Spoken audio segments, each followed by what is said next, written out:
saw you look quite so pretty before. Never saw you dress quite so handsome, what's more. I could hardly wait to keep our days this lovely Easter morning.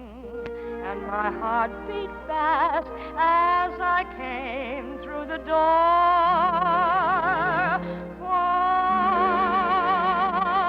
in your Easter bonnet, with all the frills upon it, you'll be the grandest fellow in the Easter parade.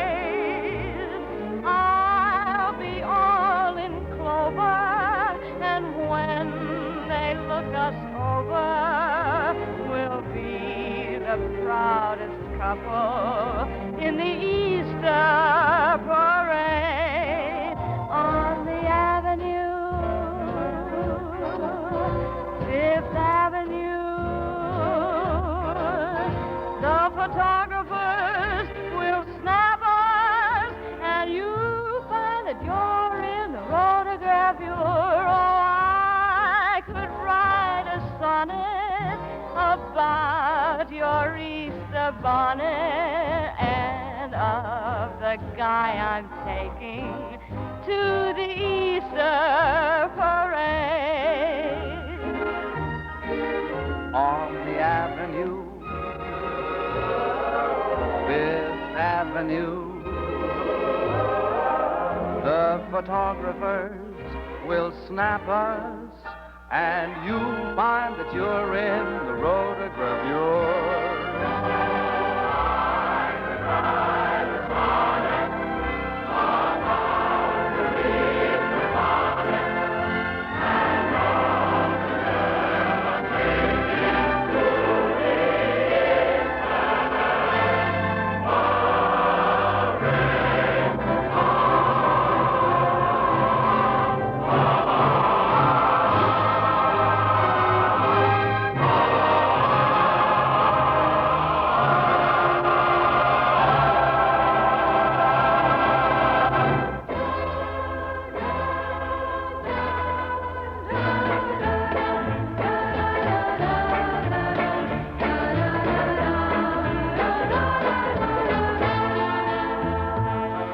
Hello out there in Radioland. We invite you to reminisce for a while this afternoon as we present Those Were the Days, brought to you with fond memories by Northwest Federal Savings and Loan Association, by Nelson Hirschberg Ford, and by Eden's Plaza Shopping Center.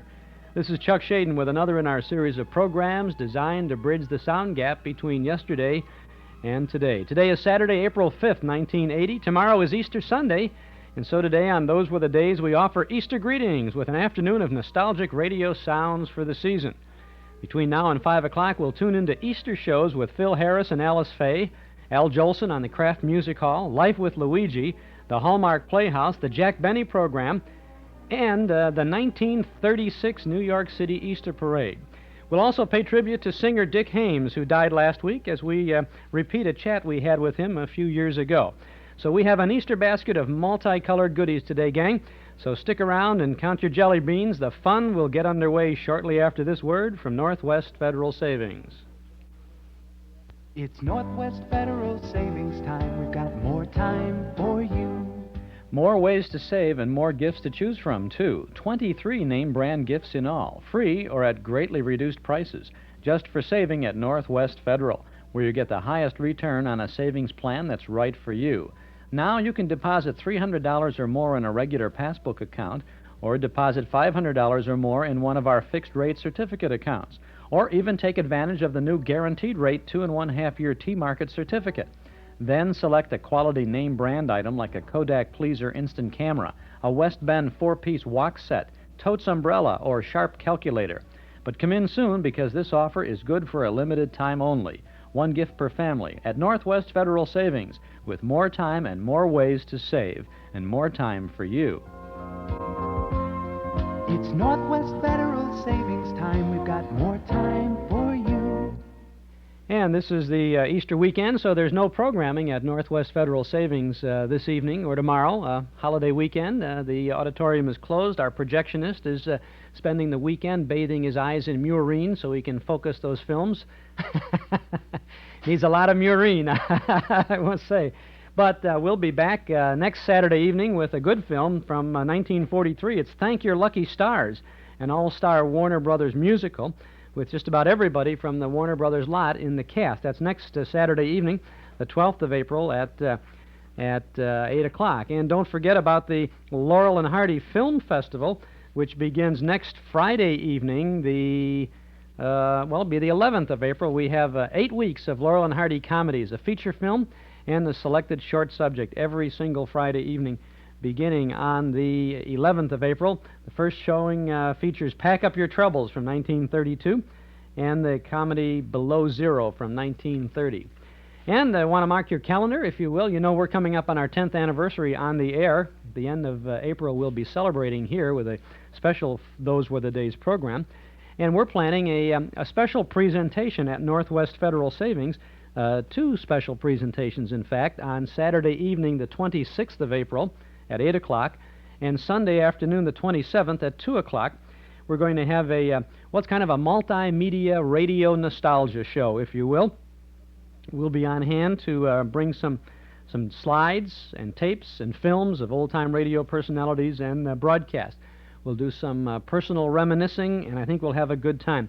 So I would like to extend an invitation to you to join us on Saturday evening, the 26th of April, at Northwest Federal, or on Sunday afternoon, the 27th, at Northwest Federal in our Community Center auditorium. We're gathering a lot of fine things. I think we even have a film. We have a short film with Charlie McCarthy and Edgar Bergen, and we have a short film with Easy Aces we're going to show, and we have a newsreel that's very appropriate to the good old radio days, and a lot of other things. We've been working on this for a long time. And we're going to have slides of a lot of the radio personalities and some sound clips and some surprises. So I hope that you'll join us. The donation for this program is $2 per person, with all proceeds going to recognized charities. And this is coming up the last weekend in April, where we will be celebrating our 10th anniversary on the air, and I would really love to have you celebrate with me, not only on the air that Saturday afternoon, but at Northwest Federal that Saturday evening or the next day, Sunday afternoon. Now, usually you can pick up your tickets at any office of Northwest Federal Savings in advance.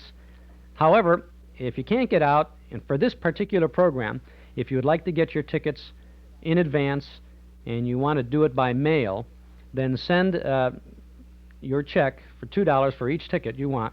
And remember the right day, either the Saturday program, the 26th, at 8 o'clock, or the Sunday program, the 27th, at 2 o'clock. Send your check payable to Northwest Federal, but send it to me, Chuck Shaden, Northwest Federal Savings, 4901 West Irving Park Road in Chicago. Zip code is 60641. And I'll see that we mail the tickets out to you so you can have them if you can't get to a nearby, friendly, handy office of Northwest Federal. And there are 12 of them all over Chicagoland. New office just opened a week ago in Edgebrook. So we'll be telling you more about this as we go along, but I would be pleased to have you there. And I know that there are an awful lot of friends that we've made over the past 10 years, and one of my pride and joys of all of this has been the chance to meet so many of you at our movies and at other events, and I sure would like to have a reunion almost on this Saturday or Sunday. So I hope you can join us for the last weekend at NWF. Well, this is a beautiful day for an Easter parade, and we're going to parade a lot of good radio shows throughout the afternoon. We're going to start as we go back to April 2nd of 1950. It's Easter Sunday. It's the Rexall program with Phil Harris and Alice Faye. Good health to all from Rexall. It's the Phil Harris Alice Faye Show, presented by the makers of Rexall drug products and 10,000 independent Rexall family druggists. Good evening and happy Easter from 10,000 independent Rexall family druggists. Tonight we have some unusually important news for you. This coming week in 5 different magazines you'll be seeing a double-page advertisement telling you about Rexall's Spring 1 cent sale. that starts April 20th and runs through the 24th. This ad will appear in Life, Look, the Saturday Evening Post, Collier's, and the Farm Journal. And it contains 197 different items, all of them regular Rexall branded, guaranteed merchandise. And all of them offered to you at 2 for the price of 1 plus a penny. These items and many more are available at any Rexall drugstore in the country. So it's a nationwide chance to buy twice as much for a penny more. Watch for this ad. Check what you need in advance and use the ad as your shopping list. Remember, it appears this coming week in the Farm Journal, Collier's, the Saturday Evening Post, Look, and Life. And when that money-saving date of April 20th rolls around, remember, you can depend on any drug product that bears the name Rexall. Good health to all from Rexall. And now your Rexall family druggist brings you the Phil Harris Alice Faye Show. Written by Ray Singer and Dick Chevrolet with Elliott Lewis, Walter Tetley, Robert North, Jeanine Roos, and Whnitfield, Walter Sharp in his music, yours truly, Bill Foreman, and starring Alice Faye and Phil Harris.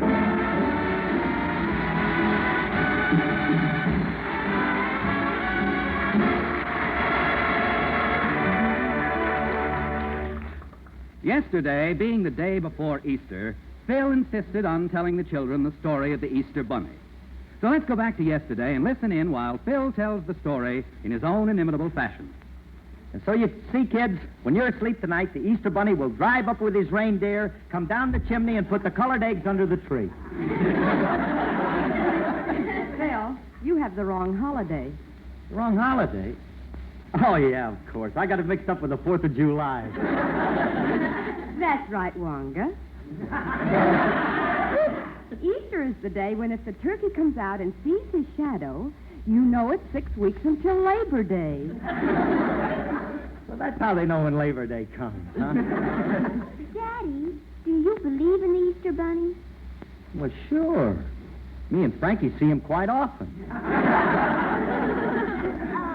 What does he look like? Well, he has big ears, pink eyes, and a funny nose that twitches. We know what Uncle Frankie looks like. It's about the bunny. Well, that was the bunny. Oh, I see what you mean. Yeah, there is a similarity. But you know something, kids? I talk to the bunny all the time. Oh, Father, please. What's the matter? Don't you kids believe me? What are you, a couple of clinics or something? Tell you a beautiful story about the Easter Bunny and you don't believe me. I believe you, Philip, and please go on. You intrigue me. Well, if it isn't Uncle Wiggily. Pull up a cabbage and sit down. You kids will think differently tomorrow morning. When you see the eggs my friend the rabbit leaves tonight, you'll think differently, all right. Come on, Alice. Let's leave these two little disbelievers here. Phyllis, he really believes that corny bunny story. It figures. Gee, poor Daddy. He'll be awful disappointed if that rabbit doesn't show up tonight. We've got to do something about it. What can we do? It's simple. All we have to do is find a big rabbit that can talk. Oh, Sis, you've been popping your bubble gum too hard. Where can we find a talking rabbit? I know a guy. Where do we find this guy? Well, you know Daddy's other radio program? You mean the one that he stars on for Lucky Strike? Yes. Well, there's a stooge on that program who can talk like a rabbit. Oh, I don't think Mr. Benny can talk like a rabbit. Alice, Mr. Benny is not a stooge. Daddy says he's the best straight man he ever had. Anyway, I'm talking about Mel Rlanc. He's the one who plays Bugs Bunny in the Warner Brothers cartoons. Oh, yes, he's wonderful. Let's call him and see if he'll dress up in a rabbit suit and come over. Yeah, and will Daddy be surprised? But remember, we gotta keep it a secret. We'll tell Mr. Blank to come to the back door so nobody will know that it's here. Alice, wait a minute. You don't have to tell me. I don't believe in the Easter Bunny, but children should. Gee whiz. I want them to live in their little world of make-believe as long as they can. I want them to have faith in the little sprites and elves who cavort through the fiction of fairy tales. Thank you, Mother Goose. Okay. Now, you know no rabbit's going to show up tonight. I know no rabbit's going to show up tonight. But tomorrow morning when the kids wake up and they find the colored eggs, and then they'll think that the bunny was here. And that must be Frankie. I'll get it. I told him to get a dozen eggs and some dye on his way over. Oh, hello, Franklin. Hiya, Curly. Well, I got the stuff you wanted. You get the glasses and nutmeg, and I'll mix it.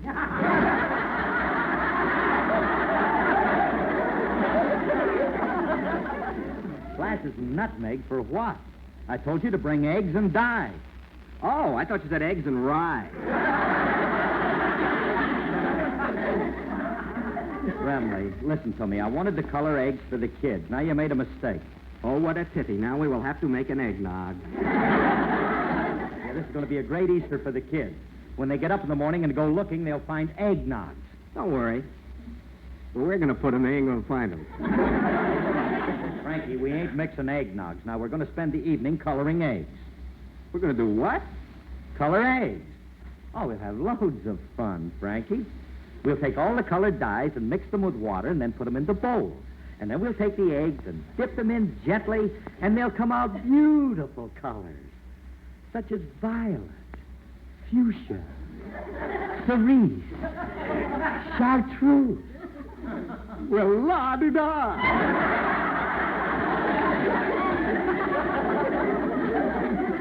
Sounds like a racy evening. All right. Look, Remley, this is for the kids. I want them to believe in the Easter Bunny. Now, look, you got the wrong stuff, so you'll have to go back to the store and get some dye. All right, I'll exchange it. I'll take back the rye. Don't touch that bottle. It has a color all its own. Old fuchsia. We're going to dye eggs. What do you need the bottle for? We'll use to crack open the eggs. Now get going. Okay. While I'm gone, do me a favor and sing. Why do you want me to sing while you're gone? Better than having you do it while I'm here. Well, he wouldn't understand this number anyway.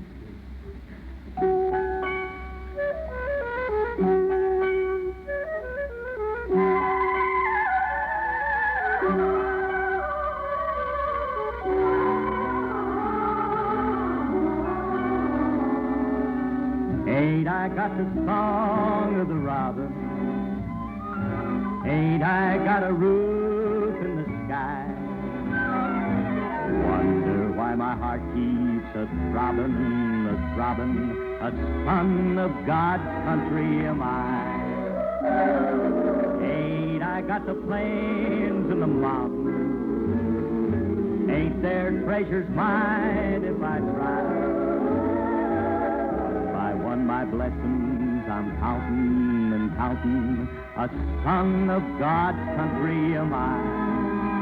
I've got the sun up in the sky that streams when I am dry, the fruit on the boughs of the trees, the clouds bringing me rain, the fields giving me grain. Thanks to the Maker for thee.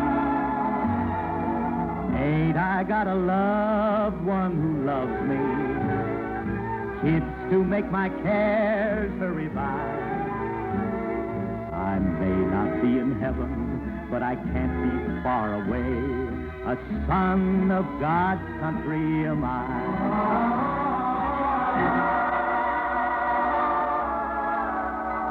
I've got the sun up in the sky that streams when I am dry, the fruit on the boughs of the trees, clouds bringing me rain, the fields giving me grain. To the Maker for thee. Ain't I got a loved one who loves me? Kids to make my cares hurry by. I may not be in heaven, but I can't be far away. A son of God's country am I. One of God's children am I.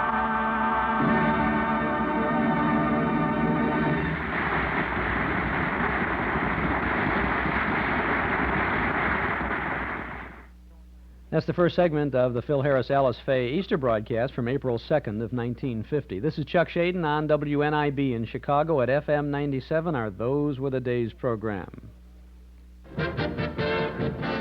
If you like radio, you'll want to read all about it with a book from Metro Golden Memories in Chicago and Morton Grove. This is your personal invitation to come in and pick up This Was Your Hit Parade, a look at all the top tunes from 15 years of radio and television. Or get Don't Touch That Dial, covering 40 years of radio programming in American life. How about Tune In Yesterday, the fabulous encyclopedia of vintage radio, or the Shadow Scrapbook, or the Big Broadcast, or radio. Well, we have these and many other books about radio, television, and the movies at Metro Golden Memories. In Chicago at 5941 West Irving Park Road, just east of Austin. In Morton Grove at 9004 Waukegan Road, just 2 blocks north of Dempster. We're open Monday, Thursday, and Friday from noon till 5. Saturday, our Morton Grove shop is open from 11 to 5, and the Irving Park store from 11 to 7:30, so you can stop in on your way to the movie at Northwest Federal. And both MGM shops are open every Sunday from noon to 5, but we'll be closed tomorrow so that we can go on our traditional Easter egg hunt. So, and maybe you'll be doing that too. Hundreds of old-time radio shows on record, cassette, and 8-track tape, and all these good old books at Metro Golden Memories.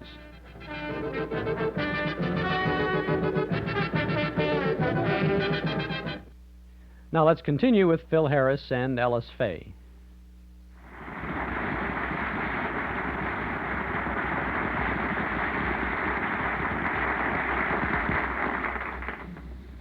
Phyllis, what time did Mel Rlanc say he'd be here? He said he'd be here. That's the back door. It must be him now. I'll let him in. Gee, it's Bugs Bunny.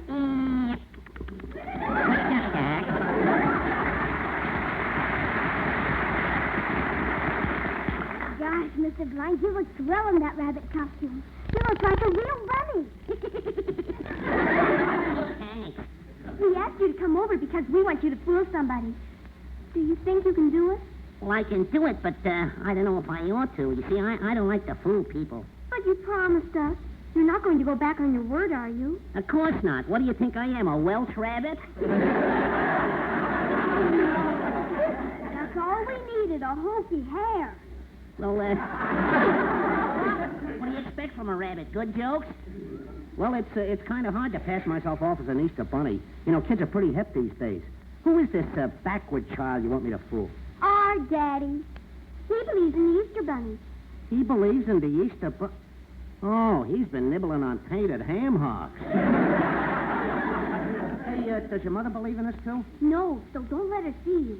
You sneak into the living room and sit in the corner, and we'll send Daddy in to see you. And don't forget, if Mommy comes in, hide. Yeah, okay, Doc. Come on, Phyllis. We'll tell Daddy we have a big surprise for him in the living room. Oh, Daddy! I'm not talking to you two, you Easter Bunny scoffer-atters. If you go in the living room, we have a big surprise for you. Oh, a surprise for me? Oh, gee, that's wonderful. Hey, thanks, kids. I'll go right in. Ah, gee, it was nice of the kids to get me something for Easter.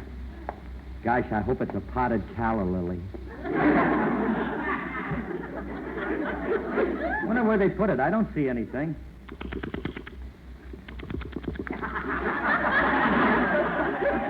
I got to take care of the water on my knee.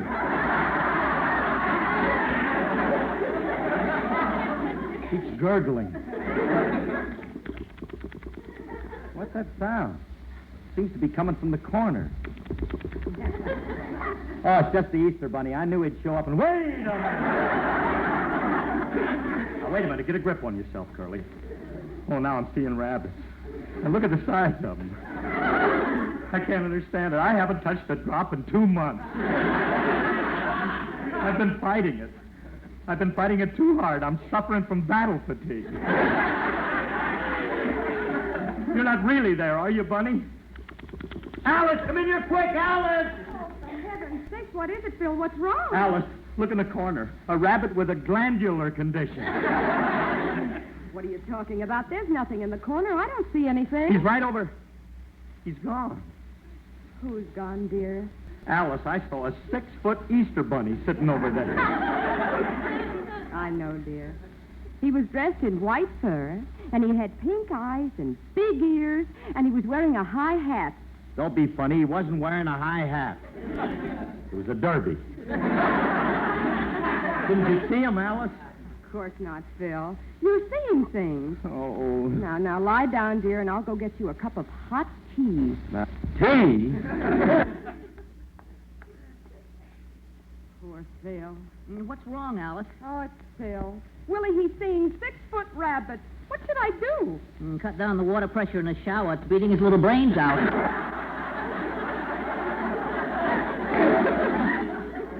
No joking matter. He's seeing things, and I have to snap him out of it. Alice, I have a suggestion. If he thinks he's seeing 6-foot rabbits, why don't you get a 6-foot rabbit and actually let him see it? How's the water pressure in your shower, kid? No, I mean hire somebody to put on a costume. You remember Julius in that Easter play last year? He wore a real rabbit suit, and you couldn't tell him from the real thing. Oh, I see what you mean. Willie, you call Julius and tell him to come over here in his rabbit suit as fast as he can. Very well, sis. Oh, this'll do it. Because if there is a rabbit for Phil to see, then the one he thinks he sees won't be the one he didn't see because he really will see the one... Oh, I'd better check the water pressure in my shower, too. I'll have to sing my way out of this.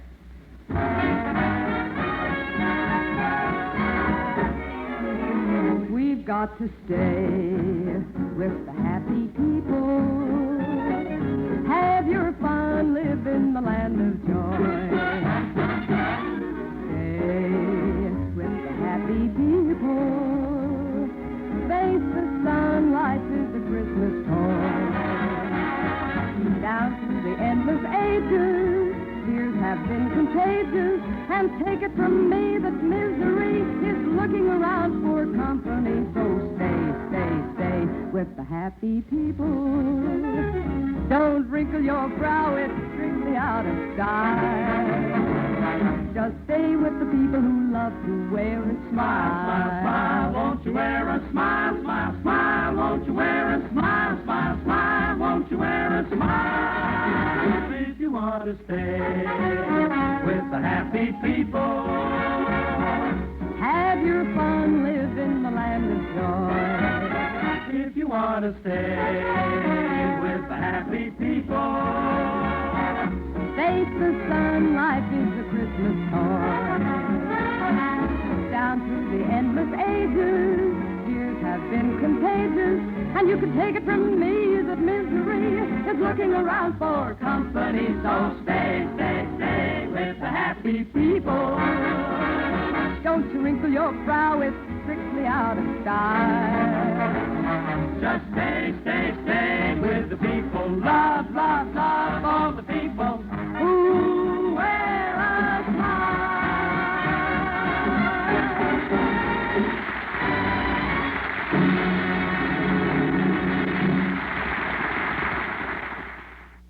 Another segment of the Phil Harris Alice Faye show from 1950, Easter Sunday, as they're doing a little flashback there. Mel Rlanc is popping up in this show, but the real Wabbit comes in just a little while. This is Chuck Shaden on our Those Were the Days program, Saturday afternoons from 1 to 5 on WNIB in Chicago. Well, I think maybe there's no movie this evening at Northwest Federal. I'll probably stay home tonight and watch Easter Parade with Judy Garland and Fred Astaire. What's that? You say you didn't see it listed in the TV guide? No, it's not, but the last time it was on, I videotaped that movie, edited out the commercials, and now I think tonight I'll sit and watch it. That's one of the joys of having a videotape machine. Now, you know I've been talking about videotape for a long time, and the Sony Betamax videotape recorder. Maybe this is getting close to the time when you're thinking about that too again, huh? Why don't you see one over at Townhouse TV and Appliances? They'll be happy to show you how it works, what it can do, and then you use your imagination along with it. Boy, there's some good stuff that you can pick up off the air. Channel 11 had been running a lot of the MGM musicals, and they run them intact, or they interrupt them just once for a pledge break. They had Mother Wore Tights on not so long ago. Tape that. That's a nice... that's not MGM musical. That's a 20th Century Fox film. Some good stuff. Why don't you see the Betamax videotape system by Sony at Townhouse TV and Appliances, 7243 Touhy Avenue, just west of Harlem. Open Monday, Thursday, and Friday nights till 9, Saturday until 5. And then maybe whenever you want to watch something in prime time, your own prime time, you can see one of your own good movies. Matter of fact, if you had a videotape machine, there are a couple of good pictures on tonight at 10:30 that you might like to tape. They have Jesus Christ Superstar is on one channel, and Exodus is on another channel. And that's good stuff. And check your listings tomorrow. There's some nice things happening tomorrow, too. I think the Ten Commandments is one of the films they're showing this weekend. You use up a lot of tape this weekend. Boy, it's nice to watch that stuff when you want to watch it. Now let's watch with our imagination the last segment of the Phil Harris Alice Faye Show.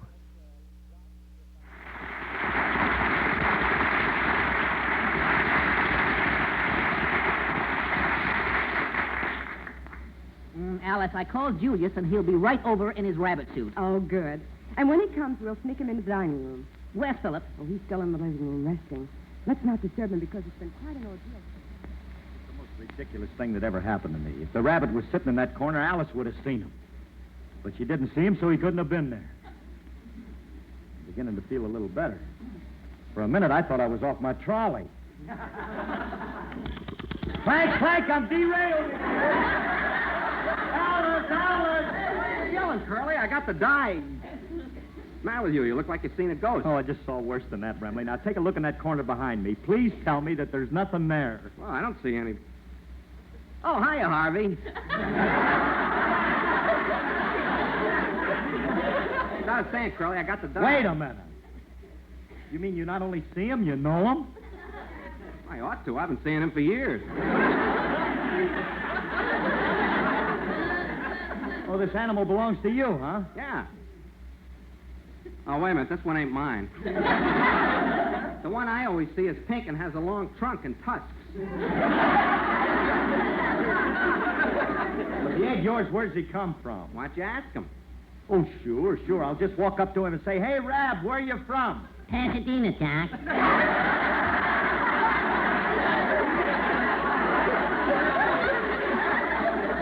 Remley, he's talking.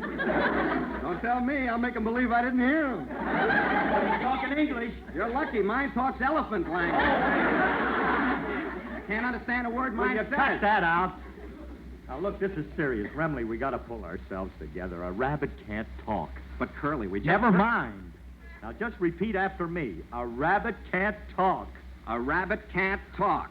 A rabbit can't talk. Keep out of it. Remley, did it again. There's something phony about this rabbit. He sure is a stupid-looking thing. I've never seen such red eyes. Look who's talking. Now, just a minute, Rabbit. My red eyes happen All to right, be... Frankie, stop talking to him. Look, Rab, I can't take any more of this. You better disappear and get out of my life, or I'll make a rabbit stew out of you. Oh, yeah? Don't get tough with me, Doc, or I'll cut off your foot and make a good luck charm out of it. That does it. Come on, Remley, let's get out of this room. You don't have to urge me.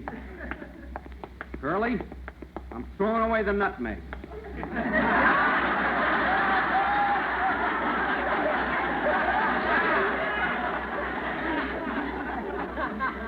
Huh? When we start seeing talking rabbits, it's time to quit. We didn't really see him. Hmm? Put that nutmeg back. I tell you, we just imagined it. There's no such thing as a talking rabbit. Now forget about it and don't ever... Bill, come into the dining room a minute. I have a surprise for you. Coming, honey. Now, look, Remley, not a word to Alice about this talking rabbit. All right. What's the surprise, honey? Oh, a friend of yours is here. Look over in the corner. Where? Right over here, Max. Oh, no, another one. Frankie, I got another rabbit. Capitalist. You got two rabbits. All I got is one lousy elephant. Alice, tell me there's nothing in that corner. Oh, but there is, honey. This is what you've been seeing. This is your Easter bunny. Oh, no. It ain't mine. Mine's in the living room. This one's yours. So she's got one, too. Congratulations, Alice, and welcome to our fold. Alice, will you listen to me? This can't be the Easter Bunny. I was just talking to him in the living room. He must be an imposter. I'm the Easter Bunny. Oh, yeah? Just wait a minute. Hey, Rab, come in here a minute. Now, Phil, please. This is the Easter bunny. If you saw another one, it was just a figment of your imagination. Who you calling a figment, Blondie? You stay out of it. Boy! See, I told you there's two of them. And what do you mean, two of us? I'm the Easter Bunny. Thank you, Mac. There's only one Easter Bunny, and that's I'm. Now, wait a minute, Doc. You're working the wrong side of the street. I've had this territory for years. I'm Bugs Bunny. You're Bugs Bunny? Don't you remember me? I'm Harry Hare. Harry! Stop kissing each other. What are you kissing yourself, Bugs? I called you in Pasadena, but you moved. Well, I had to, Doc. You see, me and the missus had a nice hutch there, but we got a new landlord who didn't allow children.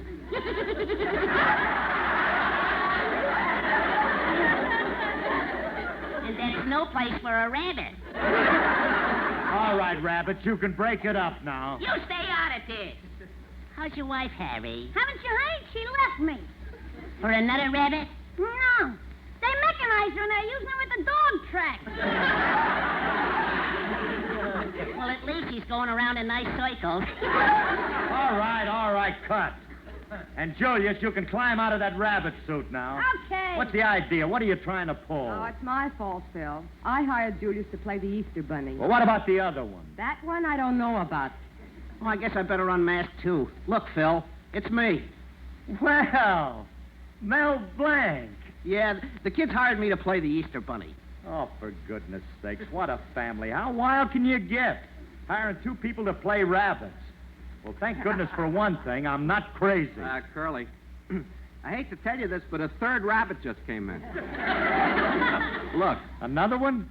Nah, you don't. I'm not going to fall for this again. Hey, buddy, who hired you to play the Easter Bunny? Nobody hired me. Well, what's your name? Who are you? My name is Peter. I'm a wheel wabbit.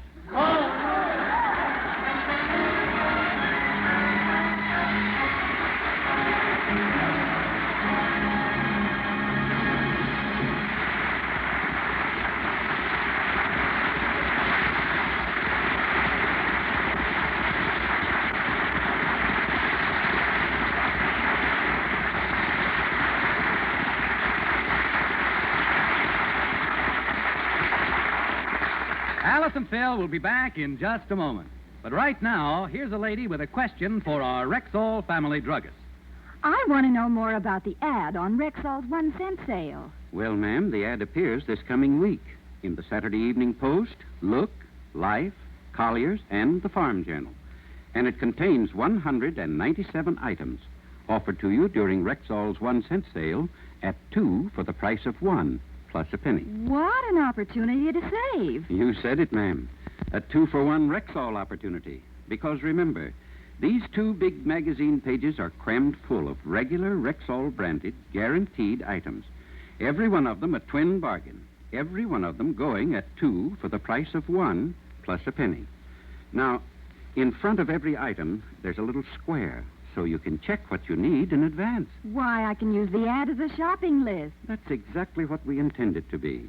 It's your big chance to stock up for months in advance. Or you can team up with a neighbor or friend and share the savings.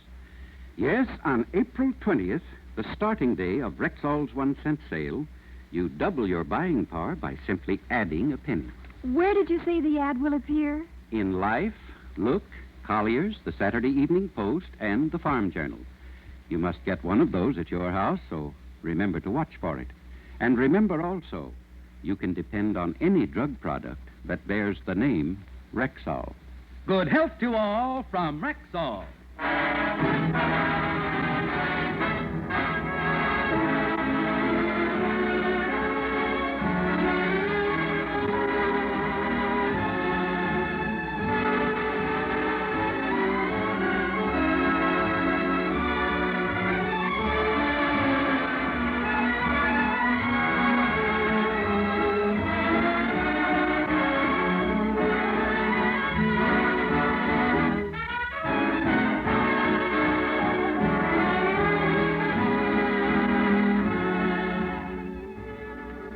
This is Phil again. Folks, the Red Cross belongs to you. You are the Red Cross. National headquarters in Washington has told us that this year's quota is far undersubscribed. And as we all know, today's cost of food and shelter is higher than ever. So for every dollar you gave before, this year, add a quarter more. Good night and happy Easter. Happy Easter, everybody.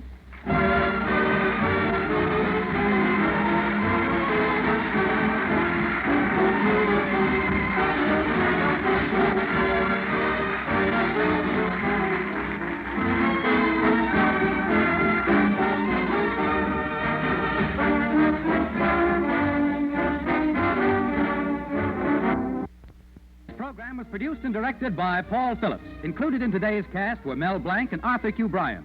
The part of Frankie Remley was played by Elliott Lewis, and Julius was played by Walter Tetley. Alice Faye appeared through the courtesy of 20th Century Fox. Watch for the double-page ad on Rexall's 1-cent sale this coming week in Life, Look, Collier's, the Saturday Evening Post, and the Farm Journal. Sale starts April 20th. Mark the date on your calendar. It's your chance to buy 2 top-quality, guaranteed Rexall products for the price of 1 plus a penny.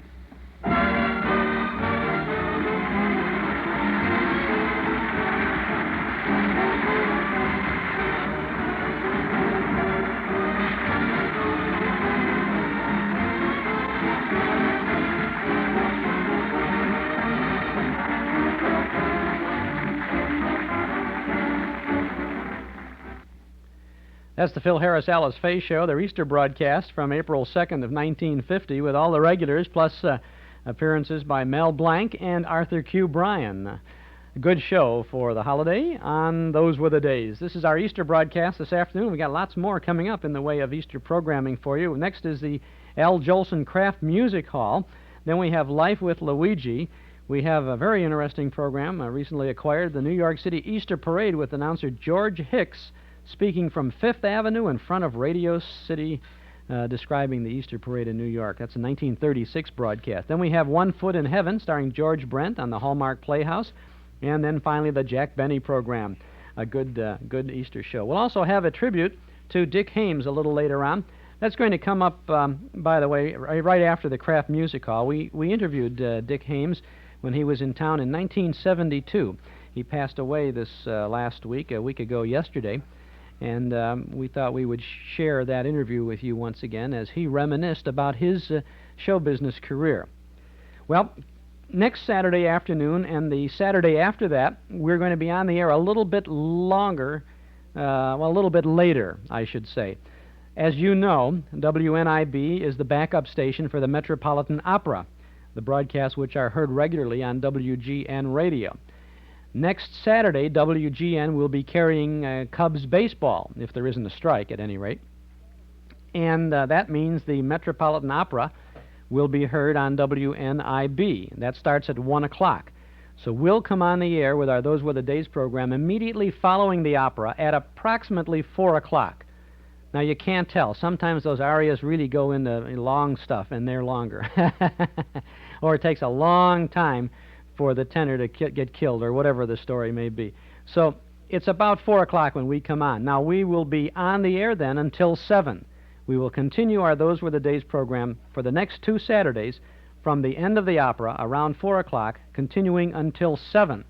And next Saturday, we'll have Fred Allen, The Whistler, The Couple Next Door, Duffy's Tavern, and the Fitch Bandwagon. Then on the 19th, we'll have Fibber McGee and Molly, The Fat Man, The Thin Man, and Command Performance with Bing Crosby, Bob Hope, and the Andrews Sisters. So next week, when you tune in at 1 o'clock and you hear the Metropolitan Opera, stick around, listen to it, don't touch that dial, and then at about 4, we'll be on with our Those Were the Days program from whenever the opera ends until 7 o'clock. We'll be back to our regular time on the 26th of April with our 10th anniversary broadcast, and we have an afternoon of surprises, some personal memories, lots of nostalgia from 10 years of broadcasting Those Were the Days. I think you will enjoy that. And then, of course, the 2 special programs at Northwest Federal on the 26th and 27th. A couple good things coming up, as we mentioned before. So I hope you stay with us and enjoy all the good things we've got planned for you this month and in the months ahead. The Nostalgia newsletter for April is in the hands of all of our regular subscribers by now, and if you would like to subscribe, you can do so when you call us this afternoon here at our studio at 965-7763. Modesty forbids me from describing the person who was on the cover of the newsletter for the month of April. And let's just say it's someone who will be celebrating his 10th anniversary on the air at the end of this month. But that's just the beginning of the material you'll find in our little publication for April. A one-year subscription, that's 10 issues, is only $7, and you can subscribe when you call us at our studio at 965-7763. The April issue of the newsletter offers reprint articles with some fine pictures of Mr. District Attorney and Pepper Young's family. There's also an interesting look at the beginning of the radio networks and the funny item by Bill Thompson from the Fibber McGee Show as he writes of his impressions of Hollywood. It's all there, and it's waiting for you when you subscribe to our Nostalgia newsletter and radio guide, 965-7763. You'll get advanced news about our movies and other special events coming up at Northwest Federal, plus the complete listing of all the shows we offer on Saturday afternoons here on WNIB. We give you original broadcast dates, names of stars and other cast members, network and sponsor identification, a word or two about the content of each show, the order in which we play the vintage programs, even the length of each segment, so you'll find it easy to record the shows for your own collection. 965-7763. We'll begin your subscription with the April issue, which you'll receive by first-class mail within the week, and we'll include an invoice with your first copy. So call us now, 965-7763. If the lines are busy, why don't you wait just a moment and then dial again. Or send $7 for a one-year subscription to Nostalgia Newsletter, Box 421, Morton Grove, 60053. But why not call us now or this afternoon, 965-7763.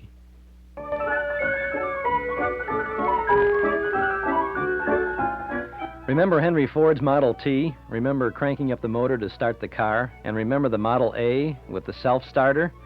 Great memories, huh? Well, Ralph Hirschberg of Nelson Hirschberg Ford has fond memories, too. Memories that roll back to 1931 when he and Norm Nelson first started selling Fords on Irving Park Road.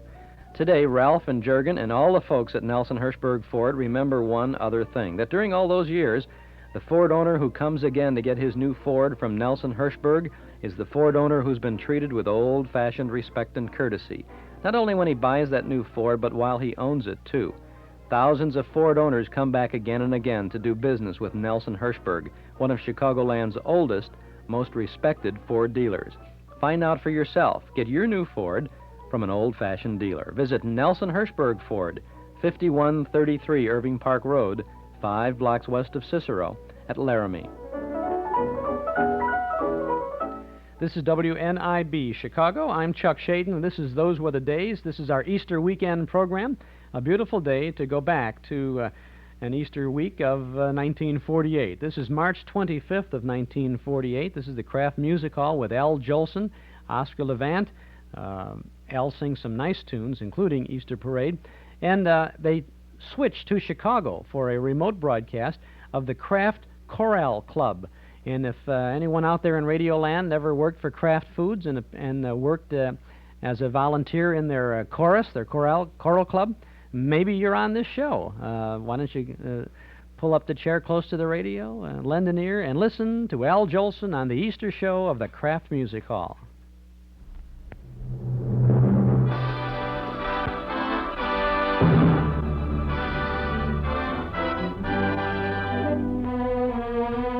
This is the Kraft Music Hall, starring Al Julsun, with Oscar Levant, Lou Bring and his orchestra and chorus, the Kraft Choral Club from Chicago, and our guest, Ciifton Webb.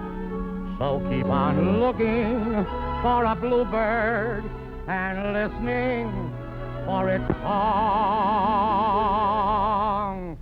Whenever April showers come along.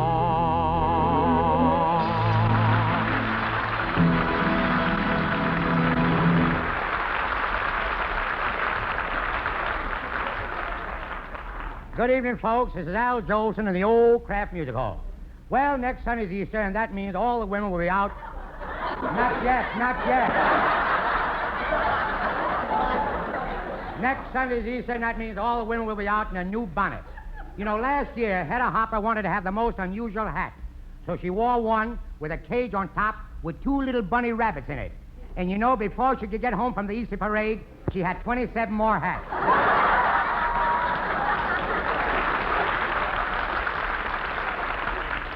And now, folks, a song written by my good friend Harry Axe that's just got to be #1 on the revival parade. And, folks, here's one thing you won't believe. This song was dedicated to me, Babyface. Babyface, you got the cutest little baby face. There's not another one could take your place. Babyface, my poor heart is jumping. You sure have started something off, Babyface. I'm up in heaven when I'm in your fond embrace. I didn't need a shove, 'cause I just fell in love with your pretty baby face.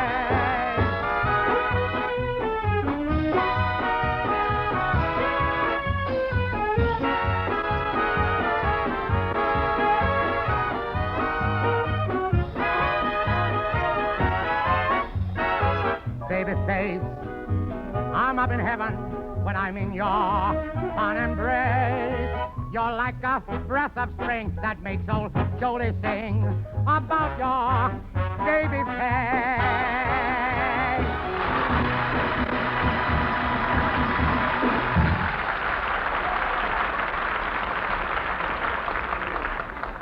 Say, Al. Yes, Oscar? I want to thank you for that Easter necktie you gave me. It was very nice. Oh, Oscar, it was nothing.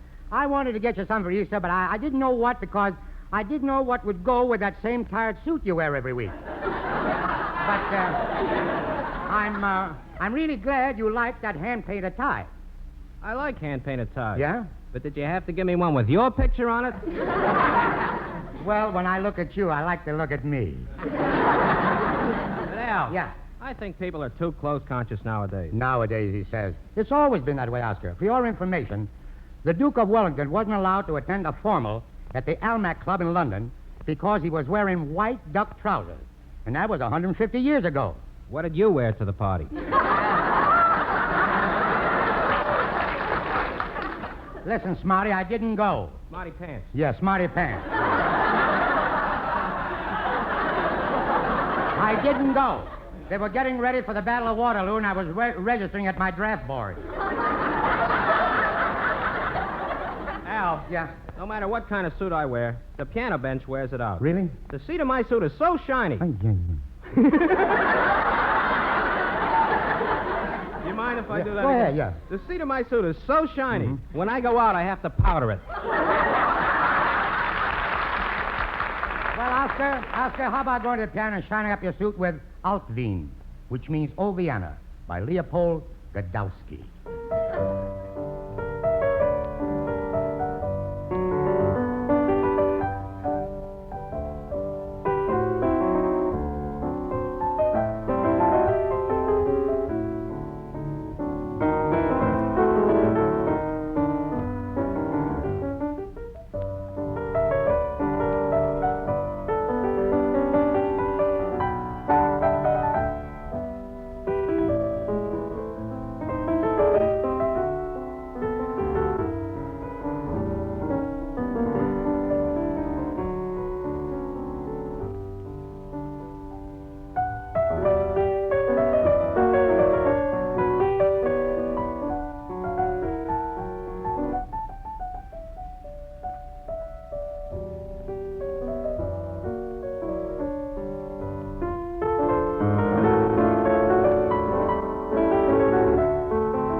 Is your family the kind that likes a snack before bedtime? Well, if they do, you should keep on hand a package of Kraft's wonderfully digestible cheese food, Velveeta.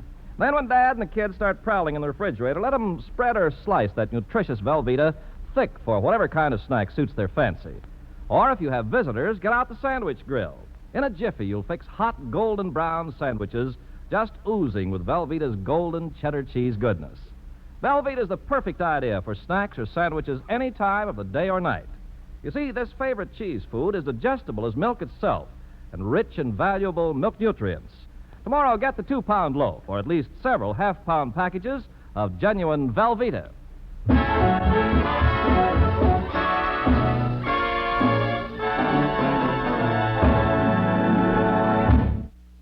That's the first segment of the Kraft Music Hall, the Easter Show with Al Julsun on March 25th of 1948. If you're having your carpet cleaned, you should listen to this. It's the Magicus Spring Cleaning Sale. You can have any 2 rooms of carpet professionally cleaned for $59.95, regardless of the size. It's hard to believe, but it's true. To prolong the life of your carpeting, you should have them professionally cleaned at least once a year. And what better time than now? There's no comparison when you have your carpet professionally cleaned by Magicus, because Magicus uses the most modern methods and equipment to get your carpet deep down clean looking and smelling fresh. Let the Magicus professionals help keep your carpet cleaner longer with DuPont soil retardant. Have any 2 rooms treated with DuPont soil retardant for only $9.95, regardless of the size. So, if you're having your carpet cleaned, remember it's the Magicus Spring Cleaning Sale. Have any 2 rooms of carpet professionally cleaned for $59.95. Now hurry, this Magicus Spring Cleaning Sale ends April 15th. And you can charge it on your Visa or MasterCharge card. Call Magicus North at 378-8600, 378-8600, or Magicus South at 468-4800. That's 468-4800. Hurry and save. Eden's Plaza Shopping Center, where plenty of free parking makes it a pleasure to shop your favorite store or service. Eden's Plaza Shopping Center, where Eden's Expressway, Skokie Boulevard, and Lake Avenue meet at Wilmette. Eden's Plaza Shopping Center. Easy to reach, easy to park, easy to shop. Smile when you shop, 7 days a week at Eden's Plaza Shopping Center in Wilmette. Now let's continue with our Easter program and the Kraft Music Hall.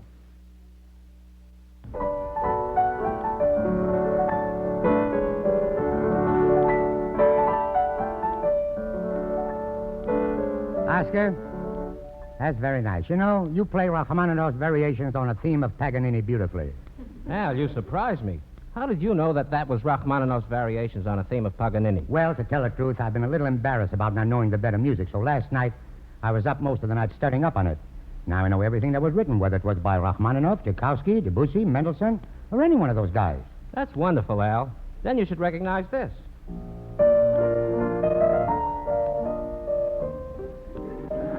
Oscar, yeah? Play it again, will you? No, I don't think I know that one. That's the Spring Song by Mendelssohn. Oh, something you wrote today, huh? Al, Mendelssohn is dead. Isn't it marvelous how those fellas can go on writing under those conditions? But you see, Oscar, when I think of a spring song, I think of something I can sing. You know about flowers, birds, bees, trees. Trees? How does trees go? I think that I shall never see a poem lovely as a tree. That's too high class a tree for me. There's something else, too.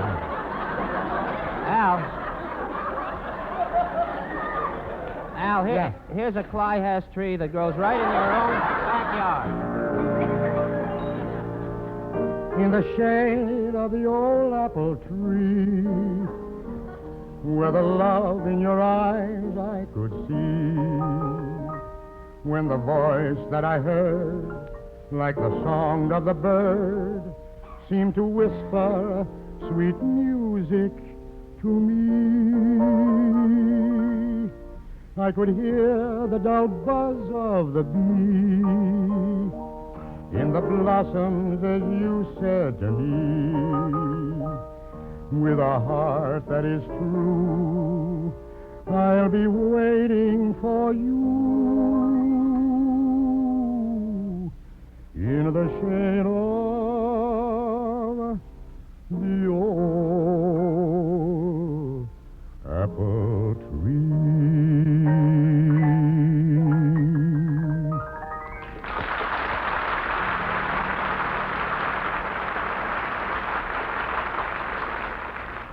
Wonderful, Al. Nobody sings those songs like you do. Thank you, Oscar. Of course, nobody wants to. Now, Oscar, please, why do you rib me for singing old songs? The music you play was written over 200 years ago. And don't tell me I was there when it was written. I wasn't going to say you were there when it was written. You were on tour at that time. I open my trap and fall in a trap. Anyway, I just don't play old pieces. How about Cacciatore and Saber Dance? Oscar, please, please.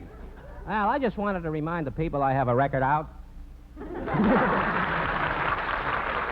Oh, that's right. By the way, how is that Saber Dance record selling? The records aren't going very fast. No? But they're selling a lot of sabers. I'm glad to hear it. I'm glad to hear it. It'll help my steel stock. But look, don't kid me about singing old tunes. The reason we do so many is because the people like to hear them. Now, just today, I got a request from a barber at the club, and he wants me to sing the Road to Mandalay. So give me a pompous arpeggio, please. On the road to Mandalay, where the flying fishes play. Al. Huh? Don't strain yourself. Who's strained myself? That's enough for a free shave. Al. Yeah? Here's $1. Get yourself a haircut. Thanks, Oscar, but isn't this dollar awfully new? Why? It's got MacArthur's picture on it. Well, there's an ambitious Republican in the mint. Oscar, changing the subject as clumsily as I can. Thank you. How is it you never play Liebestraum by Liszt? How is it you never sing Shine on Harvest Moon by Liszt? Well, look, you promised me never to play Liebestraum, and I'll sing Shine on Harvest Moon, okay?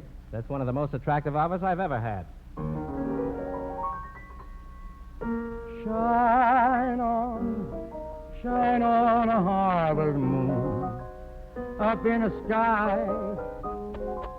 I had no loving since April, January, June, or July. Snow time, ain't no time to stay outside and spoon.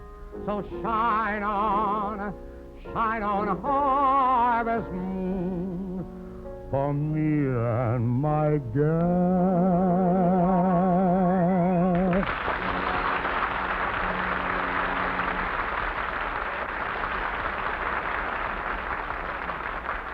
Say, Al, a fella just delivered a dress suit backstage. He says it's for you. Oh, yeah, that's just what I've been waiting for. You see, I'm getting ready to go to that big society party given by Mr. Atwater Kent.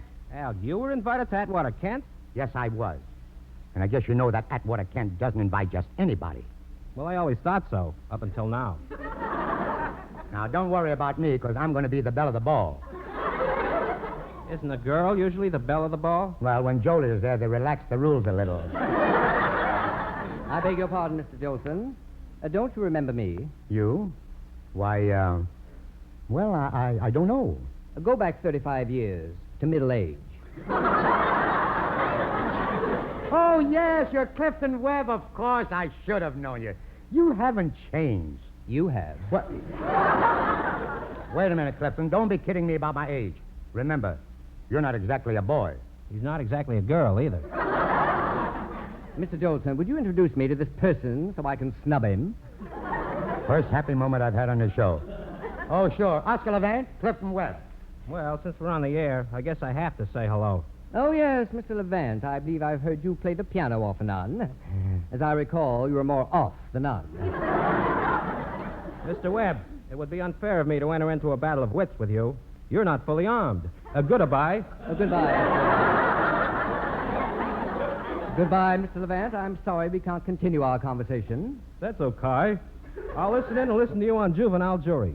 With proper makeup, I could appear on that program, too. Oh, stop kidding yourself, Ciifton.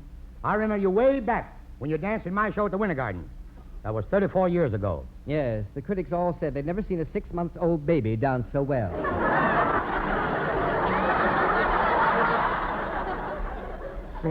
6-month-old baby. Clifton, let's be honest and frank about it. Both of us are on the shady side of 40. Shady side of 40? Yeah. Where we are, it's positively pitch black.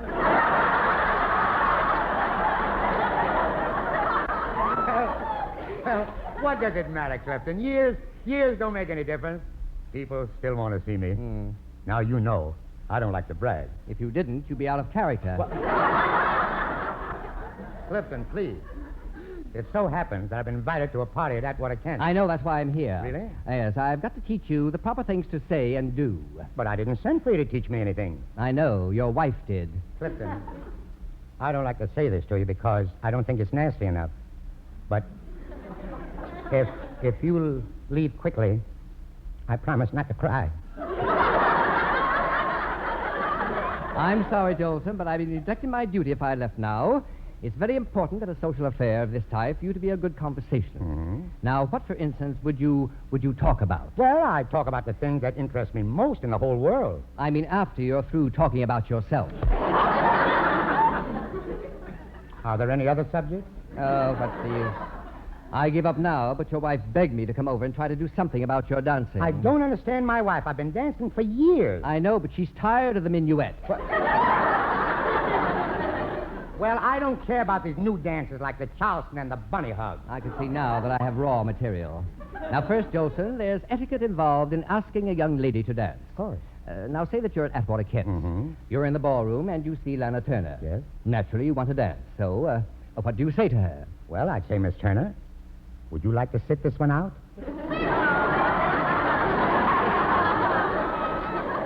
Mr. Julsun, you don't ask a young lady to sit one out until after you've danced with her.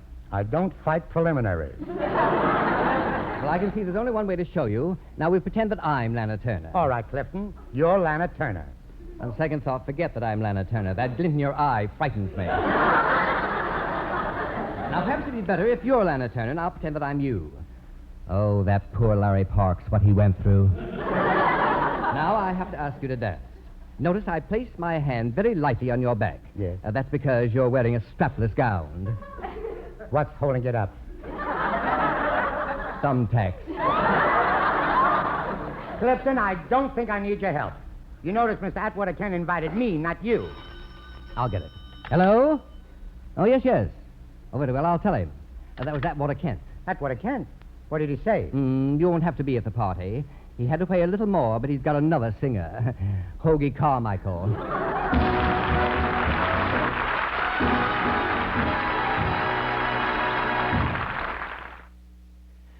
Oh, yes. Ciifton Webb with L. Julsun on the Kraft Music Hall. They couldn't go to Atwater Kent's party, so they might have, maybe could have gone to one sponsored by Phil Coe. Well, I don't know. This is Chuck Shaden, he even admits, on Those Were the Days, Saturday afternoons 1 to 5 on WNIB in Chicago. Paterno Foremost Liquors at 5303 Milwaukee Avenue at Central, just north of Foster. That's where fine wines have been a part of family tradition for 3 generations. Put a visit to Paterno on your agenda, and you'll be amazed at the fabulous wine cellar. Choose from hundreds of different wines from every corner of the globe, and chat with a member of the Paterno family who'll be pleased to help you select just the right wine for that special occasion, or the perfect wine to make an ordinary event a special event. If you're going out for Easter dinner to some friends or relatives' home, wouldn't it be nice to bring a nice bottle of wine along with for your host or hostess? Get it at Paterno Foremost Liquors, Chicagoland's one-stop beverage mart for imported and domestic wines, beers, cordials, soft drinks, whatever. Visit the wonderful world of Paterno Monday through Saturday from 9 in the morning till 10 at night, Sunday from noon to 6. Paterno Foremost Liquors, 5303 Milwaukee Avenue at Central, just north of Foster. Now let's continue with the Kraft Music Hall.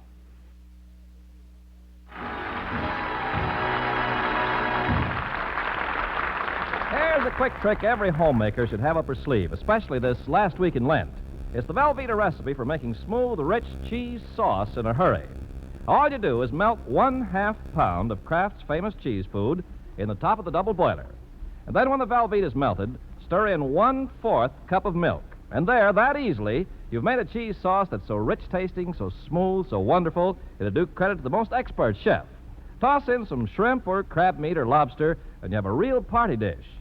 Serve Velveeta sauce on vegetables, and you'll find you've discovered the trick of making the family vegetable enthusiasts.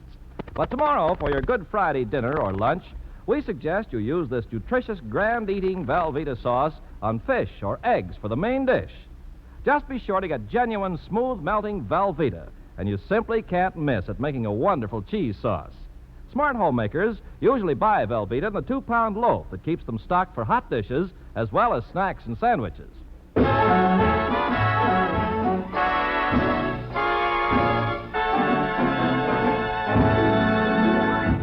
Folks, there are certain songs that we associate with certain holidays.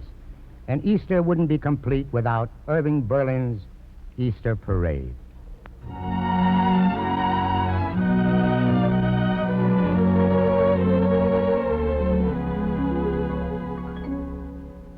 In your Easter bonnet,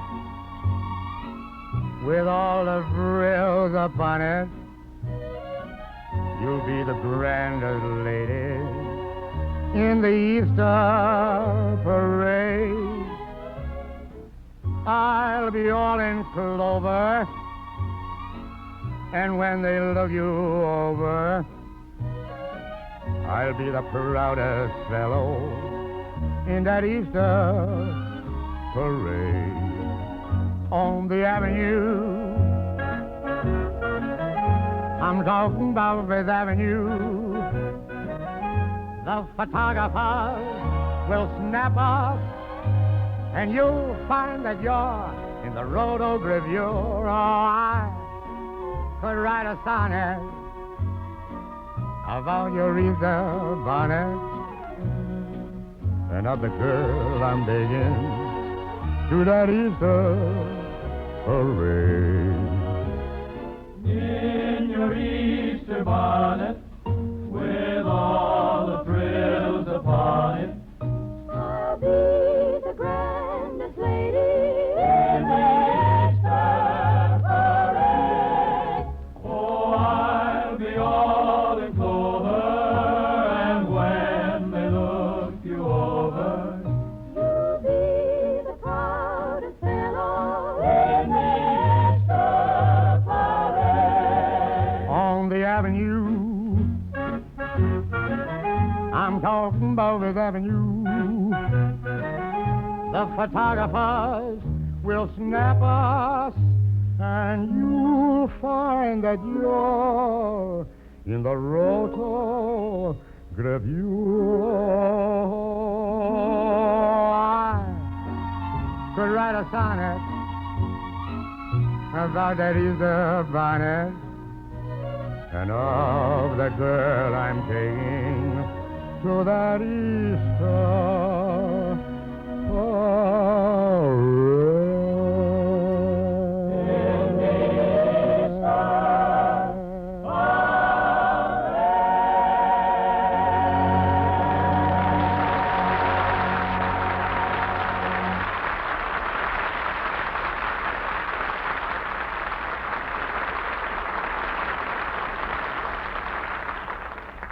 In the Kraft Music Hall, it's an Easter tradition to hear from the Kraft Choral Club in Chicago.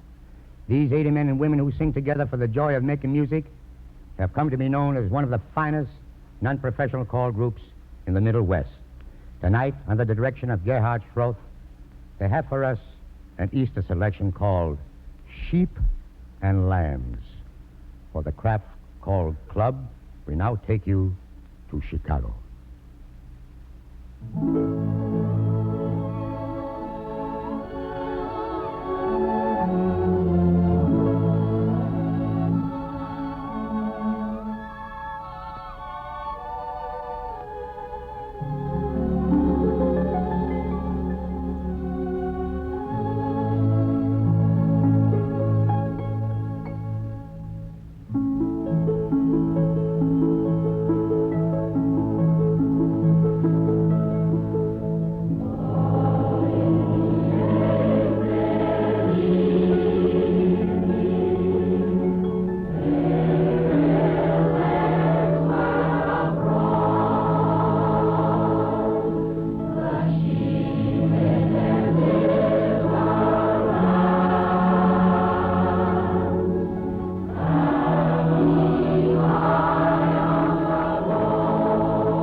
In behalf of all of us in the music hall, I want to thank the Kraft Call Group of Chicago on the beautiful rendition of Sheep and Lambs.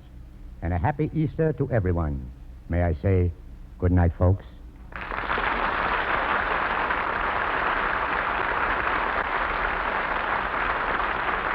Ciifton Webb may currently be seen as the star of the 20th Century Fox production, Sitting Pretty. Tune in again next Thursday for the Kraft Music Hall, starring Al Julsun with Oscar Levant, Lou Bring and his orchestra and chorus, and our special guest, Jimmy Durante. This is Ken Carpenter saying good night. Stay tuned into this station to hear Jack Carson with Eve Arden, who'll follow immediately. Also, tune in the Great Gildersleeve next Wednesday on this network. Remember, next Thursday's guest on Kraft Music Hall will be Jimmy Durante.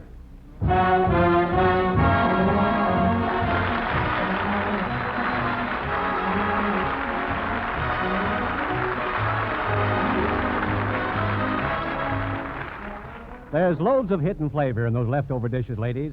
Smart housewives bring it out the easy, tasty way. They use Kraft prepared mustard. It adds that extra flavor tang to casserole dishes, to salad dressing. It peps up cold meats and sandwiches. Now, there are two kinds, you know. Delicately spiced golden Kraft salad mustard for those who like their mustard smooth and mild, and Kraft mustard with snappy horseradish added. Stock up on both kinds. They'll add zest to every meat dish you serve. Ask your grocer for Kraft prepared mustards.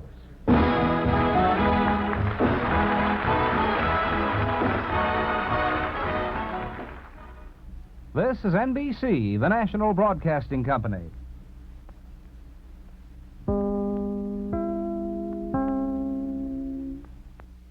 From Easter week of 1948, March 25th of that year, Al Julsun on the Kraft Music Hall.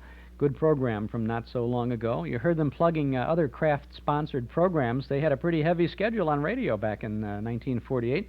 Kraft Music Hall, the Ciifton Village Store, and the Great Gildersleeve. Of course, Kraft sponsored the music hall for many, many, many years, going way back into the 1930s. And then, of course, when Hal Perry took over the Great Gildersleeve in about 1941, when that started, it was a Kraft-sponsored program for almost the entire run, which went right into the into the 1950s. This is Chuck Shaden as we begin the 1980s with all kinds of good old radio shows from the 30s, the 40s, the 50s, occasionally dipping into the 60s for some good entertainment from not so long ago. Those were the days from 1 o'clock till 5 every Saturday afternoon on WNIB in Chicago at FM 97. We'll be replaying that interview we had some years ago with Dick Hames as a tribute to the entertainer in just a moment or two. But first, here's a sound from our cassette tape of the month for the month of April, a brand new month, so we have a brand new cassette tape, the Lux Radio Theater production of The Treasure of the Sierra Madre.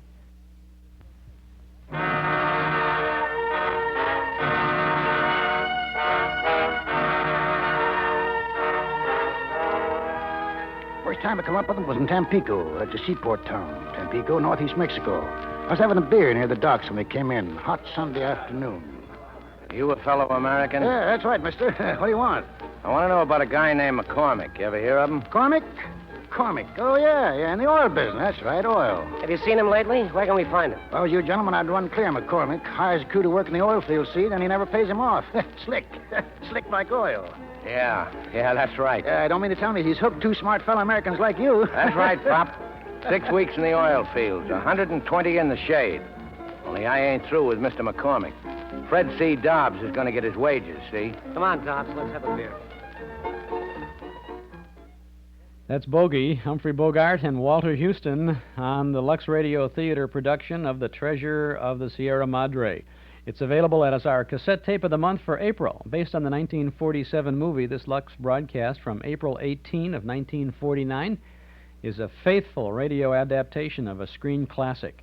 Bogart's in the role that he created in the original film. The Treasure of Sierra Madre, an hour-long cassette tape for April, an hour of exciting adventure for only $5 when you pick up this tape at our Metro Golden Memory Shop in Chicago on Irving Park Road, just east of Austin, in Morton Grove on Waukegan Road, just north of Dempster. Or you can get this tape at any of the 12 offices of Northwest Federal Savings throughout Chicago and suburbs.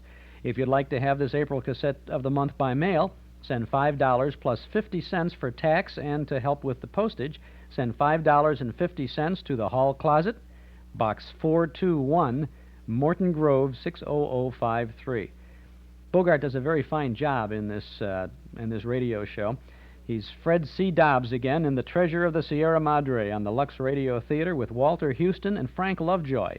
Yours for just $5 at our Metro Golden Memory Shops or any Northwest Federal. By mail, send $5.50 to the Hall Closet, Box 421, Morton Grove 60053. The Treasure of the Sierra Madre.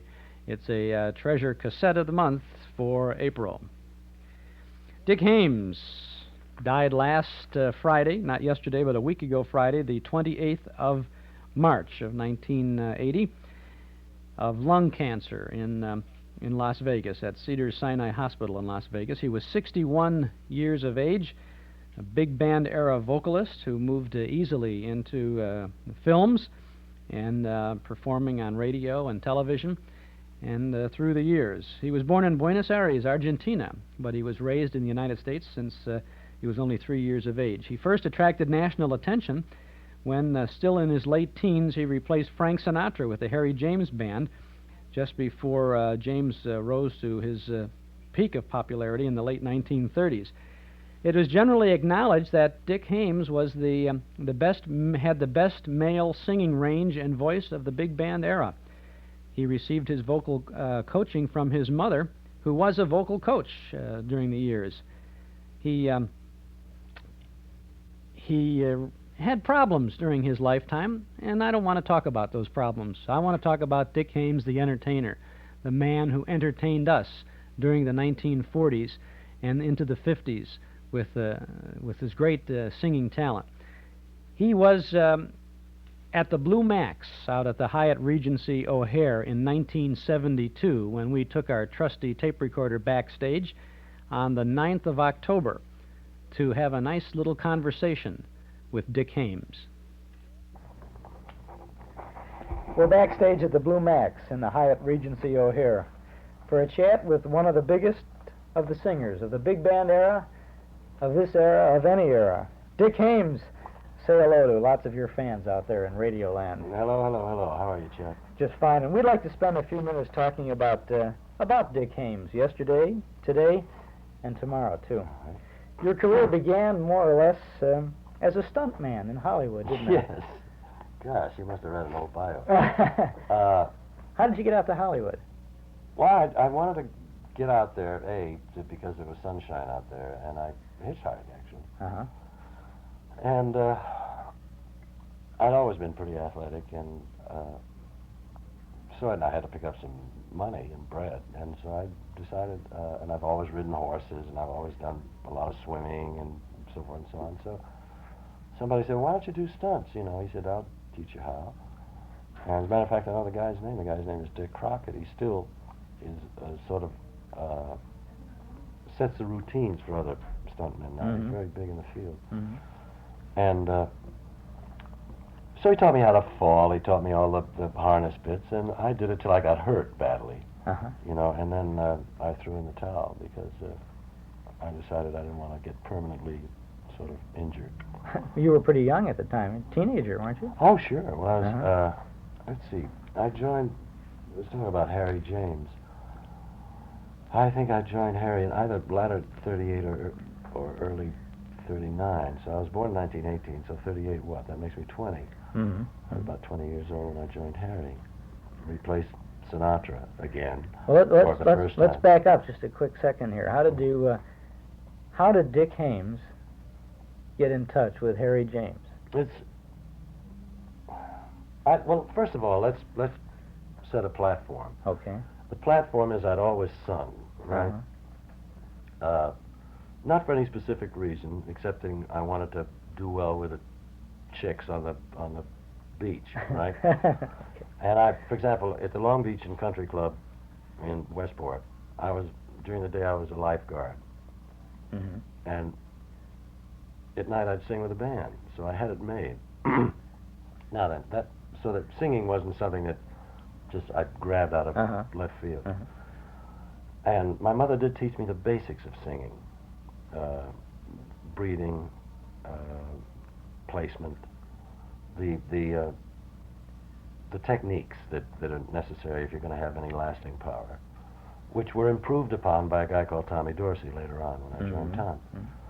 Now, Harry James, I decided to try my hand back in New York at writing songs, which were absolutely dreadful.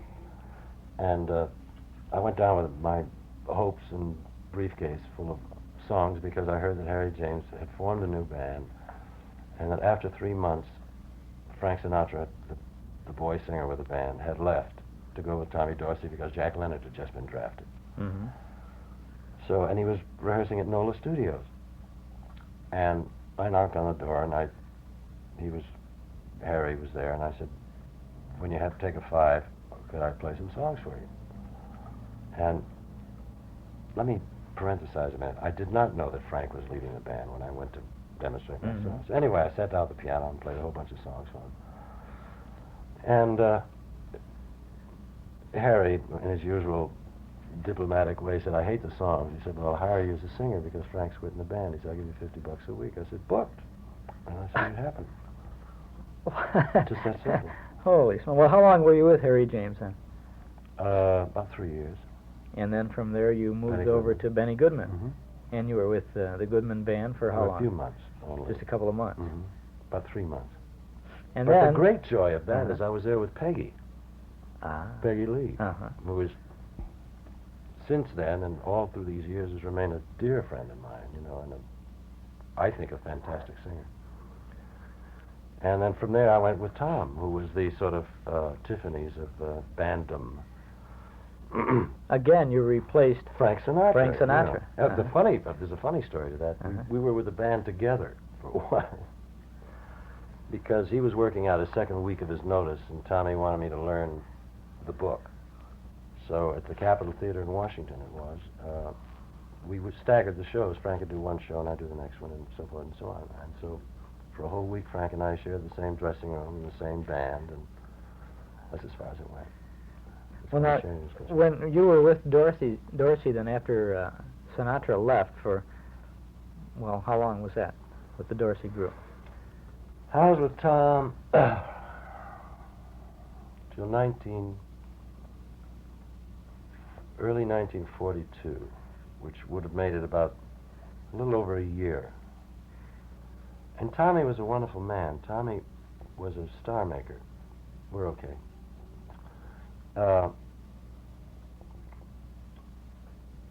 Tom demanded that one do one's number, if you know what I mean. But on the other hand, he gave his singers a showcase. It wasn't a question of sitting on a chair and getting up and singing a chorus and so forth and so on.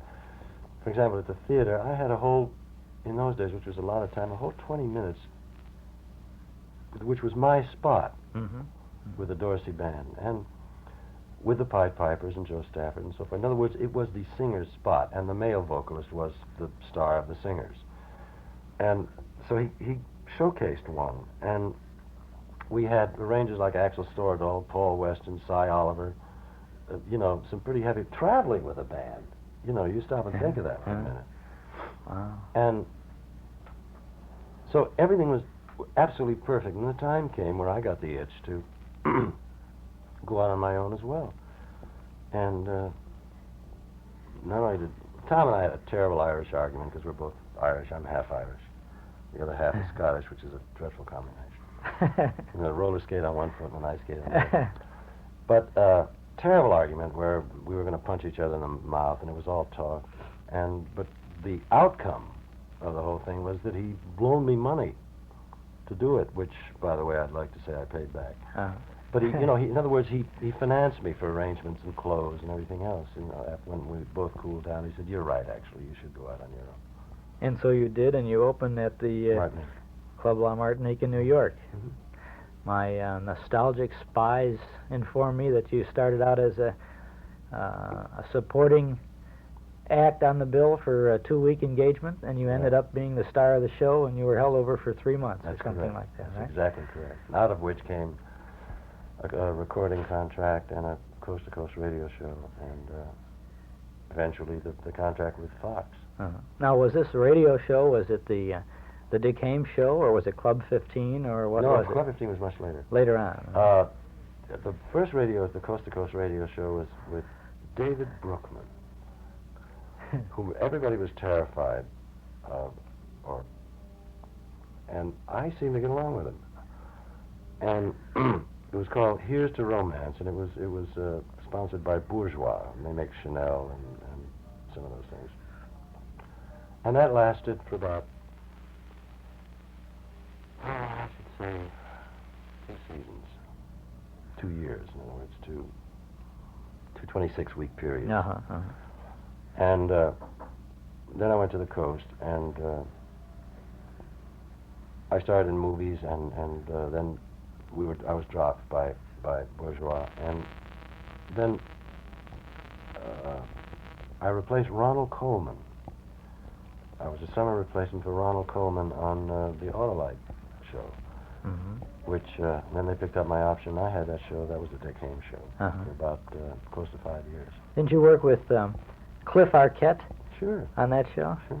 Yeah. He was Mrs. Wilson. He had a character named That's Mrs. right. Wilson on that show. Yeah. And Gord Jenkins, of course. Gord, he was on it with me on throughout the whole yeah. 5 years. He was quite an asset to you, and you sure. to him, too, I think. Sure. Yeah, we used to do some very interesting musical things on that show. What was your first record as a single, not with James or Goodman or Dorsey? Can you remember? Hit? I was very lucky, because there'd been a record ban on, musician strike. And Jack Kapp got the idea of my doing some vocal records. In other words, the song spinners imitated instruments or sounded like a band. And my first record was You'll Never Know, which sold something like 2 million copies or something ridiculous. Easy. Yeah. Easy. And that was followed up by Little White Lies, and of course the big hit from State Fair, It Might As Well Be Spring, which we enjoyed tonight. Thank you. At the Blue Max. It was great. Now, in concurrent with the radio show and all of the records, then, as you mentioned a moment ago, you were signed by 20th Century Fox. And since the first picture, which was Irish Eyes Are Smiling, right? No? No. Before 4 Jills that? in a Jeep. 4 Jills in a Jeep. It was before Irish Eyes Are Smiling. That wasn't. That was Irish Eyes you starred in, though. Right. Yeah. Right. In 4 Jills in a Jeep, it was a featured part, but under the thing, the thing where on the screen they say "and introducing." It was one of those, so it was quite important. And along with that, we had that was of course with the Irish Eyes with June Haver, and then he co-starred with Betty Grable. Yeah, but you know who you forgot in Irish Eyes? Who's that? Who played a heavy and he just hated the part was Tony Quinn, Anthony Quinn. What was it like being? I guess you were a contract player, yet No, I a wasn't. star. You weren't on the contract. No. And from one picture to the next, you were. I had a 2-picture-a-year deal. I forget. I think it was for a 7-year deal, and then when we started making more than 2 pictures a year, my manager accelerated the contract. That's the way it worked out. No, I was not a contract player. I never went through that. What I understand is kind of in those days torture, but it was very, very lucky. Now, you made something more than 35 motion pictures in your career, and I'm sure everyone remembers as perhaps one of the outstanding films, State Fair, which was, for some reason, whether it was calculated to be this or not, just a great motion picture. Yeah, well, everything worked. I mentioned earlier that it's one of those things that the magic sort of fell into place on its own. We could feel it as we went along, and Walter Lang was an incredibly good director. He was a very sensitive man. And everybody just sort of, the chemistry was right. It worked out beautifully. And it holds up. It sure does. They've changed the title for television. Yeah, you told me. Because of the reissue or the second, the remake of it. But it happened one summer. Yeah, it happened one spring or one summer. It was on in Chicago not too long ago, and motion picture attendance fell off. Sporting events attendance was down. You're and, kidding. Everybody stayed home come to. on, you put me in. No, seriously. One of the big events of Chicago television to see State Fair again with Gene Crane, Dana Andrews, and Dick Haymes. Right, youngster Dick Haymes. Yeah. Speaking of films, I understand you like to watch old movies. I do. What kind of pictures do you like best? Well, I answered you before. It's kind of a, sounds like a pompous question, but I answer rather. I like good movies. Some of my favorite movies would surprise you. Gunga Din, the old Gunga Din with Cary Grant, Fairbanks, and Victor McLaughlin, and all those people. I love that. It's one of the great action pictures of all time. I love to watch a picture with W.C. Fields called Hurry, Hurry. It's a short. It's a beauty. You know, it's a funny picture. That's from Never Give the Sucker an Even Break or something. I don't know what it's from. It's the chase sequence. It's the most incredible chase I've ever seen. And I can look at it over and over and over again. I still, you know, fall out of my chair. And then I like things like Here Comes Mr. Jordan. I like Cary Grant's Mr. Lucky. Strangely enough, I don't run musicals very often. I like Petrified Forest. It's kind of hard off the top of my head. And, of course, I've got all of Flynn's pictures because he handed them over to me one day in a moment of great generosity. Oh, wow. So I've got all of his. And some of them are pretty groovy, you know. I love it because he was one of the great swashbucklers of all time. If Dick Haymes is considered a singer's singer, who's Dick Haymes' ideal as a singer? Oh, that's a rough question. It would have to be, if I were writing about my favorite, if I invented a character as to who was my favorite singer, I would have to conglomerate many characters into that one character. That's the best way I can answer you. There's some very heavy singers around, there's, you know, but there are reasons why I like the singers. Obviously, I love Tony Bennett. I like Jack Jones. There are times when I like Andy Williams. I like Frank, as far as the male singers are concerned.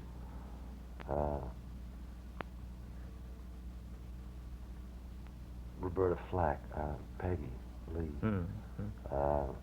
There are times when I like, what's her name?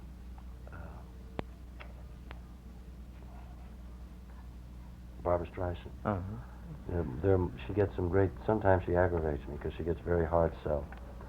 But there are other times when she gets very tender and she's got a fantastic pair of chops. She really can sing when she wants to. What's been happening lately for Dick Haymes? Well, I'm singing songs. I did the Coconut Grove, and then I went and I did the Contemporary Hotel in Orlando, the Disney New World, the Disney World. And I'm here, and I'm getting together. I'm writing a television. I wrote a television special. Now I'm doing a rewrite because I'm not happy with it for myself. And with an idea, you know, for a spin-off for a series. And the Coconut Grove show was recorded for Daybreak, and that should be coming out. That should be released quite shortly. It turned out beautifully, actually. I had the Burgundy Street Singers with me, and the Les Brown Orchestra, and lead strings, and the whole number, you know. And Sonny Burke, the head of Daybreak, recorded 3 shows, so we had plenty to edit from. If they were half as good as their performance tonight at the Blue Max, they're outstanding. Thank you very much. Outstanding. I know, well, from here then you're going where exactly? I'm going back to Malibu to do some more work on the special, and I'm going to do some guest shots on television. I'm going to do a Mancini shot, I think on the 26th.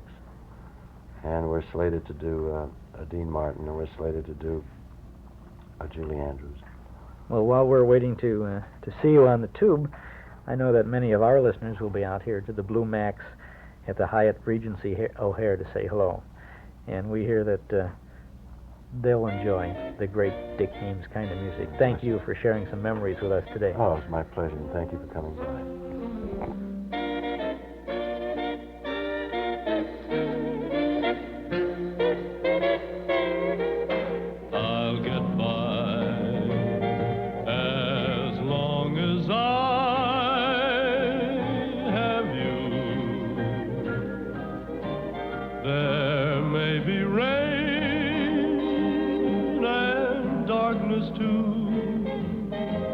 I won't complain.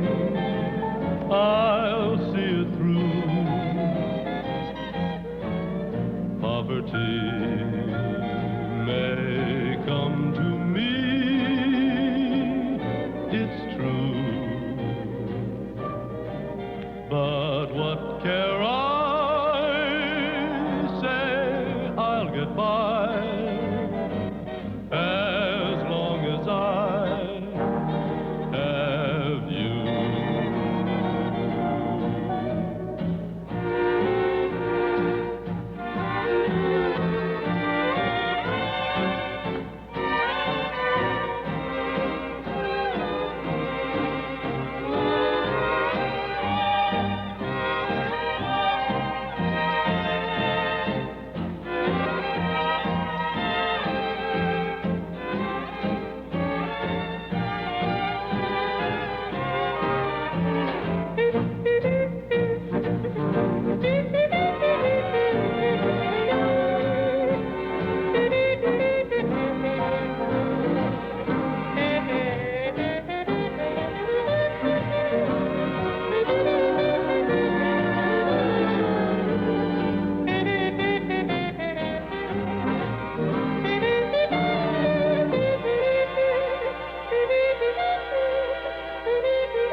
Poverty may come to me, it's true. But what care I? Say I'll get by as long as I have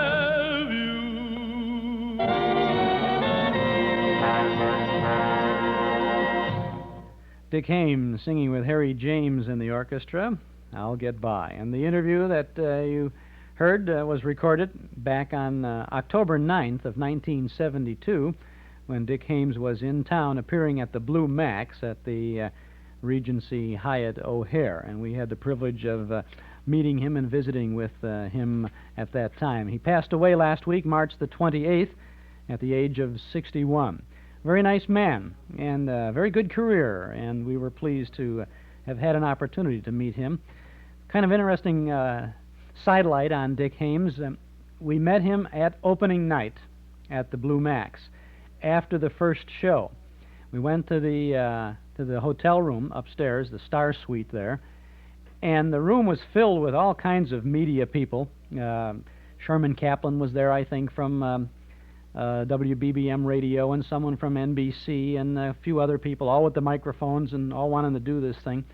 And you know, most of those people, mostly they want 3 minutes because they do a little squib here on this show and on that show. And of course, you know me, we like to get a nice lengthy interview. This ran something like 17 or 18 minutes. And we got to Dick first. Now, everybody is in this room. The press people from the hotel, my wife was there, and all the, a couple of people with Dick Haymes. We were all in the room together, and I sat down next to Dick and said, "Now I'd like to talk a little bit about your career and go back a ways." He said, "Fine, let's go." And so we started. Well, with all these others around, I knew they were getting antsy because they wanted to do their number and get the heck out of there. But we just went right ahead and did it.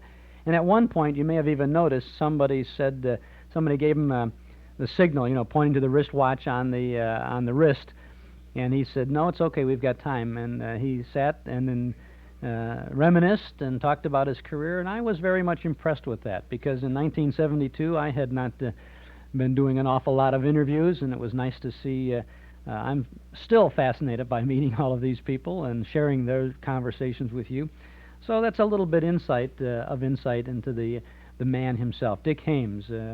And a major entertainer from the 1940s and 50s who affected all of our lives with his talent and his music. He's gone, and we use these few moments this afternoon on Those Were the Days to pay our respects.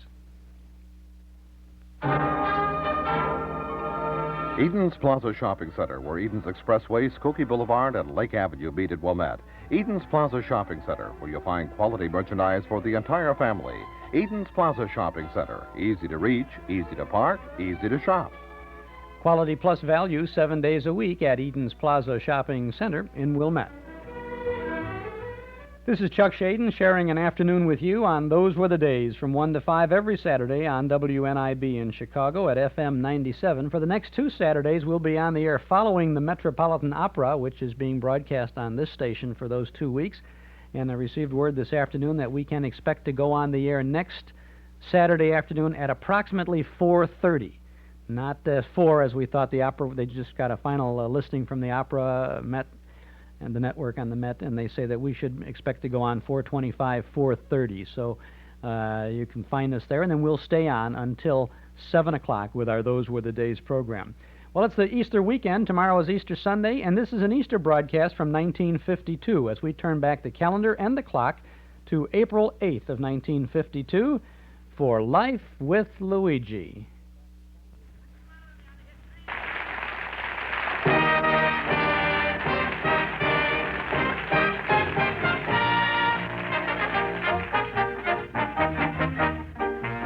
The makers of Wrigley's Spearmint Chewing Gum invite you to enjoy Life with Luigi, a comedy show created by Cy Howard, directed by Mac Benoff, and starring that celebrated actor, Mr. J. Carrol Naish, with Alan Reed as Pasquale.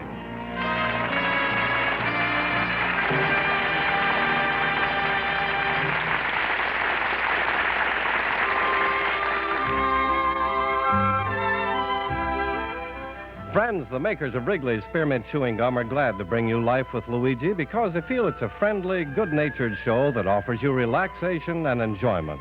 And you know, Wrigley's Spearmint Chewing Gum offers you relaxation and enjoyment, too. It's pleasant to chew on a smooth piece of Wrigley's Spearmint, whether you're working, shopping, listening to your radio, or doing just about anything. Wrigley's Spearmint Gum tastes good, it's refreshing, and the good, easy chewing gives you comfort and satisfaction. So chew Wrigley's Spearmint Gum often, every day. Millions enjoy it, and you will, too.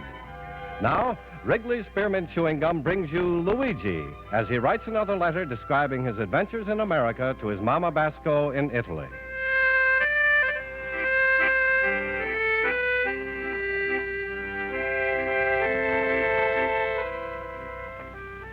Dear Mammy, there's the one thing I'm crazy about, and that's the holidays in America. Has the one noisy holiday here, Mamma Mia, it's the 4th of July, which is celebrate America's independence from England. That's right, Mamma Mia. England is once owned America, but she's not going to keep up with the payments. But right now is a double holiday, Easter and Roos's birthday. Who want to know biggest secret, Mamma Mia? I'm going to save up $40 since January, and this Sunday, I'm going to make a big Easter dinner and invite all of my school friends, and a Pasquale and a Roos. Here you see, this dinner is also going to be a surprise party for us. And don't ask me, Mamma Mia, how old she is. When I'm asking Pasquale, he says she's almost 30, but when I'm looking around her middle, I think she's almost 60. And I'm going to buy Roos a beautiful birthday present to surprise her. And with the rest of the money, I'm going to buy enough for food for everybody so they should bust. But right now, Mamma Mia, I'm going to my night school and invite all of my friends to my Easter dinner. I'm going to hardly wait to tell them.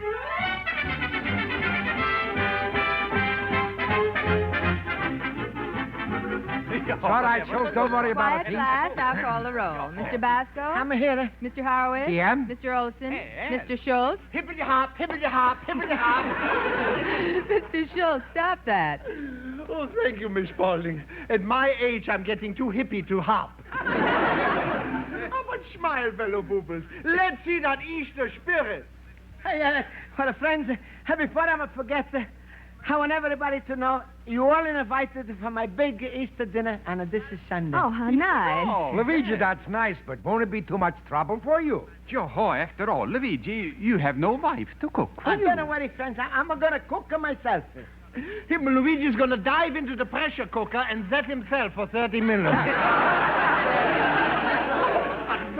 Don't be so impulsive with that dinner, Luigi. Making a meal for a lot of people is no cinch. Oh, well, don't worry about me. I'm wonderful cook, Julsun. And I'm saved up so much money, nobody's got to eat for 2 days before the dinner. Well, thank you, Mr. Basko. At this time, however, I think we should begin the lesson. Class, today I'm going to review some of the more troublesome grammar rules. Mr. Horowitz, you may tell us the plural of calf. Cabs. In the plural, the F changes to V-E-S. Good. Mr. Basko, the plural of jacket. Jackets. Mr. Schultz, the word pants. Pants?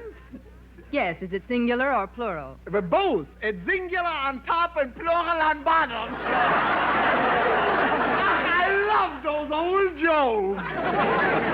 Mr. Olson, you may tell him the answer. I will be happy to. The word pants is always plural. Then how about if we had trousers? That's always plural, too. Himmel, I can't buy a suit with one pair of pants in this place. All right, Mr. Schultz. Mr. Olson, that was very good. Now let us go on to verbs. Mr. Basko, you may name the two types of verbs. What is a active and a passive? Mr. Horowitz, define them. With pleasure. An active verb shows action. A passive verb shows passion. What? Mr. Horowitz, where did you learn that? Yeah, and where can we get a hold of that book? Please, please. Now, will somebody tell us the difference between an active verb and a passive verb? Mr. Schultz. All right. The active verb ain't passive and the passive verb ain't active. I'm in no mood for jokes. I'll give you a 0 for that answer. Well, I'm in no mood for bargaining. I'll take it. Mr. Olson, you tell him. To be sure. The active verb denotes the subject as acting. The passive verb denotes the subject as acted upon. Correct. Now, Mr. Basko, give a sentence. Would you give a sentence illustrating each type of verb? All right. Sentence with the active verb.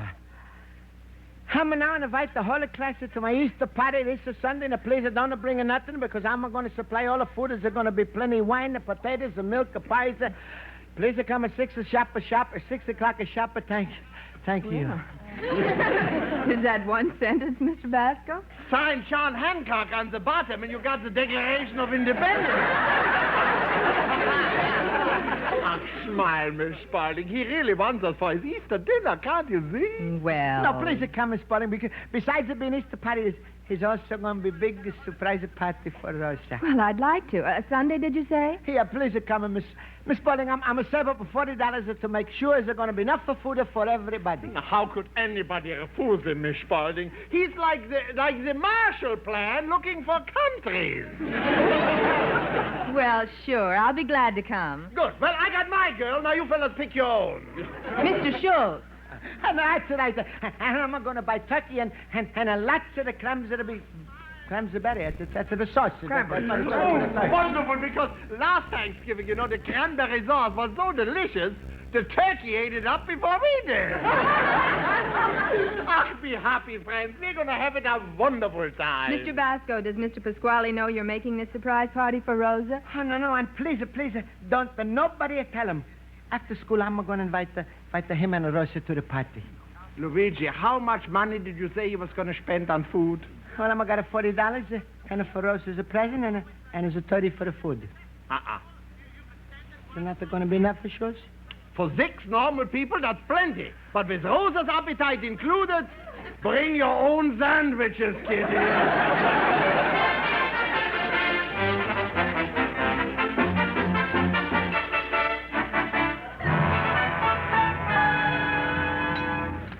Rosa, stop eating and pay attention. All right, Papa. Now, look, baby, I don't want you should invite anybody to your birthday party. It's just for Luigi. You mean I can't come, Papa? Oh, stop. I mean, Luigi's going to be the only guest. Oh. And can you guess why Luigi's going to be the only one invited, my daughter? Sure. Then there'll be more cake for us. Yes. No! And don't do what you did the last year's birthday cake when you ate up all the candles. Look, Bambina, I want you to dress up special and nice for your party, eh? Wear that black, shiny dress that makes you look skinny, eh? Oh, Papa, can I wear my Mexican skirt? That makes me look skinny, don't it? Makes you look like a Mexico.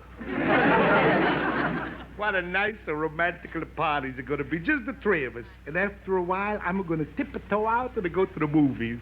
Oh. What's the matter? What are you bellyaching about? I want to see the picture, too. Look, Go on, hide. Luigi's a-coming. Go in the kitchen before you spoil everything. All right. Hello, Pasquale. Hello, little pumpkin head. How was the school today? Oh, it's pretty good. Hey, your heads are getting bigger. Huh? Luigi, I bet your brain must have gained 10 or 12 pounds since you started pushing education inside. No, well, Pasquale, I'm coming to invite you to big Easter dinner that I'm giving this Sunday. Huh? Luigi, that's a funny thing, but I was going to invite you to a party this Sunday. You? What? Who else you invited, Pasquale? Just to you. Pasquale, what do you talk about? No, you got to come to my party. I'm invited lots of people. I don't care. You got to come to mine. No, Pasquale, the whole thing is crazy. Hey, you got to come to my party. No, you must come to my party. No, wait a minute, Pasquale, because I'm already invited all of my school friends and Miss Spalding too, and we're going to have a big Easter dinner all together. Big dinner with everybody. I wanted just the three of us. Yeah, but are you going to be there, Pasquale?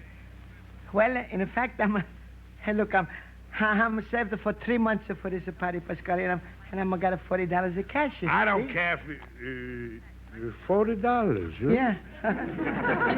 Let me see the money. Yeah, sure, here. Look. Hey, let me hold them, eh? That's all right, the $40.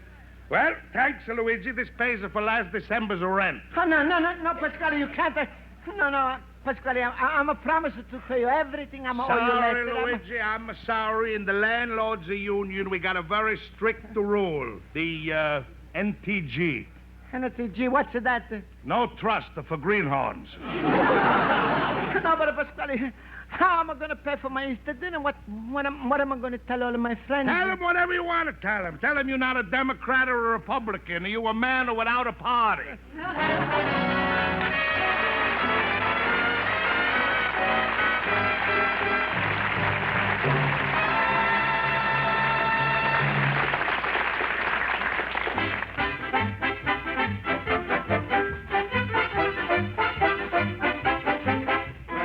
Before we return to Life with Luigi, here's a suggestion that'll make your daily activities more pleasant and enjoyable.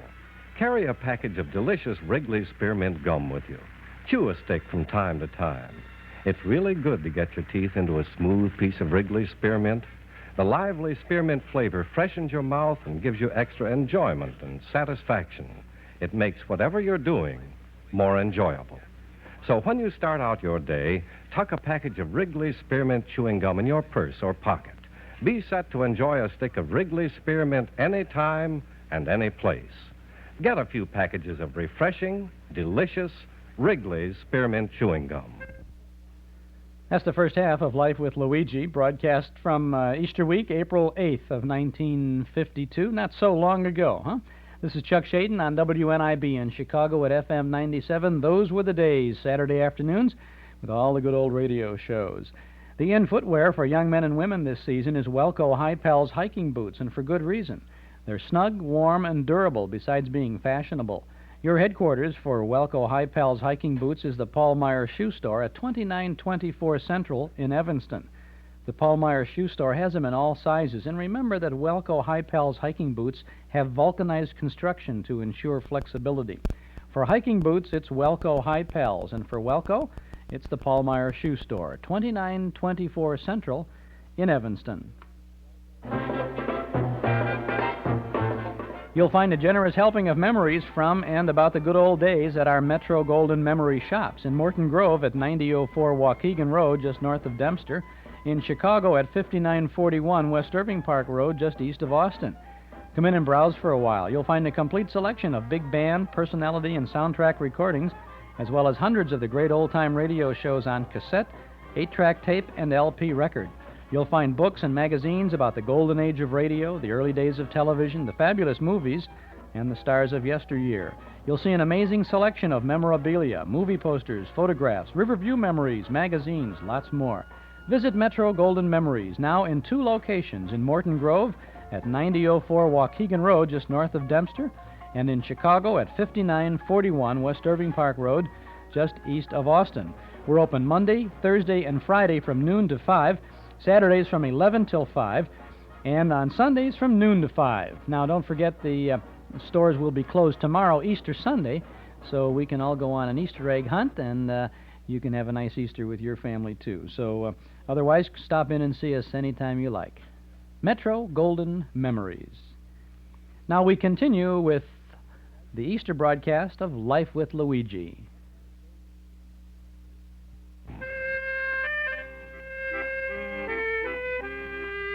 Now let's turn to page 2 of Luigi Basko's letter to his mother in Italy.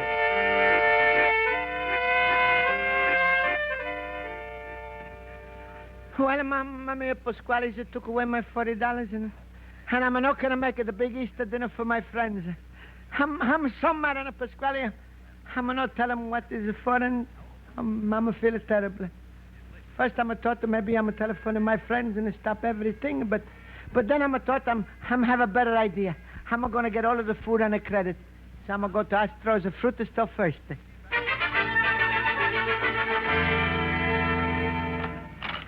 Oh, hello, Astro.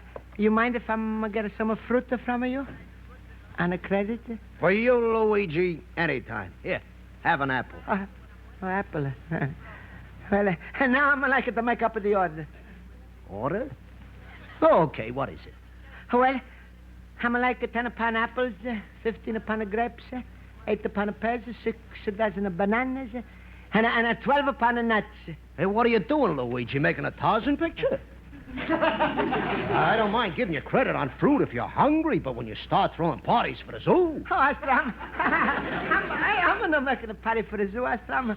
I'm making a bigger party for my friends. I'm just sorry, Luigi. For parties, I got no credit. After all, I'm running this fruit market for profits. You think bananas and oranges and apples grow on trees?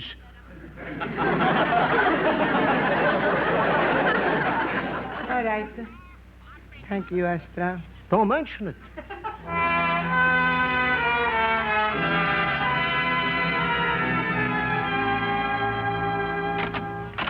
Hello, Mr. Warner. How's the butcher business? Oh, pretty good, Basko. What can we do for you today? Well, Mr. Warner, I'm making a big Easter dinner tomorrow, and I'm going to get... I've got just the thing, Basko. A 20-pound turkey, fit for a king. Isn't that nice? That's a beautiful... Go ahead and charge it. Oh, I'm sorry, Basko. That's against company rules. But if you're short on cash, I'll be glad to okay your check. That's no good. My check is short on the cash, too. Oh, I'm sorry, Basko. I'm more sorry than you.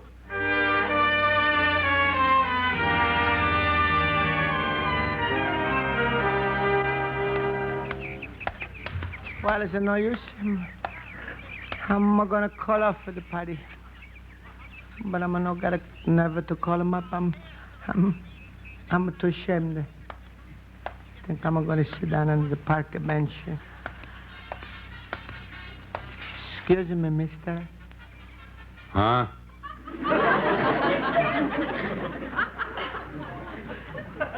Mind if I'm going to sit down next to you? Be my guest. Thank you. Yeah. Thank you. Mamma mia, what am I sure to do? Call off for the party, no call off, call off, no call off, call him off, gonna call him Would off. you like a daisy friend to help you make up your mind? Excuse me, I'm talking to myself. You ever talking to yourself? Oh, brother, don't remind me. What's your trouble? Drink? Uh-huh. How do you know? I could tell. We're the same type. Soft inside. No willpower. Well, tell me about it. Well, it's not only drinks, but it's also food and a fruit. Huh? Yeah, and a birthday cake and a present and no nuts. What? Look, friend, maybe you better talk to yourself. No, please, help me. I'm always save up my money for a party for my friends, but then somebody's to take it away. I'm got nothing to feed them, and I'm ashamed to call them up and tell them about it. Did you say they was your friends? Uh-huh. Then your problem is solved. What? Because a friend is a friend. True blue to the end. Food or no food. I know. Because I had a friend. My mother. She never fed me, never gave me no food. But still, I was her friend. That was you, Mamma Mia. That's right. Mother! wherever you are, I want you to know we're still friends. I ain't changed at all. I'm still hungry. Go, friends, go. Give your party, invite your friends, say nothing, and they'll enjoy themselves with friendship. Oh, thank you. Yeah. Oh, thank you. You're making me feel good all over. And I'm going to back it out to my antique shop, fix it up nice and pretty. And then, goodbye. Give my regards to you, Mom. Thanks, friend. Oh. Hey, look, maybe you want to come to my party, too? Are you kidding? You ain't got nothing to eat.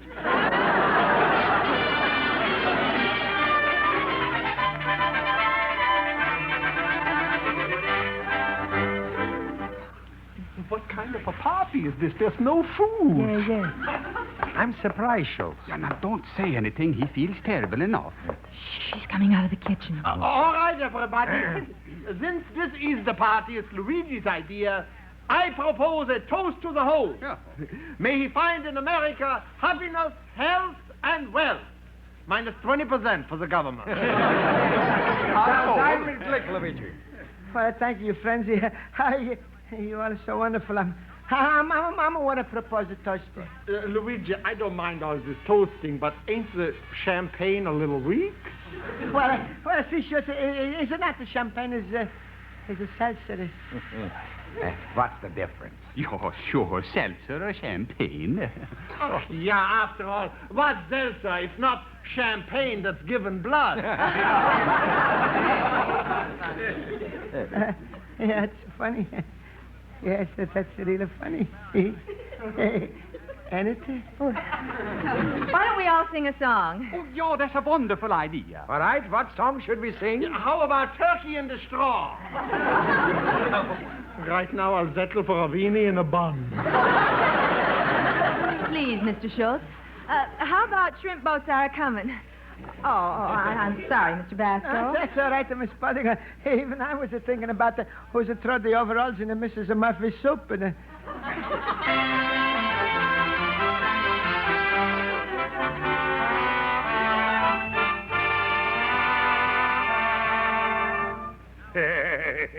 Rosa, today we're teaching Luigi a big lesson.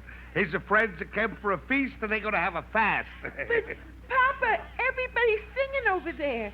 You think Luigi got food someplace? This I better investigate. Watch the restaurant, Rosa. Stubborn little cabbage puss. Gives me nothing but a trouble and a headaches. Since I imported him from Italy, my life is just one big aspirin. Luigi's putting up his hand like he's going to make a big speech. I better open up the door a little. Well, Francis, isn't I used to pretend that we all are having a lot of fun? I'm going to tell you something. I'm going to make a confession. Never mind the confession. Bring on the food. After the trouble of Schultz, I'm not got enough food. Luigi, you're joking, huh? That Luigi is pulling our leg. The way I feel now, if he pulled my leg, my stomach would drop out.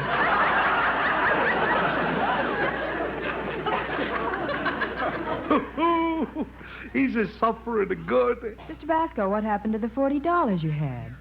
Pasquale took it for the rent money. Oh, that's Sure. Bye, tell us. No, please.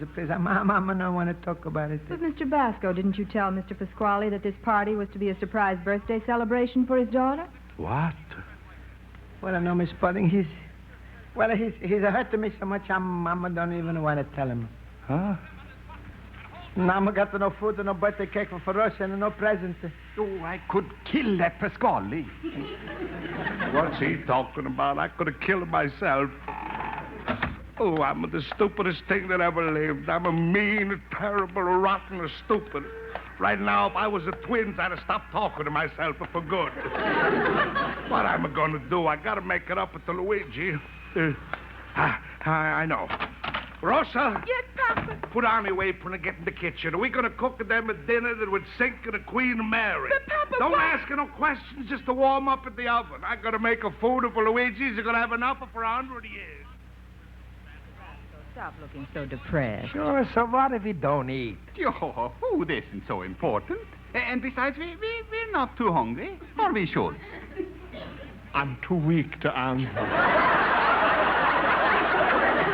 Oh, what's the use? So why don't we stop all of this? Say, Luigi, everybody. Listen, I got a great big idea.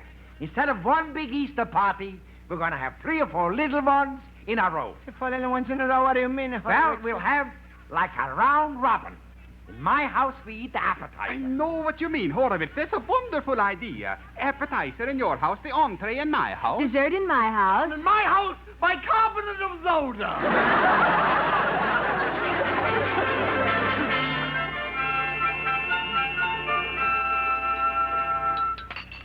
Oh, Harlow, how am I going to thank you for such a wonderful idea? Luigi, I'm the happiest man in the world. I thought of it. Go ahead, eat. Yeah, but that's the dishes. What do you call it? It's called a Vorspice, chopped liver. It's very tasty, Mr. Horowitz. What is your wife's recipe? Sorry, Miss Spaulding. That's an international secret.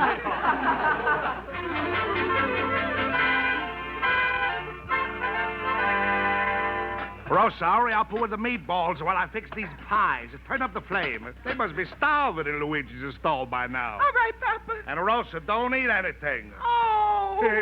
I bet if they saw these meatballs, they'd go crazy. Papa, what do you think's happening to me?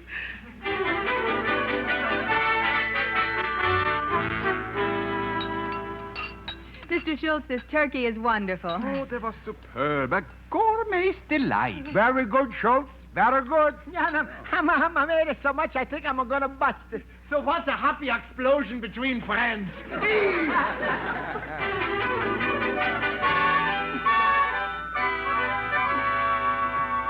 How's the spaghetti, Rosa? Almost cooked? Almost, Papa. These lasagnas are going to give them an Easter dinner they never going to forget. Rosa, stop looking that way at the pizza. But, Papa, I'm starving. Rosa, listen, right next door is 5 starving people waiting for all this food, and we owe Luigi a lot for the wrong we did to him.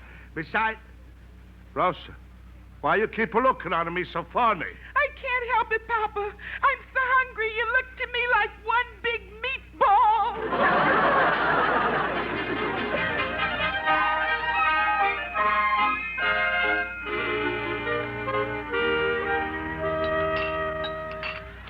Oh, friends, I don't know what to say. I'm so full up with it, thanks. So full of food. Ach, Miss Spaulding, you make it wonderful coffee. Well, I did the least. Mr. Olson, this dessert tastes just heavenly. How did this boiled? Olson, what do you call it? It looks like the pancakes. In Sweden, we call it platter. Back home, many families eat it, especially on Thursdays, with pea soup. Oh, with the pieces? Hannah, this is sauce, so that's delicious. So what do you call that? There was lingonberries. In Sweden, we use it just like applesauce. Go on, Olsen, keep on talking. I feel like I'm eating a dessert with a traveler. You know, friends, I'm so full now, I feel like I ate into 1953. Yeah, me too. If anybody mentioned food to me now, I think I would float away. Yeah. Well, now, friends, please, maybe we all go back to my antique shop and we just sit back and relax and maybe just talk, huh? It's a good idea, Luigi. Let's go. Schultz, get up. Impossible. I think the Automobile Club will have to tow me to Luigi's store.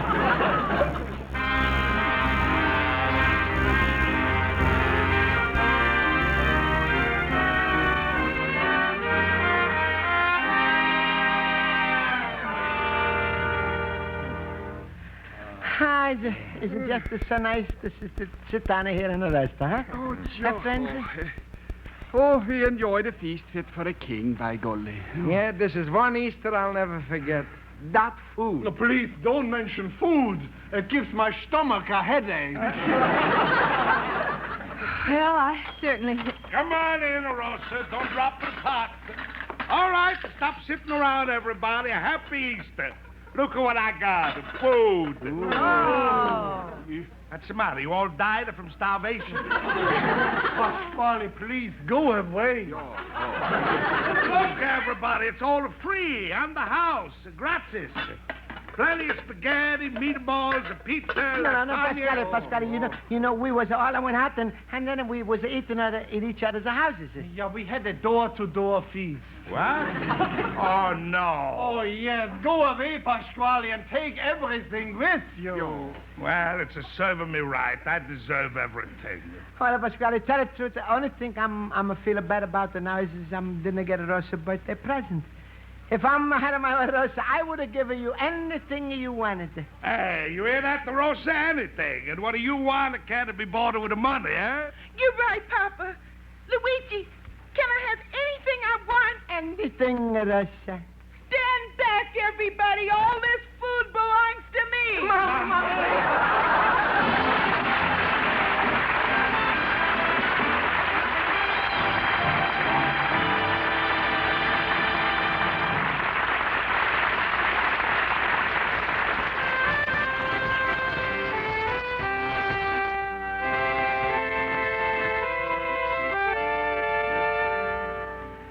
Well, Mamma mia, we had a wonderful feast this Easter, and after all, even Roos's got a big birthday present.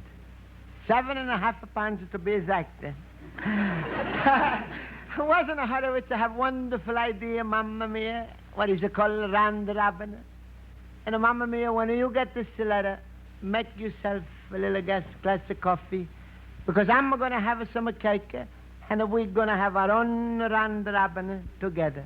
You'll have a son, Luigi Basko, a little immigrant.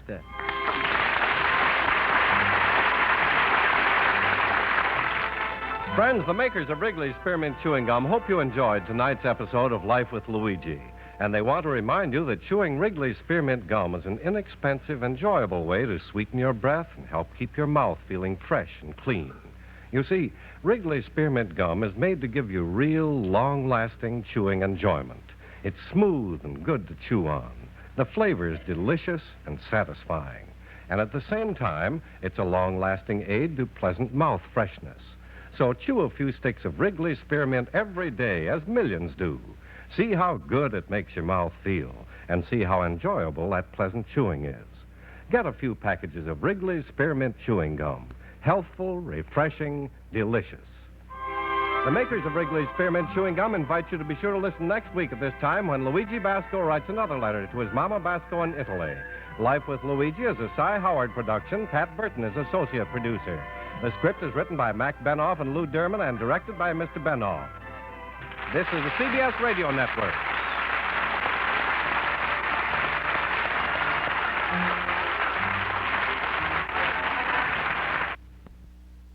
That's Life with Luigi, their Easter show from April 8th of 1952. Wrigley's Spearmint Chewing Gum. Charlie Lyons was the announcer on this broadcast. A lot of good radio people in there. Alan Reed, Hans Conried, Mary Schiff, and J. Carrol Naish, of course, as Luigi, with Alan Reed as Pasquale. This is Chuck Shaden, our Easter weekend program on Those Were the Days from WNIB in Chicago at FM 97. We're going to be going back to 1936, a few years ago, only 44 years ago, for the New York City Easter Parade coming up in just a minute. And then we're going to have a Hallmark Playhouse and the Jack Benny program. So stick around and don't touch that dial. A lot of good things coming up in the next several weeks here on Those Were the Days. So we have, the next two Saturdays, as you know, the Metropolitan Opera will be transferring to WNIB for those 2 Saturdays only. And that starts at 1 o'clock, and we will go on the air immediately following the Metropolitan Opera broadcast, which, as of this moment, we know will be at approximately 4:30 next Saturday, and then around 4 o'clock or sometime thereafter the following Saturday. Then we'll resume our regular time on the 26th when we have our anniversary broadcast. Next Saturday, we have the Fred Allen Show, the Whistler, the Couple Next Door, Duffy's Tavern, and if time permits, the Fitch Bandwagon. The week after that, scheduled our Fibber McGee and Molly, the Fat Man, the Thin Man, and Command Performance. Now, you can keep track of all the things we're doing when you subscribe to our Nostalgia newsletter and radio guide. Guess who is on the cover of the newsletter for the month of April? Somebody celebrating his 10th anniversary this month. At any rate, with that notwithstanding, you may still want to subscribe to the newsletter, a 1-year subscription, 10 issues, only $7. And you can subscribe right now when you call our studio here at 965-7763. 7763. The April issue of the newsletter offers reprint articles about Mr. District Attorney and Pepper Young's family. There's a look at the beginning of the radio networks, very interesting article, and a funny item by Bill Thompson, who was the old-timer on the Fibber McGee show, as he writes about his impressions of Hollywood. It's all there, and it's waiting for you when you subscribe to our Nostalgia newsletter and radio guide, 965-7763. You'll get advanced news about our movies and other special events coming up at Northwest Federal, plus the complete listing of all the good old shows we offer on Saturday afternoons here on WNIB. Call 965-7763, and we'll begin your subscription with the current April issue, which you'll receive by first-class mail within the week, and we'll include an invoice along with your first copy. 965-7763, or send $7 for a one-year subscription to Nostalgia Newsletter, Box 421, Morton Grove, 60053. If the lines are busy when you call, we sure will appreciate it if you'll wait just a moment and then dial back, 965-7763. It's Northwest Federal Savings Time. We've got more time for you. More ways to save and more gifts to choose from, too. 23 name-brand gifts in all, free or at greatly reduced prices, just for saving at Northwest Federal, where you get the highest return on a savings plan that's right for you. Now you can deposit $300 or more in a regular passbook account, or deposit $500 or more in one of our fixed-rate certificate accounts, or even take advantage of the new guaranteed rate 2.5-year T-Market certificate. Then select a quality name brand item like a Kodak Pleaser instant camera, a West Bend 4-piece wok set, Totes umbrella, or Sharp calculator. But come in soon, because this offer is good for a limited time only. One gift per family at Northwest Federal Savings, with more time and more ways to save, and more time for you. It's Northwest Federal Savings Time. We've got more time for you. Don't forget our memory movie is on a weekend vacation this week at Northwest Federal. Easter weekend, no programming going on. Next Saturday evening, it's Thank Your Lucky Stars from 1943. And next Friday, we begin our Laurel and Hardy Film Festival with Pack Up Your Troubles from 1932 and Below Zero from 1930. Mark your calendar for Saturday and Sunday, April 26th and 27th. We have a live stage presentation, a multimedia show, a radio nostalgia show, as we celebrate our 10th anniversary in broadcasting with a special program at Northwest Federal Savings. We've got a lot of special films lined up, some slides, a lot of good slides, some tape things, and some interesting comments I think you'll enjoy. I hope you will anyway, and I hope you'll join me to celebrate our anniversary with one of two programs at Northwest Federal. 8 o'clock Saturday the 26th, 2 o'clock Sunday the 27th. Donation is $2 per person, with all proceeds going to recognized charities. You can get your tickets in advance, and I suggest that you do that at any office of Northwest Federal Savings, or if you would like to send in advance for your tickets, send your check to me, payable to Northwest Federal, and care of Northwest Federal, 4901 West Irving Park Road, Chicago 60641, and we'll be happy to mail the tickets out to you in advance. We'll just do that as a special accommodation for this particular program. I'm looking forward to that very, very much, to our special anniversary broadcast that afternoon, and then to the Saturday night show and the Sunday afternoon program at Northwest Federal on the last weekend in April. It's going to be a lot of fun. It's going to be a very nostalgic weekend for all of us, and I hope you'll be able to join us for that. Now, you know, for years and years we've heard the song Easter Parade. On the Avenue, Fifth Avenue. Well, we're going to Fifth Avenue now. We're turning back the calendar 44 years to Easter Sunday, April 12th, 1936. We joined the Red Network of the National Broadcasting Company with announcer George Hicks, and listen to all of the dialogue and all of this conversation. Here's part one of live coverage, delayed slightly, of the New York City Easter Parade. Good morning, ladies and gentlemen. This is announcer George Hicks speaking at noontime on Easter Day from Fifth Avenue, directly before Radio City. The weather is cloudy and chilly. The National Broadcasting Company thought that they would like to ask you to stroll along with us, quite informally, along some of the fashionable avenues of New York City, to observe the people, see the styles, and speak of what is called the Easter Parade. But before we do so, I think it would be only fitting to tell you how we look, as you would see us if you were on the avenue promenading. I'm attired in the conventional morning dress of striped trousers, cutaway coat, double-breasted waistcoat, and silk topper, gotten for me by dear old NBC. But the thing we'd like to call your attention to is the fact that inside this silk hat on my head is set a tiny radio sending station. In my hand, I hold a microphone, a small one set on a handle like a lorgnette, and about my waist is a wide leather belt like those used by automobile riders, or motorcycle riders. In this belt is slotted 30 or 40 small dry cell batteries, making the power for this walking radio station and looking a little like small gauge shotgun shells. And appropriately over my hip pocket and on this belt is a small, square-shouldered little box with a neck looking exactly like a pre-repealed gin bottle. This is the speech modulator and amplifier. Those are big words that I really know nothing about. This all fits snugly under the sartorial splendor of my flowing tails and would be quite unseen by you if you passed us by here on the avenue. Now, coming through the crown of the silk Johnny, glossy and freshly rubbed, and I might add now, set just at the right angle, stabs an 18-inch slender aluminum tube that looks a little like the tip of a fishing rod and that serves as my antenna. Yes, I'm technically, sartorially perfect, the complete walking radio station. Even now I can imagine the ribbons of speech flowing off the peak of this little rod, rising so jauntily through the crown of my hat just over my ears, and floating right in through your loudspeakers. The transmitter, one of the newest developments of NBC engineers, set by them inside the hat, is no larger than about the palm of your hand.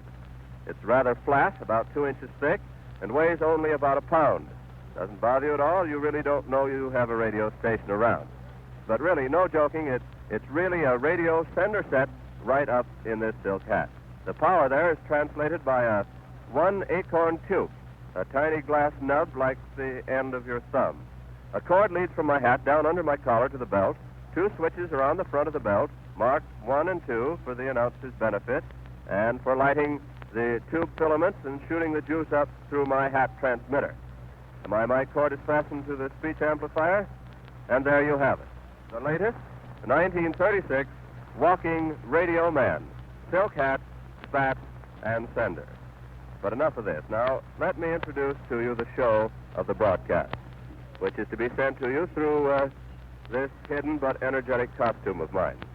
A very charming young lady on my right, a writer and artist, a member of a talented and distinguished family, authority on styles and the notables, Miss Gloria Bragiati. Good morning. And on the other side, a tall, handsome gentleman who's a New York man about town, a wit, a columnist, gourmet, and general lover of good things, Mr. Lucius Beebe. Morning, Mr. Hicks. And now, Mr. Beebe, as a seasoned veteran of many Easter parades, what have you seen so far this morning? Well, the weather being what it is, Mr. Hicks, clouds are just the same, but they're not as plentiful as they have been sometimes in the past. A good deal of the old-fashioned glamour of the town is missing. There go the chimes. Noon, just 12:30 and a little more now. Church is just getting out everywhere. The old-fashioned horse cabs and top hats are notably missing here in Fifth Avenue. Of course, this isn't the focal point of fashion anymore, so much as Park Avenue is nowadays. But there are all the people in the world here to see and to be seen, midgets and Indians, radio announcers, singers, photographers, policemen, great crowds of folk, everybody on parade hoping to be photographed, most of them getting that way. Masculine fashion isn't very well represented except by a few top hats here and there. Major William Kennelly of New York Athletic Club just strode by, handsomely gotten out in a topper, ascot tie, ledger rule trousers. Here and there are a few dressy people coming out of St. Patrick's now the church is over. But by and large, it's just a good, dressy Sunday New York Fifth Avenue crowd. And I would say, Mr. Beebe, somewhat chilly if they're as conventional as we are. And now, Miss Bragiati, I'd like you to give the feminine viewpoint, if you will, and please don't be afraid of this microphone. Well, when the weather isn't all it should be, I always think of what Mark Twain said.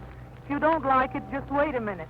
May I interrupt you long enough to say that if you saw St. Joan by George Bernard Shaw, the line of the old English soldier that came back from Hades was that it wasn't so bad down there. It's just like a very cold, wet Sunday afternoon. All right. And now through the crowd, I'm watching some of the celebrities that are coming through. Here I see Lady Wilkins. She's smiling, probably because her husband is coming back shortly, and they're going to Germany in a few days. And she's wearing a new color called Violet Ray, an umbrella of the same shade, which she's hoping will give her a sunburn since the sun hasn't come out. And here, peeking through the crowd, I see Miss Peggy LeBoutelier, whose recent engagement to Mr. Tony Williams has been announced. And she's wearing a grayish, brownish suit with a new color tamale accessories. So she has a new beret, too, which slants over one eye, and she looks very dashing. And everybody, most of the women have the fur coats on today, but I'm hoping that pretty soon we'll see more of them. Thank you very much, Miss Rajani. Now, Miss Beebe, I see that Miss Peggy LeBoutelier and Mr. Tony Williams are here. Wonder if you could get them to just say hello. Yes, as everybody knows, Miss LeBoutelier's engagement to Mr. Tony Williams has been engaged within the week past. They're the center of all eyes socially here in New York in the world of fashion. I'm going to ask Miss LeBoutelier if she'll just say hello and perhaps ask Mr. Williams to say hello, too. Peggy, would you speak to us? I'm very glad to. Hello. Tony, wouldn't you want to say a word about men's fashions, you being an arbiter in that field? After Mr. Lucius Beebe, I'm afraid there's nothing I can say about men's fashions. Lucius is New York's pride and joy. Thank you. All right, thank you, Mr. Beebe. Now, not to make this strolling too aimless for you, and because our time is somewhat short, the mobile unit of NBC, which is receiving these tiny little micro short waves, is parked at the curbing. Parked at the curbing. Interesting, isn't it, as he describes the equipment necessary to broadcast this live remote from NBC out on the Easter Parade on Fifth Avenue in New York City. You know, what is the Easter Parade? I always thought, when I was a kid, when they said the Easter Parade, I figured there was, you know, like the St. Patrick's Day Parade that we have here, or the Shriners Parade, or the Christmas, the Macy's, Gimbals, no, it's Macy's, Thanksgiving Day Parade. But really, the Easter Parade is everybody, the people out on Sunday morning, Easter Sunday, going to church, from church, going to restaurants, just taking a stroll on maybe the first real spring-like Sunday of all. So tomorrow, the Easter Parade is wherever you're going to be. If you're walking to church, or if you're taking a stroll down Michigan Avenue, or in your neck of the woods, wherever it is, that's the Easter Parade. And it's kind of interesting too. The hoi polloi, right? The ritzy folks, all the people we don't know, right? They were out being covered here, which is BB and all these other snobs. Those people who were out there on Fifth Avenue. We'll get back to George Hicks on the Easter Parade in just a moment. This is Chuck Shaden on the Saturday before Easter, parading a gathering of old-time radio sounds for you on WNIB in Chicago at FM 97. You buy with confidence when you get the Townhouse Guarantee from Townhouse TV and Appliances. Give them a try. They won't be undersold, and you won't be underserviced. Shop around, get the best deal possible, then visit Townhouse. They guarantee that you'll get the best price on the hundreds of Frigidaire refrigerators, washers, dryers, and ranges in stock. And there's more. Townhouse guarantees to make delivery on the day promised. Guarantees normal installation on all products delivered. Guarantees to move your old appliance to the basement or the garage, or to remove it from the premises if you like. Check with Townhouse and take advantage of the big Townhouse Guarantee.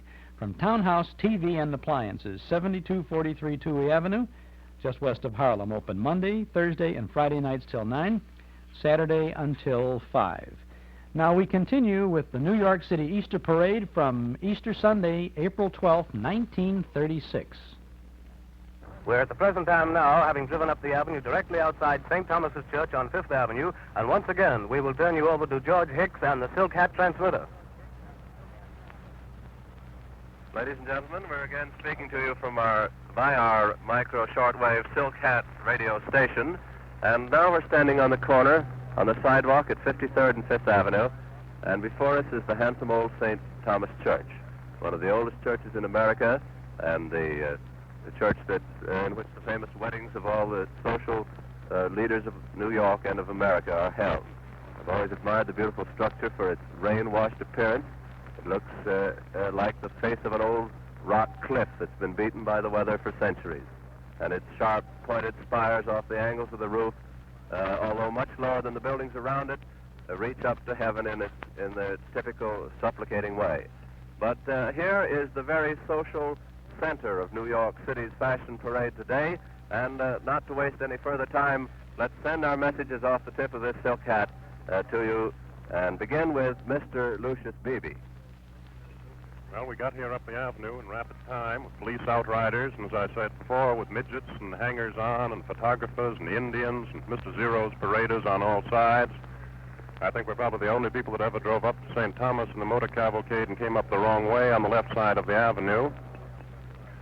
This is more of a focal point of fashion and society than perhaps it was down by Radio City. More fashionably dressed people here, more well-to-do looking folk, more top hats, more tailcoats. It's more or less of a subdued Easter parade this year because the weather is a little bit gloomy and a little threatening, but still it's picturesque and an affluent-looking one. The appearance of the crowds or any index of the times, it's a prosperous time. New York is a proverbially well-dressed city, and it's particularly so on an Easter like today. There's a notable absence of formal clothes, by and large. Here and there over the crowd, I can see a top hat from here, perhaps 40 or 50 in sight, not like the old days when everybody wore them. Formal clothes are still the rule, however, for underneath the overcoats I can see the ledger rule trousers that indicate that almost all the gentlemen who are parading on the avenue are formally dressed, at least for home and Sunday dinner, whether they wear a top hat or not. By and large, as far as men's fashions are concerned, the old conservative morning tailcoat or cutaway predominates. I haven't even seen an old-fashioned Prince Albert in the crowd. Some of the younger and smarter men wear short Foreign Office jackets with ledger rule trousers, white waistcoats and ascot ties. It's a dressy crowd. It's an affluent crowd. It's a good-natured and a good-looking crowd. And if it's any index of the times are all right. All right, Mr. Beebe, thank you very much. And may I compliment you on your radio ability as well as your style knowledge.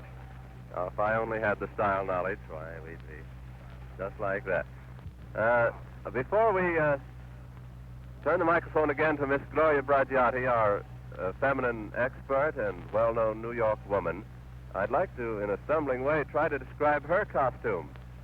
She's attired in a very smart broadcloth suit of black with a gray vest that mimics the conventional men's wear, and around her throat she has knotted in a careless style a blue silk scarf with a Turkish sword pin that fastens it, and on her head is a very charming and cute little hat of black with the underside of that bluish purple that matches her neckpiece, and with her black eyes and her very dark hair, which is pulled halfway over her ears, a very charming lady indeed. Her gloves also are that same violet shade and are of heavy leather. Now, Miss Bragiati, if you'll tell what you see, please. Well, now I'd like to mention some of the celebrities that I've been able to see through this crowd on Fifth Avenue. First, I'd like to mention the Honorable Mrs. James Rodney, who's here from London on a short visit. She is known for her style and her beauty, and she is very slender and short with coal black hair worn like a page boy. And she's wearing a long cape of black wool over a black wool dress that has a boat neck and nearly meets her hair. She is wearing a triple-strand pearl necklace and 2 twin pearl bracelets around her wrist. And her cape swings as she would walk by me. And another person I just saw is Mrs. James Roosevelt, the daughter-in-law of our president. She's with her husband, James Roosevelt, and her little daughter, Sarah. Excuse me. Can I go on? Yes, please. All right. She's wearing a gray redingote over a May wine, white and print dress, and her little girl is wearing a rose coat with white buttons down the front and a little bonnet. They look marvelous. Thank you, Miss Bragiati. Now, would you mind introducing Lady Wilkins to the audience? Oh, yes. Please. And now here on my left is Lady Wilkins, who would like to say a few words to you. Hello, everybody. I really feel like a matron of honor at a wedding. Gloria and Lucius look too magnificent for words this morning. Thank you very much, Lady Wilkins. And now again, to save time, we're going to skip to the next social center of New York City And we'll turn you again to the NBC mobile unit and to Mr. Jack Fraser, announcer, and Miss Betty Goodman, style expert. Now, carry on, Jack. Thank you, George Hicks. And that's about all that remains of the coverage of the New York City Easter Parade from April 12th of 1936. This came from a disc, a transcription disc, one side of which carried the information, the broadcast of the Easter Parade. As you could tell, it's about 13 minutes or so, which would be about the right size of one of those 16-inch transcription discs. And the other side had something else on it. I can't remember what it was. But I thought you might enjoy listening to coverage of the New York City Easter Parade, 1936 on Easter Sunday. This is Chuck Shaden. Saturday afternoons from 1 to 5 with our Those Were the Days program on WNIB in Chicago, FM 97. Tomorrow is Easter Sunday, 1980, and we have a couple of good things coming up yet this afternoon in celebration of that. We have a 1949 Hallmark Playhouse starring George Brent in a famous Hartzell Spence story, 1 Foot in Heaven, a minister with 1 foot in heaven and 1 foot on God's green earth. He sets up his parsonage in a small town in Iowa. Then we have a Jack Benny program as Jack takes an Easter morning stroll. Jack doing his own Easter parade, so stick around for that. Now I have for you a sound from our cassette tape of the month for the month of April, the Lux Radio Theater production of The Treasure of Sierra Madre, starring Humphrey Bogart, Walter Huston, and Frank Lovejoy. You start out, you tell yourself you'll be satisfied with 25,000 handsome smackers worth of it. So help my Lord and cross my heart. Fine resolution. After months of sweating yourself dizzy and growing short on provisions and finding nothing, you finally come down to 15,000, then 10. Finally, you say, Lord, let me just find $5,000 worth and never ask for anything more the rest of my life. Yeah, $5,000 is still a lot of dough. Yeah, here in this joint seems like a lot, but I tell you, if it was to make a real strike, you couldn't be dragged away. Not even the threat of miserable death could keep you from trying to add 10,000 more. Get 10, you want 25. 25, you want to get 50. 50, 100. Like roulette. One more turn, always one more. I wouldn't be that way with me. Oh, hello, mister. You didn't find McCormick, huh? I'll find him. But about gold, I swear it wouldn't be that way with me. I'd take only what I set out to get, even if there was still $500,000 lying around, just waiting to be picked up. I've dug for gold all over the world. I know what gold does to a man. You talk as if you once struck it rich. How about it, Pop? Yeah, what are you doing in here? A down and outer. That's the gold, mister. That's what it makes of us. Never knew a prospector yet that died rich. Sure, I'm an odd old bone now, but say, don't you guys think the spirit's gone?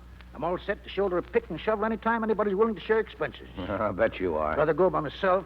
Going it alone's the best way. It's got to have a stomach for loneliness.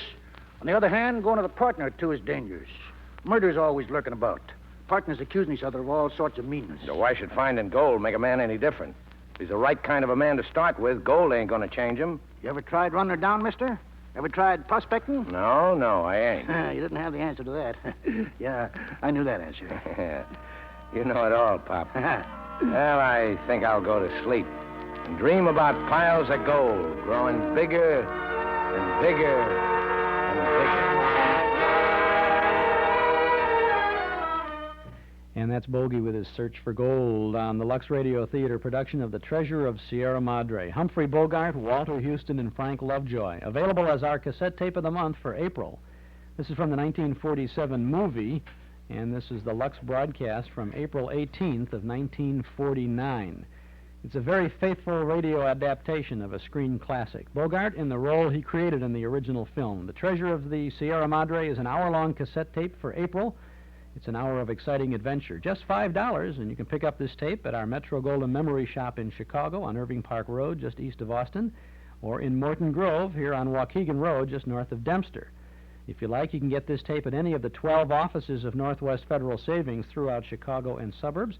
And if you would like to have this April cassette of the month by mail, then send $5 plus 50 cents for tax, and to help with postage, send $5.50 to the Hall Closet, Box 421, Morton Grove, 60053. I think you will enjoy Humphrey Bogart as Fred C. Dobbs in The Treasure of the Sierra Madre, Lux Radio Theater, with Walter Huston, who is fantastic in this, and Frank Lovejoy. It's yours for just $5 at our Metro-Goldwyn Memory Shops or at any Northwest Federal. By mail, send $5.50 to the Hall Closet, Box 421, Morton Grove, 60053. Humphrey Bogart in The Treasure of the Sierra Madre, our cassette tape of the month for April. Eden's Plaza Shopping Center, where you can shop with confidence for all the family. Eden's Plaza Shopping Center, where Eden's Expressway, Skokie Boulevard, and Lake Avenue meet at Wilmette.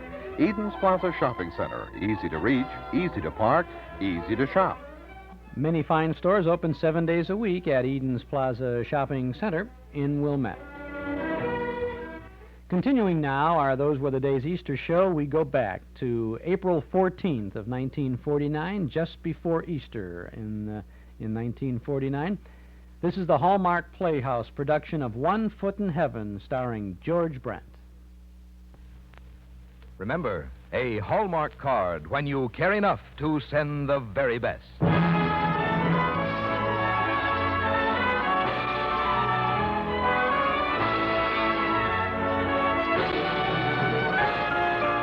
Tonight from Hollywood, the makers of Hallmark greeting cards bring you George Brent in Hartzell Spence's One Foot in Heaven on the Hallmark Playhouse.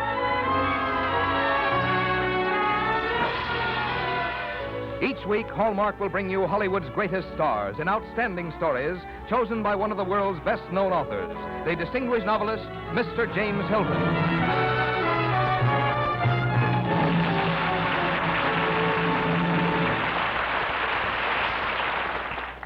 Good evening, ladies and gentlemen. This is James Hilton.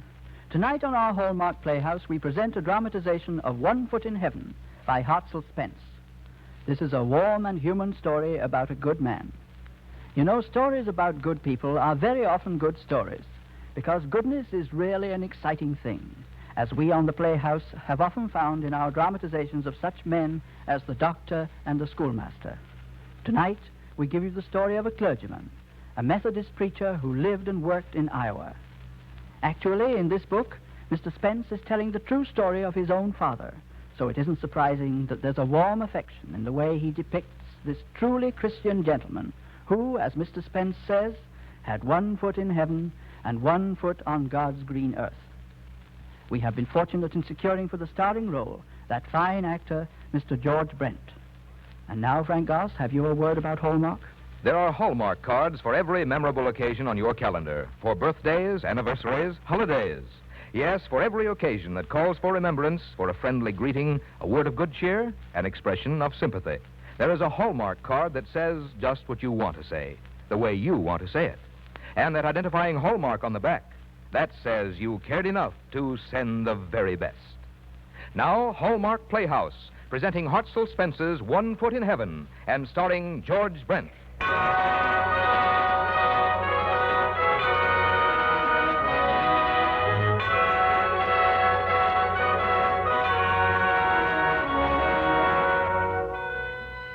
Riverton is a Midwestern town, and big city dwellers might call it a small town, but it is listed on any fair-sized map.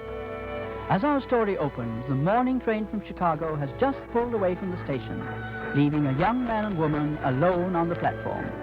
The man looks exactly what he is, a Protestant minister of the Methodist denomination.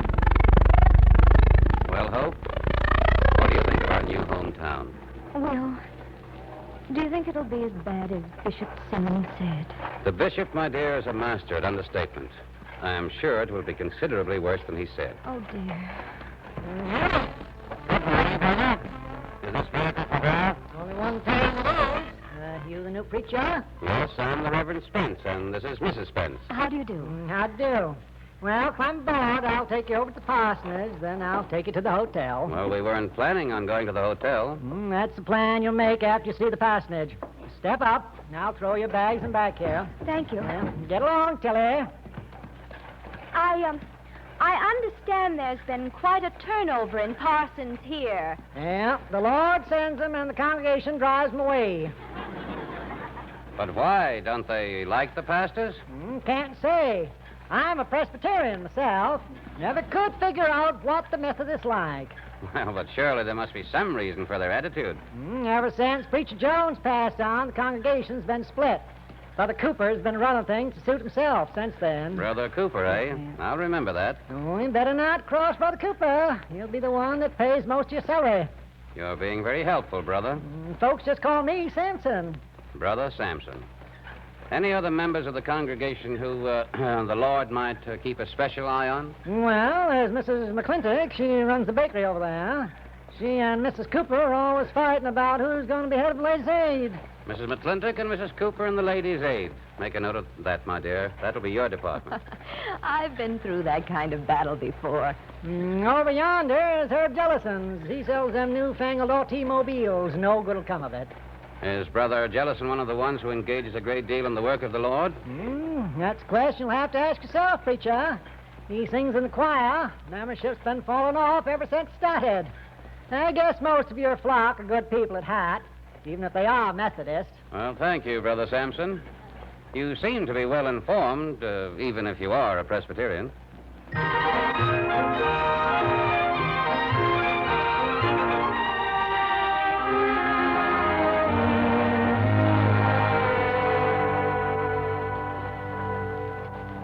Oh, no.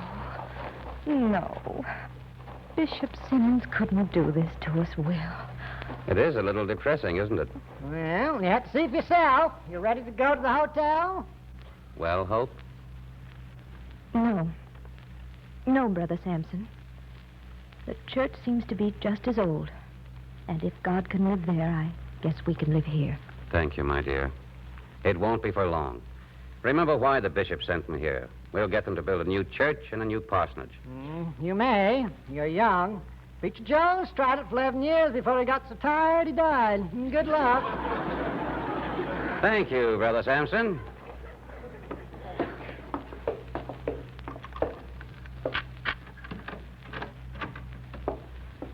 I'm sorry, Hope.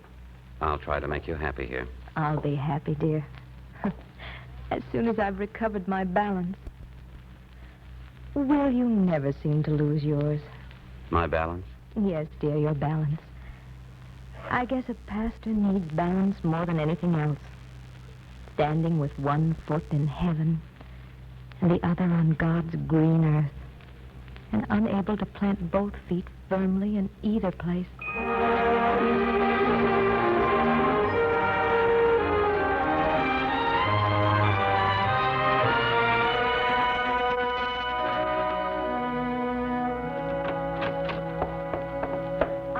Sorry to disturb you, Will, but here are Brother Cooper and Brother Jellison, and they would like to speak to you. Good evening, Reverend. Good evening, Pastor. Please be seated, brothers. What can I do for you? I think you've been a little hasty in some of your decisions, Pastor. Like to straighten you out on a few things. Well, I'm in the market for constructive suggestions. Understand you've been organizing a singing group from the children in Sunday school. That's right, and they're coming along very nicely. They'll be ready in a few weeks, Brother Cooper. Ready for what? To take their places in the choir loft. We already have a choir, Pastor. I've been the choir master for 5 years. I know you have, Brother Jellison. And like all good servants of the Lord, you are due for a reward. I've arranged for the regular choir to take a nice, long rest. The children will take care of the singing. I don't think that would be wise, Reverend. You're new here. Only 5 months now, isn't it? People in this congregation don't go in much for changes. Well, I've already sounded out the congregation, Brother Cooper. They're all in favor of retiring the present choir. I'd like to have some of them tell me that. They have told you, Brother Jellison, by their absence from church. Understand you have some ideas about building a new church, Pastor. Yes, I find that God is rather poorly housed here. Well, as treasurer of the church, I don't think the idea is sound. However, I might support it, although it's a big change, providing that there aren't any other changes. Herb's a friend of mine, and I think he's doing a good job. As treasurer of the church, I'm making you a deal. Take it or leave it. Brother Cooper, we're talking about a new church, a new place of worship, a house of God. It will be a gift to God. I do not have the power to make a deal in his behalf. Come on, Cooper. We don't have to take this, even if he is a pastor. You better think it over, Reverend. As treasurer, I'd like to see the choir left as it is. You may not be treasurer for much longer, Brother Cooper. The trustees hold an election next month. I've ordered a closed ballot. I don't think you'll be reelected. I'm the biggest contributor to this church. God is the biggest contributor in this church. Good day, brothers. The good brothers seem quite angry. Yes. What do you think they'll do? I don't know. I'd rather not think about it anymore at the moment. It's been a trying day, and I'm glad it's over. Will, it isn't over, not quite. One more river. Oh, Heavenly Father, not the Ladies' Aid again. They're meeting in the parlor right now. Mrs. McClintock and Mrs. Cooper are still at it. They both want to be president. Is Mrs. Brooks in there with them? Yes, sitting there like the sweet old angel she is. Why, dear? Maybe with the help of divine providence we can get this thing settled once and for all. Lead me to the foe and I will slay him, or her, whatever the case may be.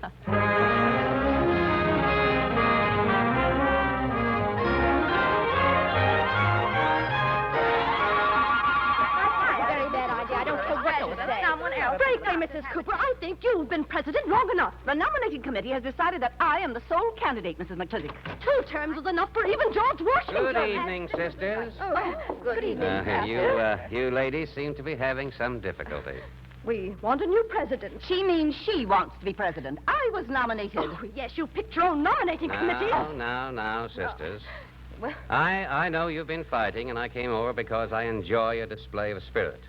The Bible is full of battles, but the wars that were successful were the ones the children of God fought together against a common foe. Now, you ladies are doing a great work for this church. I would hate to see that work interrupted. I suggest that we change procedure a trifle and accept open nominations from the floor, so that both of you ladies can prove you haven't your personal interests at heart. Any objections? well, I don't... Sure. I would like to put in nomination the name of Mrs. Hazel Brooks. Will you second that, Mrs. Cooper? Second. And now I move that nominations be closed. And I'm sure Mrs. McClintock will second that. Second? Well, now, since Mrs. Brooks is the only candidate, I guess she is elected by acclamation. I won't keep you ladies any longer.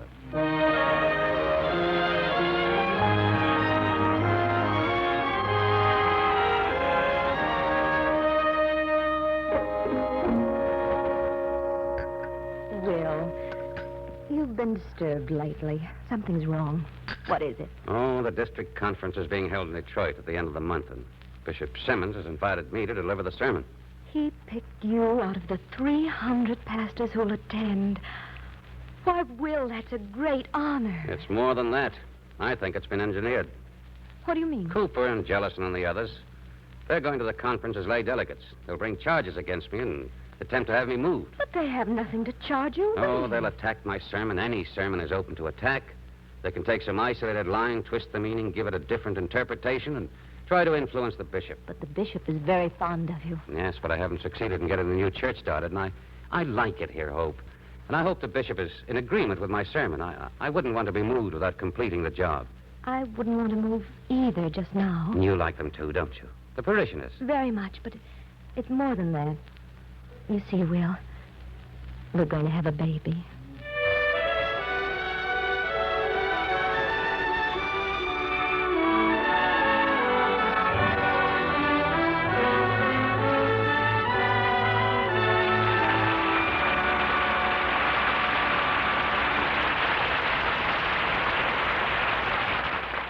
In a moment, James Hilton will return to present Act Two of Hartzell Spence's 1 Foot in Heaven, starring George Brent.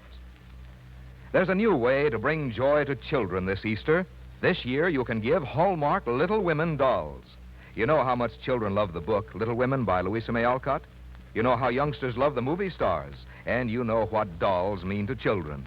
Well, the new Hallmark dolls combine all these loves of childhood. The famous movie stars in the new movie Little Women posed for Hallmark dolls, and each autographed the doll whose part she played.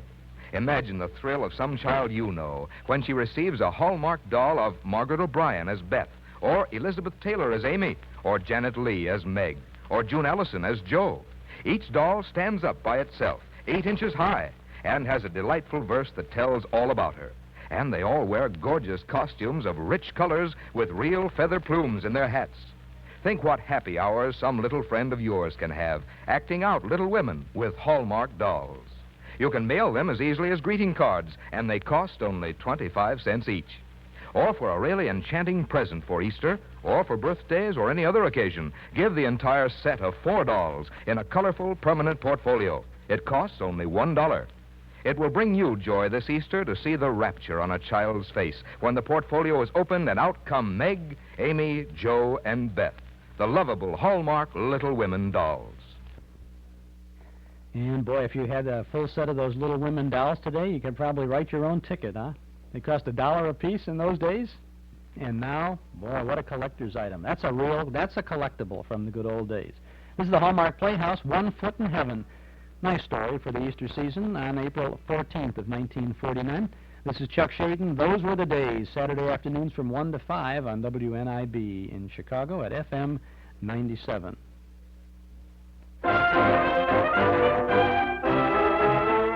Back in 1931, Norm Nelson and Ralph Hirschberg opened their Ford automobile agency on a small piece of land at 5133 West Irving Park Road. The first year, they sold about 100 new Fords. Today, thousands and thousands of new Fords later, Nelson Hirschberg Ford occupies a whole city block at that same location on Irving Park Road at Laramie. And thousands of Chicagoland families have not only bought their first Ford from Nelson Hirschberg, but have returned again and again for all their new Fords. The proof is in the seeing. Next time you're out for a drive, notice how many Fords bear the Nelson Hirschberg emblem. And you'll notice how many drivers have seen Nelson Hirschberg, one of Chicagoland's oldest, most respected Ford dealers.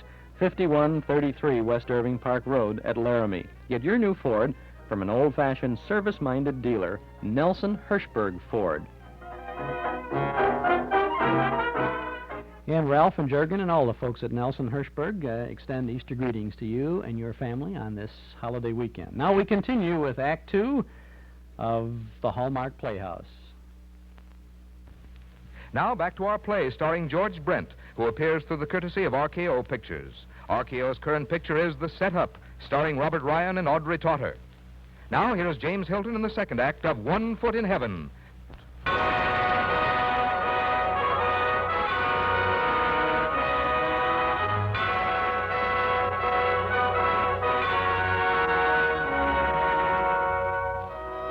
As we open the second act of the Hallmark Playhouse, the Reverend William Spence has just stepped from the pulpit after delivering a sermon before the District Conference of the Methodist Church held in Detroit under the supervision of Bishop Simmons.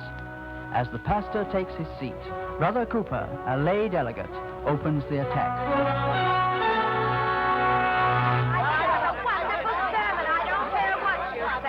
If it please Bishop Simmons, I ask that a business meeting be convened at once to deliberate a matter that cannot wait.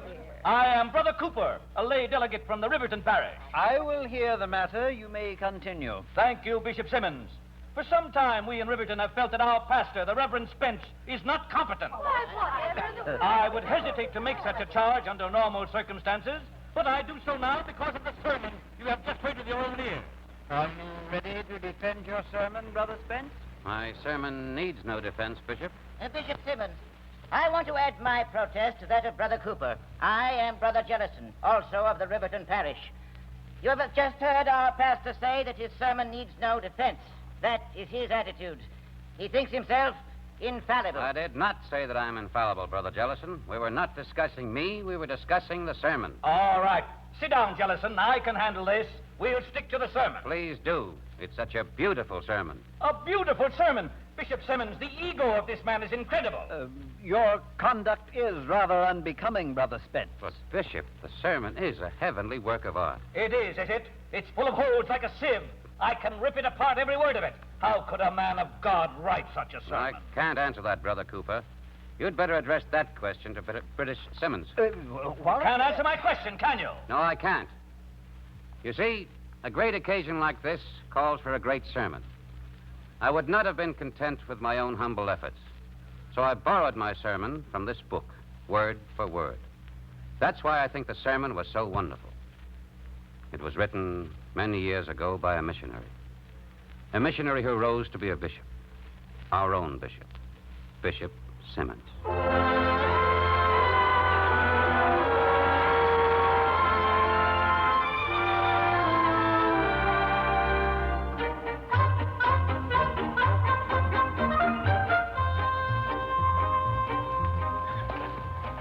Yes, sir, Reverend. You sure slick, Brother Cooper. Everybody in town's talking about it, too. The bishop's own sermon. Well, I didn't think Brother Cooper would let the story get around. Oh, there was others up to the conference aside from him and that automobile maniac Jellison. Some of your flock knew you was in trouble, and they was there in the audience rooting for you. Those good people. Thank you, Samson. Shucks, don't thank me. I'm a Presbyterian. You're a good man. That's what counts. I'm going to need my good people for what I want to do. Still got that new church in your craw? Yes, I'm going to hold a revival meeting. Takes a lot of folks to contribute to building a church. I know, but when we get started, maybe Cooper and Jellison will see the light. I'm going to need them. They're the wealthiest people in my congregation. Don't know how to break this to you, Pastor, but they ain't in your congregation no more. They're too mad. They came over to my church. They're Presbyterians now, like me. Oh, I see. Well, Samson, so long as they haven't left God's family. Here's the parsonage. Llttle. Here's the usual 25 cents, Samson. Thanks, preacher. And here's $1 change. But I only gave you a quarter. Oh, put that $1 toward the new Methodist church, Pastor. Only remember that it was a Presbyterian who started it.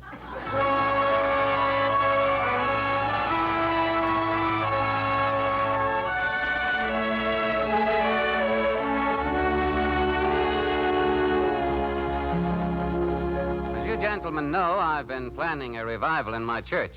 My field workers have visited every home within an area of 10 miles, and they have compiled these lists.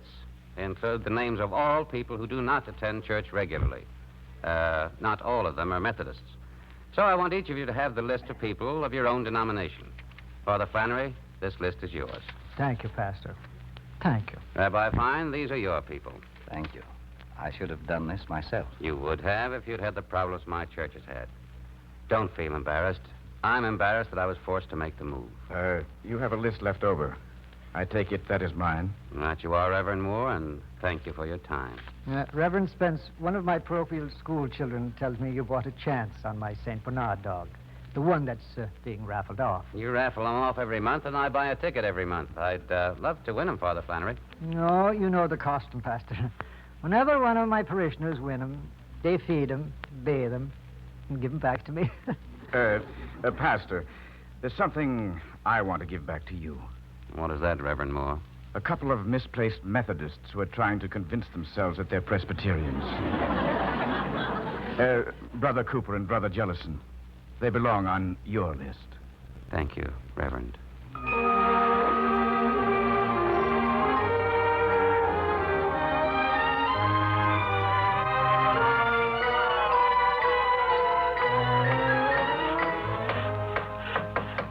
Well, preacher, it sure looks like you stretched my dollar a long way. Going to be a humdinger of a church. Never thought you'd be able to do it without the help of Cooper and Jellison. Well, I got the help I needed from a somewhat higher level, Samson. Yeah, but you're a practical man, too. Would have been mighty handy if they'd have kicked in with contributions. I can't deny that. The church will be completed, but I'm afraid the organ and the bells will have to wait. When they going to get this work finished? At a wonderful time, Samson. Our first services will be held here on Easter Sunday. Bishop Simmons is coming down for the dedication.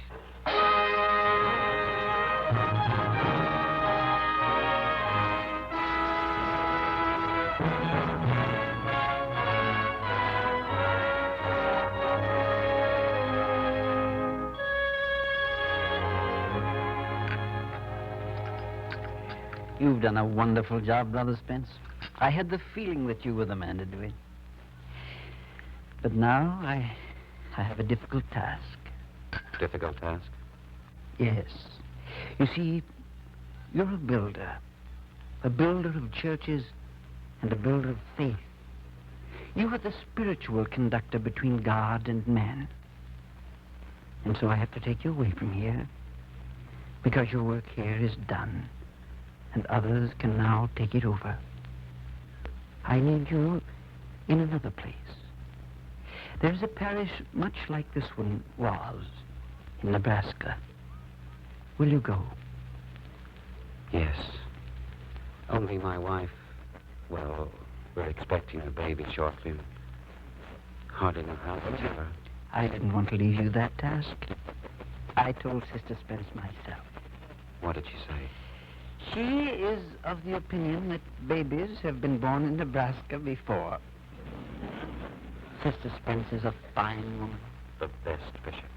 The very best. Oh, Will, Bishop, come quickly. What's wrong, my dear? A truck from Chicago.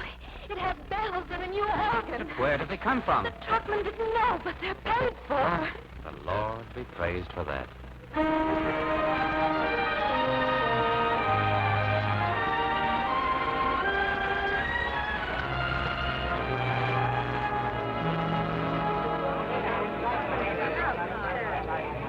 Mrs. Cooper. Keep up the good work with the ladies' aid. Oh, I will.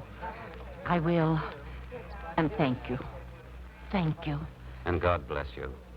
God bless all of you. I'm glad they're all gone, Will. I think I'm going to cry. All of them aren't gone. Here come a couple of brothers who stayed to do a little overtime praying. Hello, Pastor. I liked your sermon, Reverend Spence. Brother Cooper and Brother Jellison, I'm so glad to see you. Pastor, I've been sort of well, it's a word I shouldn't use in church. Me too. Same word. The organ and the bells, and you gave them, didn't you? The organ from me, the bells from Herb. Pastor, why do you have to leave us? The being that counts in this church never leaves it, brother.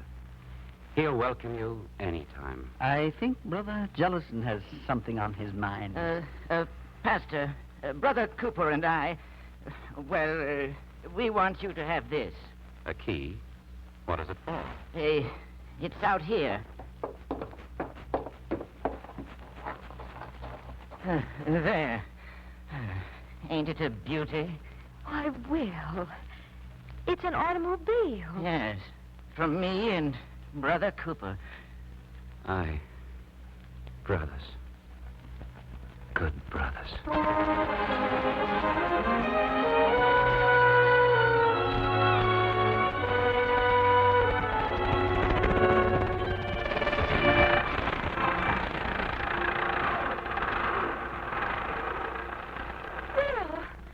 Will, is something wrong with the motor? No. Before we drop over the hill, I just wanted to take one look back. Yes, Will. Riverton. Beautiful, isn't it? There's the steeple and the church. Birds have already started nesting there. And there's old Sampson's rig down by the station, waiting for the morning train. Mrs. McClintock's bakery. Jellison's garage.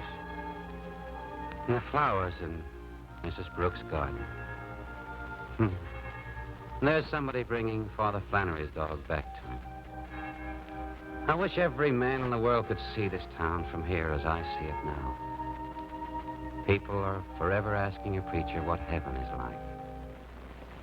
I guess maybe it's just like a town. Because a town is like the people in it. That's why I can leave them now. Because we'll see these good people again. Yes, we'll see them again.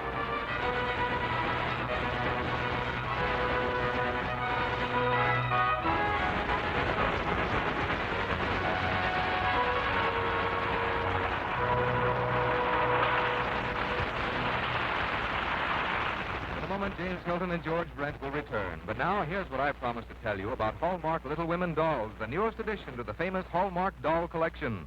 Little Women dolls are in full-color costume with real feather plumes in their hats. They're 8 inches high and stand up all by themselves. Each doll has a clever verse that tells all about her and is autographed by the star who played her part in the popular movie Little Women. Hallmark Little Women dolls are only 25 cents each, or it's $1 for the entire set of 4 in a colorful permanent portfolio. Buy Hallmark Little Women dolls at the Friendly Store, where you find Hallmark greeting cards. Some little friend will love you for them. Here again is James Hilton. Thank you, George Brent, for a performance both spirited and inspiring. It has certainly come with timeliness this week, and I'd like you to know how happy we've been to have you here with us. It's been a pleasure for me, too, Mr. Hilton. I can see there's a very friendly feeling about your Hallmark Playhouse. Now, that doesn't really surprise me, because I know how your Hallmark cards seek to spread that feeling wherever they go. And thank you again for having me. I hope we shall have you again. And by the way, you might listen to us next Thursday when we present Christopher Morley's Kitty Foyle, starring June Allison. And the following week, Betty Smith's famous novel, A Tree Grows in Brooklyn, starring Dan Daly.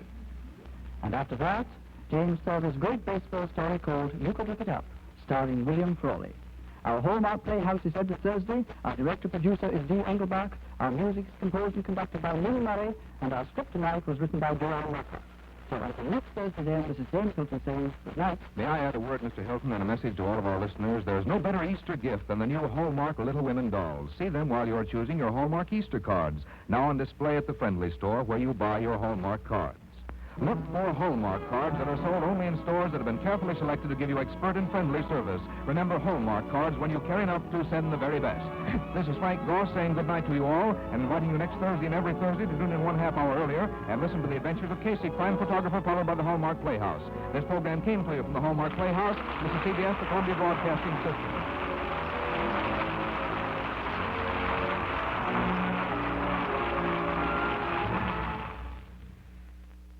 Did you hear him trying to race against the second hand on the clock there? The announcer, boy, Frank Goss.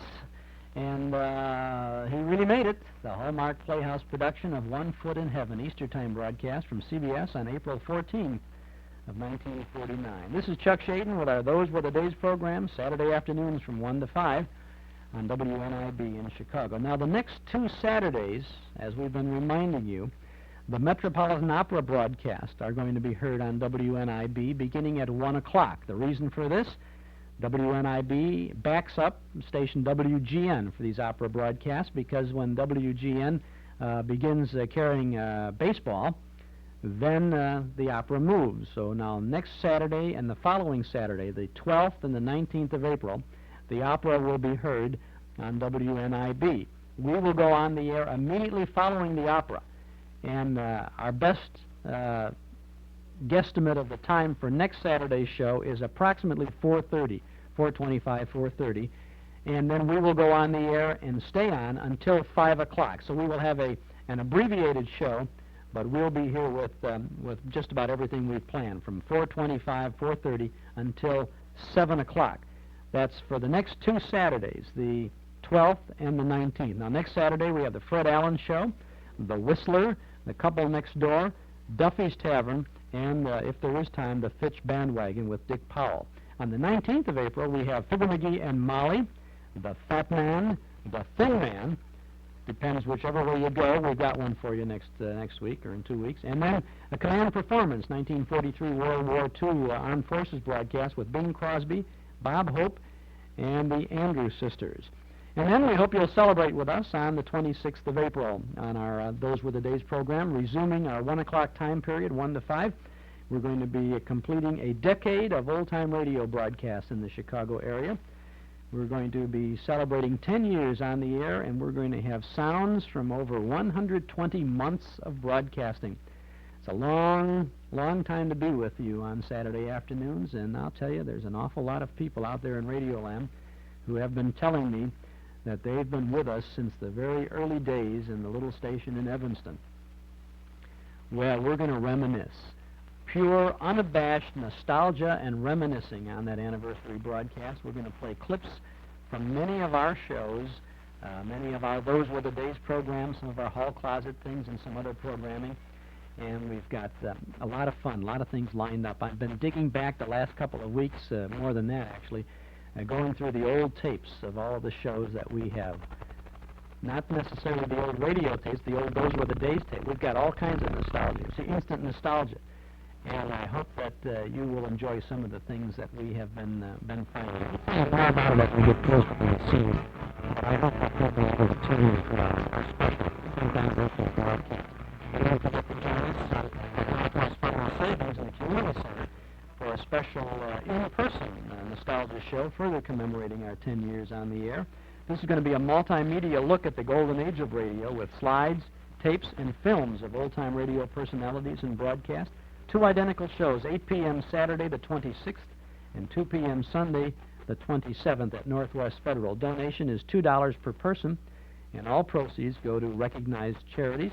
And you can get your tickets in advance at any office of Northwest Federal Savings or by mail if you would like to send to me, Chuck Shaden, care of Northwest Federal Savings, 4901 West Irving Park Road, Chicago 60641.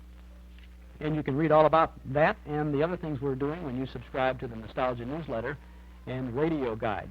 The April issue features articles from and about the past, as do all of our publications. A one-year subscription, 10 issues, is only $7. You can subscribe right now when you call 965-7763. That's 965-7763. In that April issue, we have articles about Mr. District Attorney and Pepper Young's family. You'll also find an interesting look at the beginning days of the radio networks. And Bill Thompson from the Fibber McGee Show writes about his early impressions of Hollywood.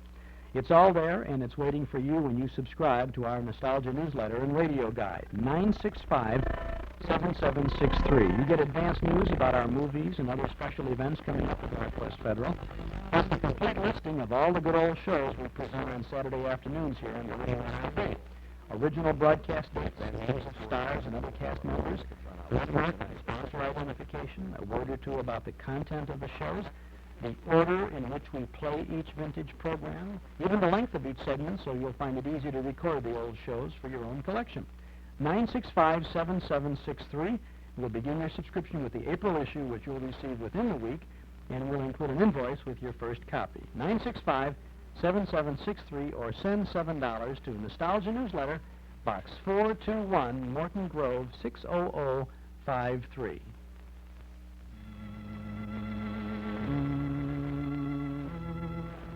Do you remember? Who knows what evil lurks in the hearts of men?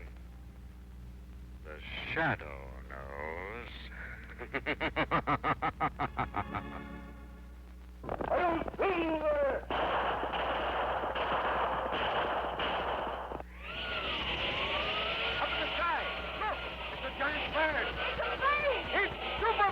The Golden Days of Radio, brought back once more by Mark 56 Records. What wonderful memories. Relive them again with The Shadow, The Lone Ranger, The Green Hornet, Burns and Allen. You can buy these and over 100 other original radio broadcasts on Mark 56 LP Records. A gift for remembering. Major Bowes, Tarzan, The Whistler, Frankenstein. Hundreds of old-time radio shows on record, cassette, and 8-track tape are available at Metro Golden Memories. Now, two good old stores to serve you in Morton Grove at 9004 Waukegan Road, 2 blocks north of Dempster, in Chicago at 5941 West Irving Park Road, just east of Austin. We're closed tomorrow for Easter Sunday, but otherwise we're open every Sunday from noon till 5. Monday, Thursday, and Friday from noon to 5 also. Saturdays from 11 to 5. And the Irving Park store stays open on Saturdays at 7:30. When you go to a movie at Northwest Federal, you can stop in on the way over there. Metro Golden Memories. Use your Master Charge or Visa card. 2 stores in Morton Grove and Chicago. Well, this is the one you've been waiting for. I know Jack Benny is a favorite of mine and a favorite of yours, too. So we take you back to Easter Sunday, April 10th of 1955. Now, we've deleted the Lucky Strike commercials because of present regulations regarding that. However, there's a little bit of the smoke there. There's a little bit of the flavor, so don't stand too close. We would not want this program to be hazardous to your health. Jack Benny, Rod Chester, Mary Livingston, Bob Crosby, Dennis Day, Don Wilson, the Sportsman, Frank Nelson, Artie Auerbach as Mr. Kitzel, Sheldon Leonard, Arthur Q. Bryan, and the Jack Benny program.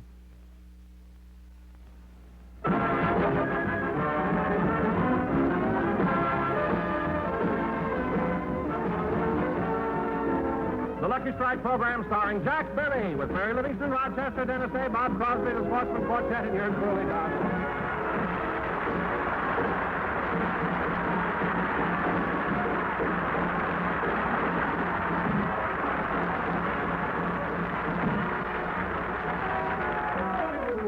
Ladies and gentlemen, it's Easter Sunday, and in cities all over the country, people are parading. Right now in Beverly Hills, Jack is getting ready for his stroll down Wilshire Boulevard, as is his custom every Easter. At the moment, he's taking a shower, and Rochester is laying out his clothes. Mr. Benny's been in that shower a long time. But he always stays in there pretty long. He'd get through sooner if he'd sing in the shower like everybody else instead of playing his violin.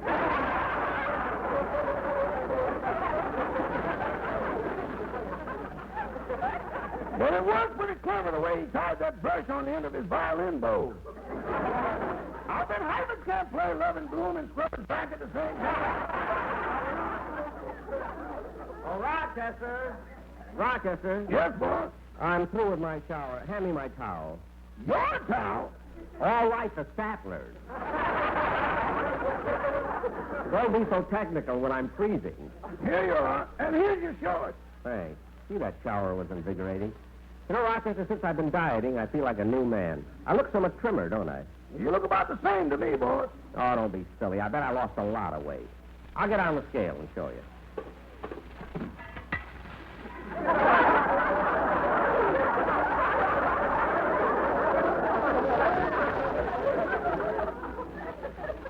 Let's see, here's the card.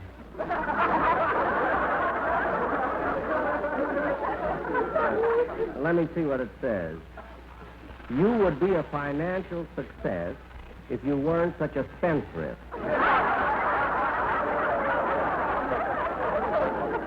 Oh, scale, calm down.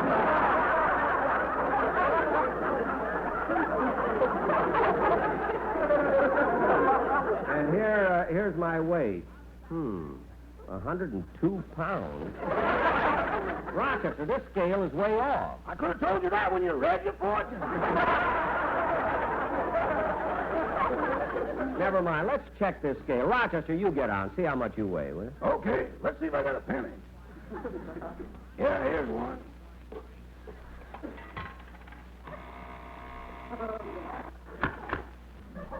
Well, my weight is correct. What does the card say on the other side? Let's see. Tell the previous spendthrift he put in a slug.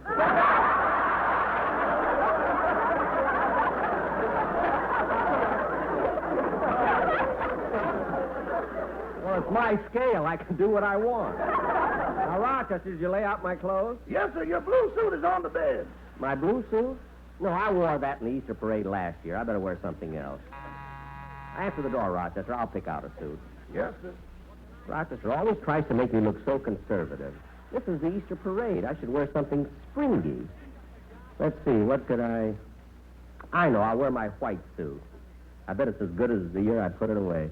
Boss, Miss Livingston is here. Oh, yeah, she's walking in the Easter parade with me. Tell her I'll be right out. Okay. What are you putting on that white suit for? I'm going to wear it in the parade. But, boss, I think the blue one would look a lot... Rochester, I'm going to wear the white suit, and that settles it. Okay.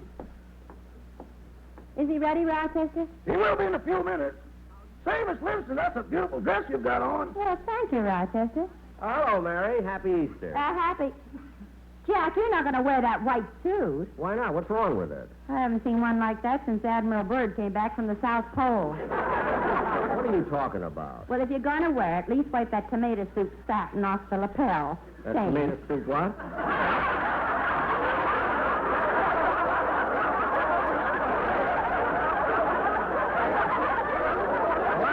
Everything. Wipe that tomato soup satin? Tomato soup stain off the lapel. Well, what for? From a distance, it'll look like a red carnation. Now, come on, Mary, let's go. See you later, Rochester. Goodbye, boss. Goodbye, Miss Livingston. Bye, Rochester. By the way, aren't you going out walking in the Easter parade? Yeah, but first I got to make a call to a girl I have a blind date with. I got to tell her about a change in plans. Change in plans? Yeah, I told her to be on the corner of 6th and Central and look for a man wearing a white suit. Oh, so that's why. Well, wear our blue one. It's your turn to be conservative. Come on, Mary, let's go.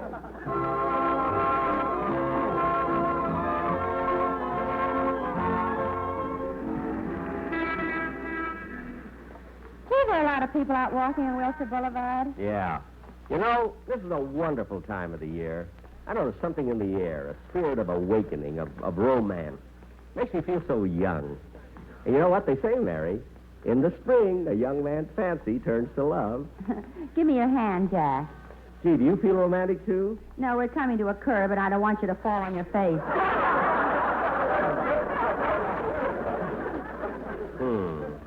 Jack, look who's coming this way. Isn't that one of the boys in your Beavers Club? Oh, yes. Oh, it's little Joey Hudson. Well, hello, Joey. Hello, Miss Livingston. Hello, Joey. Hello, Mr. Bennett. Hey, dig that crazy carnation.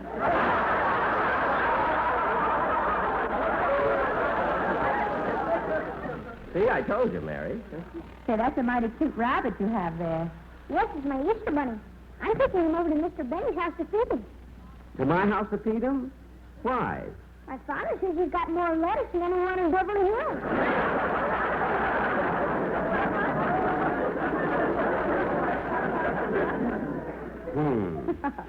Goodbye, Joey. Goodbye, Miss Livingston. Goodbye, Mr. Banks. Goodbye. You know, Mary, strolling down the boulevard today reminds me of that picture we saw a few years ago with Judy Garland and Fred Astaire. Oh, you mean Easter Parade? Yeah, that's the one. Remember at the start of the picture when Fred was walking along Fifth Avenue singing that song, and the people answered him? How did that song go again? Never saw such a lovely day. Happy Easter. Happy Easter.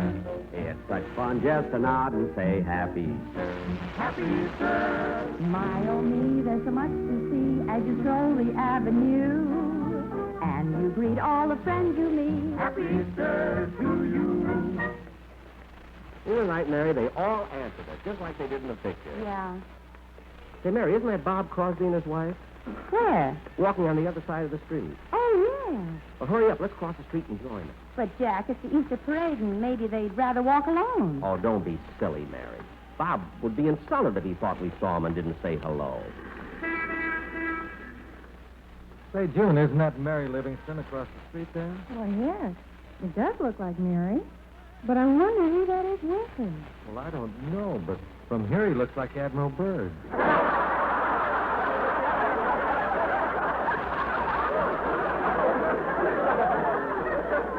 Say, whoever he is, he's trying to attract our attention. He's waving his hand. Now he's waving his hat. Now he's waving his hair. It's Jack. Yeah, I'm amazed that he's this far down on Wilshire. He usually never gets past the California Bank. Hey, Bob, I hope he doesn't join us. Well, why? Yeah, I like that. But look at the way he's dressed. We'll just keep walking straight ahead, and we'll pretend that we haven't even seen him. Oh, Bob! Bob! Keep walking, honey. There are a lot of Bobs. Oh, Bob Crosby! Keep walking, honey. There's another Bob Crosby, and it's seen him. Oh, Bing's brother! He's got me.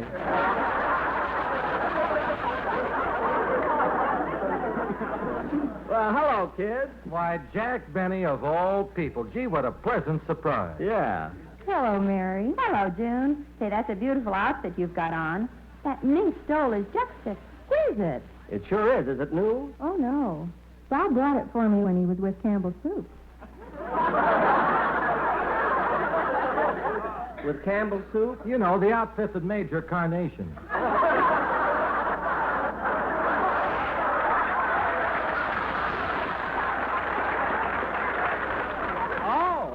Well, we better be running along now. Yes, Bob. But aren't you going to walk with us? Oh, gee, we'd love to, Jack, but the kids are home all alone. We just got to get back to them. See you later. Happy Easter. Happy Easter. Happy Easter. Walking with you side by side. Happy Easter. Happy Easter. Fills my chest with so much pride. Happy Easter. Happy Easter. My, oh me, there's so much to see as you stroll the avenue. And you greet all the friends you meet. Happy Easter to you. That was nice running into Bob and June. Huh? Yes, it was. Gee, what perfect weather. Spring, the skies are clear, the flowers are blooming, the sun is shining. Hey, look who's here, my violin teacher. Bonjour, Monsieur Benny.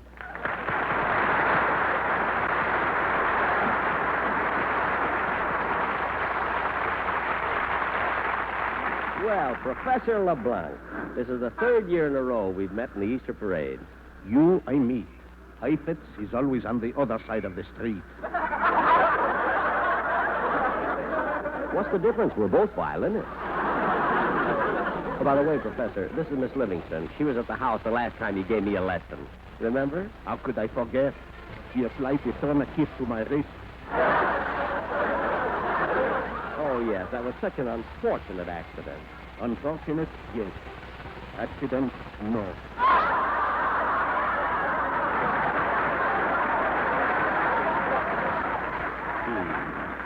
Well, I must go now. All right, Professor. Don't forget my lesson next Thursday, and have a nice Easter. Goodbye, Mr. Benny. Goodbye.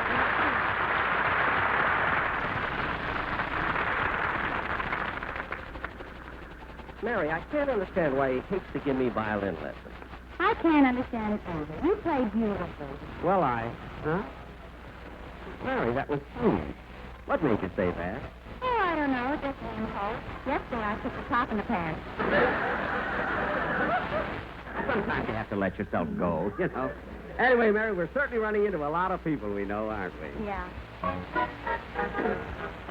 Yeah, bum-bum-ba-da-da-da-dum. Happy Easter. Happy Easter. You're so cute in that old white suit. Happy Easter. Hey, that's right. Easter.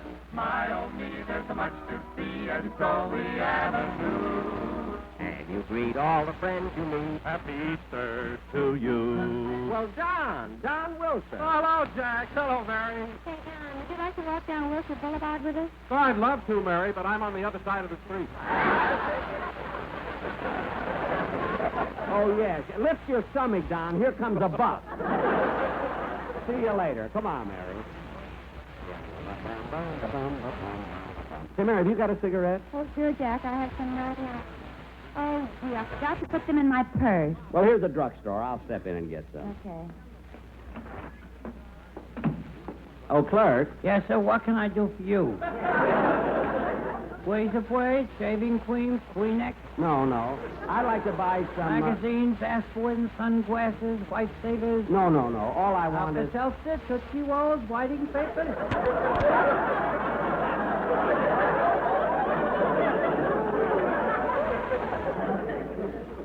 I can't go into one store. Hold it, mister, hold it. As long as you're guessing and playing games, I'll give you a hint as to what I want. Now, what do you do that relaxes you and gives you pleasure? I take off my girdle. What do you do?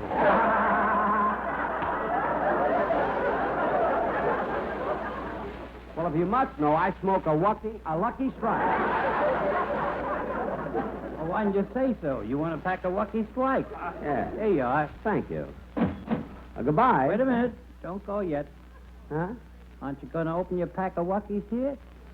Well, if you want me to. There you are. Goodbye. Not yet. Aren't you going to take out a Lucky?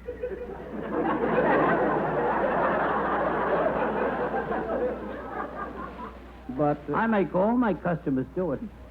Well, okay. There. See how the tobacco holds together? Luckies are made from long strands of fresh, clean, good-tasting tobacco.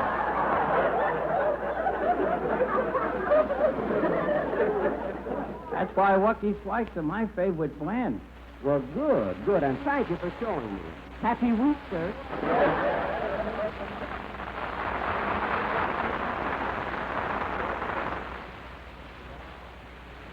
That's the first half of the Jack Benny Show from Easter Sunday, April 10th of 1955. Arthur Q. Bryan popping up again, as we did on the first program this afternoon with Phil Harris and Alice Faye.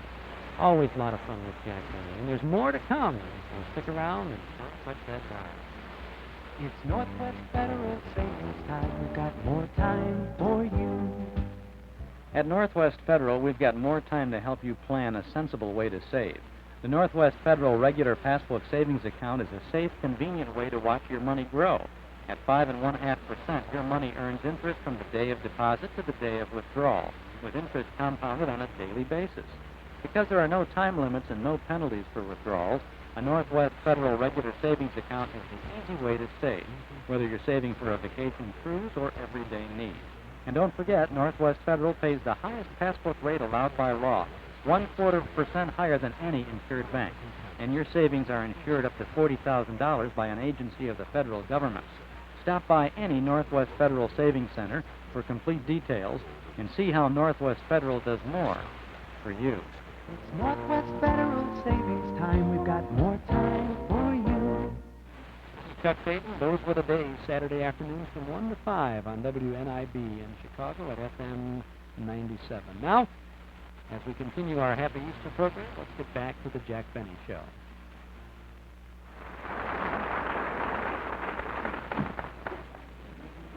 Jack, you got the cigarette? Yes. Come on, Mary. Let's keep walking. Yes, we're so such a lovely day. Happy Easter. Happy Easter.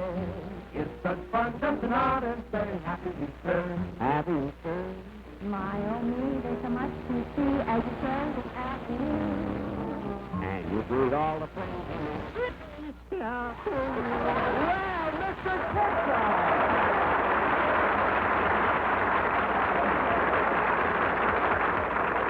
Mr. Kitzel, it's nice running into you today. Unusual pleasure, Mr. Benny. And how are you, Miss Livingston? Oh, I'm fine, thank you. Mr. Kitzel, you certainly look nice in those striped pants, cutaway coat, and top hat. Thank it's you. just right for Easter. Oh, thank you. Yet you know I'm also wearing it for sentimental reasons. Oh. This is the suit in what I got married. Oh, when you got married? Yes. See, that must have been about 20 years ago. Yeah, funny how a little thing like that sticks with you. Yes, yes. Oh, my, I'll never forget that ceremony. When they said, if anyone has any objection to this marriage, speak now or forever hold your peace. Yes. A voice from the back hollered, don't marry her. Oh, my goodness, who was it? Me, I'm a ventriloquist.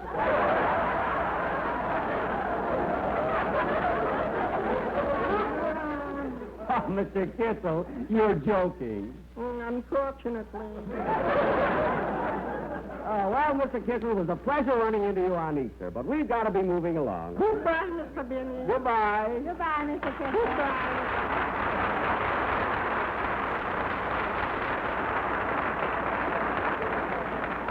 You know, Mary, it's always nice running into Mr. Kitzel. He seems so cheerful and...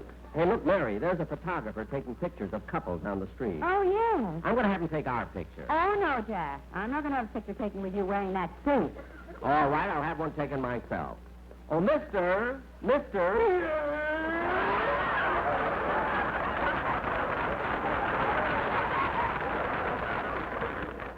I'd like to have my picture taken. Well, good. Just stand over there, Admiral. I'm not Admiral Byrd. Now, how would you like me to pose? Well, first I'd better line you up. There, that does it. Now, would you mind rolling your trousers up above the knees? Why, do you want to see my legs in the picture? No, but the less I get of that suit, the better. Now, wait a minute. I've had enough insults from you. Here, hold still. I've got you in focus. Now, open your mouth and smile. Like this? Wider. Why do you want my mouth open so wide? The less I get of that face, the better, too. Now, cut that out. If you're a photographer, I'm a monkey's uncle. You have a penis. Come on, Mary. I'll get my picture taken some other time.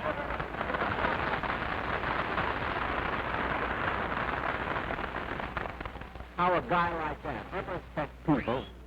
Jack, load on your pencil. Well, come on, Mary. We'll walk as far as La Brea. Right.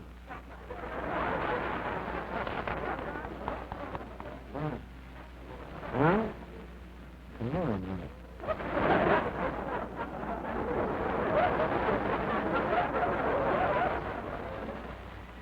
Me? Yeah. Excuse me, ma'am. Yeah? What are you doing?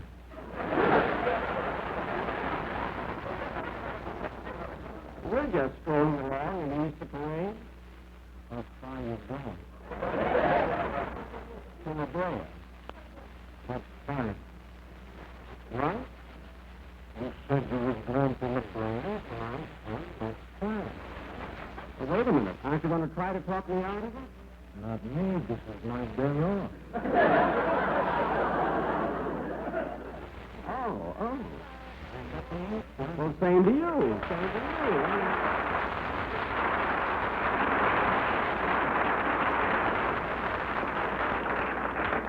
Come on, Mary. What happened? Nothing. It's all right. We can go to La Brea. Come on. Never saw such a lovely day. Happy Easter. It's such fun just to nod and say Happy Easter.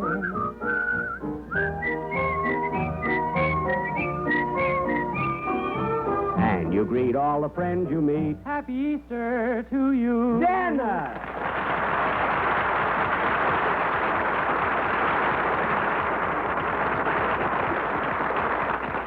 Hello, Dennis. Hello, Mary. Hey, Dennis, you having a nice Easter? Oh, sure. I colored Easter eggs all morning, and then I hid them. Uh-huh. And then I told my mother to go look for them. Ooh, that must have been fun. Oh, no, it was a mess. The eggs splattered all over my mother's new dress, her 2 nightgowns, and 6 of my father's shirts. Well, Dennis, where'd you hide the eggs? In the washing machine.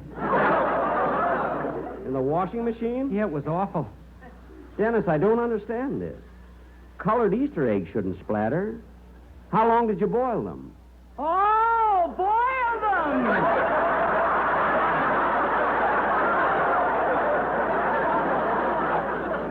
Dennis, Jack and I are walking down as far as La Brea. Would you like to join us? Sure, I'm not stuck up.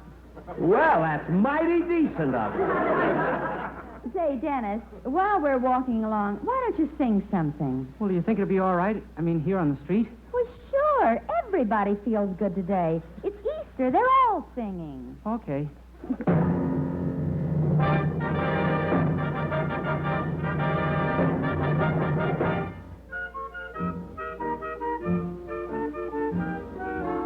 In your Easter bonnet with all the frills upon it, you'll be the grandest lady in the Easter parade. I'll be all in clover, and when they look you over, I'll be the proudest fellow in the Easter parade. On the avenue, Fifth Avenue, the photographers will snap up, and you'll find that you're in the rotogravure. Oh, I could write a sonnet about your Easter bonnet and of the girl I'm taking to the Easter parade. On the avenue, Fifth Avenue, the photographers will snap us, and you'll find that you're in the rotogravure. Oh, I could write a sonnet about your Easter bonnet and of the girl I'm taking to the Easter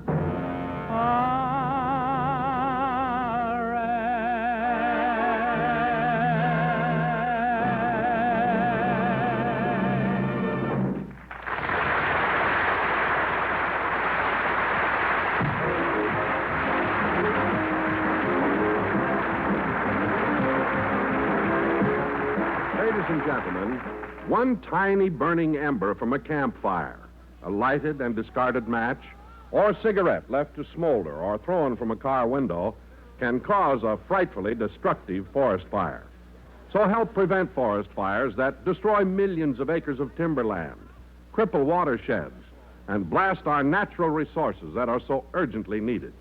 Remember, only you can prevent forest fires.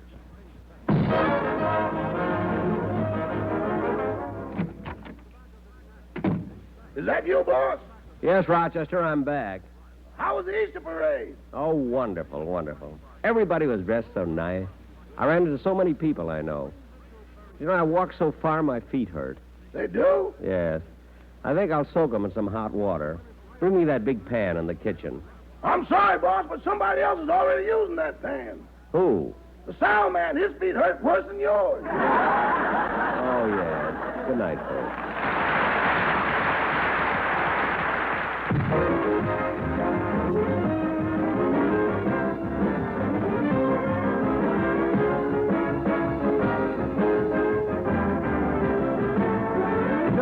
program is written by Sam Perrin, Milt Josephsberg, George Balzer, John Tackerberry, Al Gordon, Hal Goldman, and produced and transcribed by Hilliard Marks. The Jack Benny program is brought to you by the American Tobacco Company, America's leading manufacturer of cigarettes.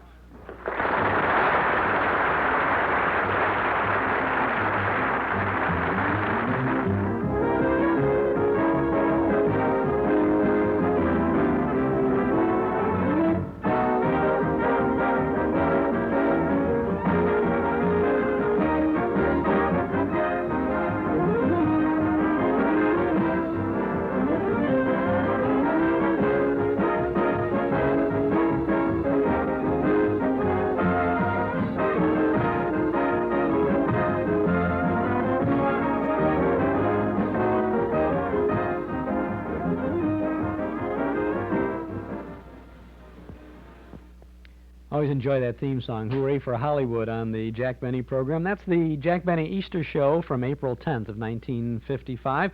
This is Chuck Shade, and this has been our Easter Show from April 5th of 1980. Well, I hope you've enjoyed all the Easter things we've planned for you, or we had for you this afternoon. Now, next Saturday afternoon, again, let me kind of go over this schedule for the next 2 weeks so that you will know exactly what's happening. WGN carries the Metropolitan Opera broadcasts. Now, next week and the week after, WGN will be carrying baseball programming, and therefore WNIB is the backup station for the Metropolitan Opera in Chicago, because WNIB is a classical music station primarily.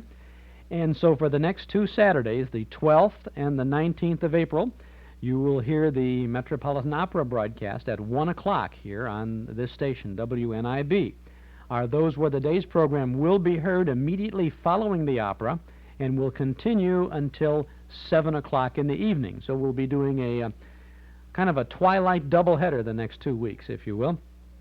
Now, our best information tells us that the opera will end next Saturday, the 12th, at approximately 4:25 or 4:30. That means we will come on the air at that time and continue with the old-time radio shows as scheduled until 7. The same thing is going to happen on the 19th, though I don't know exactly whether it be 4:15, 4:30, or what, and we'll try to have that information for you the next week. Then we will resume our regular schedule on the 26th of April at 1 o'clock, and then through the summer, through May, June, July, August, and all the rest at 1 o'clock from 1 until 5. Now, next Saturday afternoon, when you tune us in after the opera, you'll hear Fred Allen, The Whistler, The Couple Next Door, Duffy's Tavern, and if we do have time, we'll get the Fitch Bandwagon in as well. And anything I don't have time for in the next 2 weeks, we will reschedule for another time a little later on. On the 19th of April, it's Fibber McGee and Molly, The Fat Man, The Thin Man, and Command Performance. And then on the 26th, Those Were the Days program will be celebrating its 10th anniversary, and we're going to have a very special afternoon of personal memories and nostalgia of 10 years of sharing these great radio sounds and some good times with you. And I hope you'll join us for that program on the air from 1 to 5, Saturday afternoon, April 26th. And then we have some very special things planned in a special radio nostalgia celebration of our 10th anniversary at Northwest Federal Savings at 8 o'clock on Saturday evening, the 26th, and at 2 o'clock on Sunday afternoon, the 27th. A nice special program planned with slides and films and tapes and all of us kind of in a reunion of memories. I think you will have a good time. You can get tickets for that program in advance at any office of Northwest Federal Savings, or if you want to send by mail, send $2 donation for each ticket you want to me, care of Northwest Federal Savings, 4901 Irving Park Road, Chicago 60641.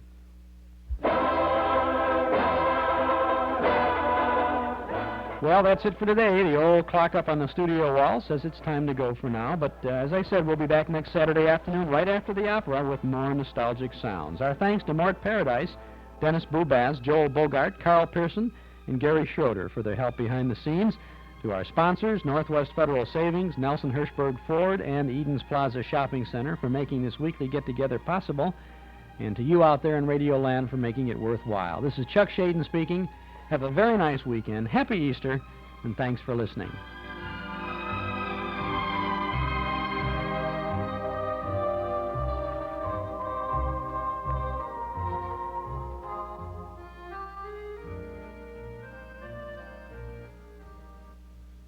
We can take you any day, yes we can. Fly you from the USA, yes we can. For business or for play, from Vancouver to Gaspé, yes we can. Air Canada can. And since Canada is our home, we can show you a Canada you've never known. Yes we can. Air Canada, yes we can. Air Canada can take you to Canada like no other airline can, with more non-stops, more convenient schedules, and better connections within Canada. But then, of course, we can. We're Air Canada. Canada is our home, and we can fly you to more of it from the U.S. than any other airline. For reservations and information, call Air Canada or your travel agent. Canada is our home, and we'll show you a Canada you've never known. Yes, we can. Air Canada, yes.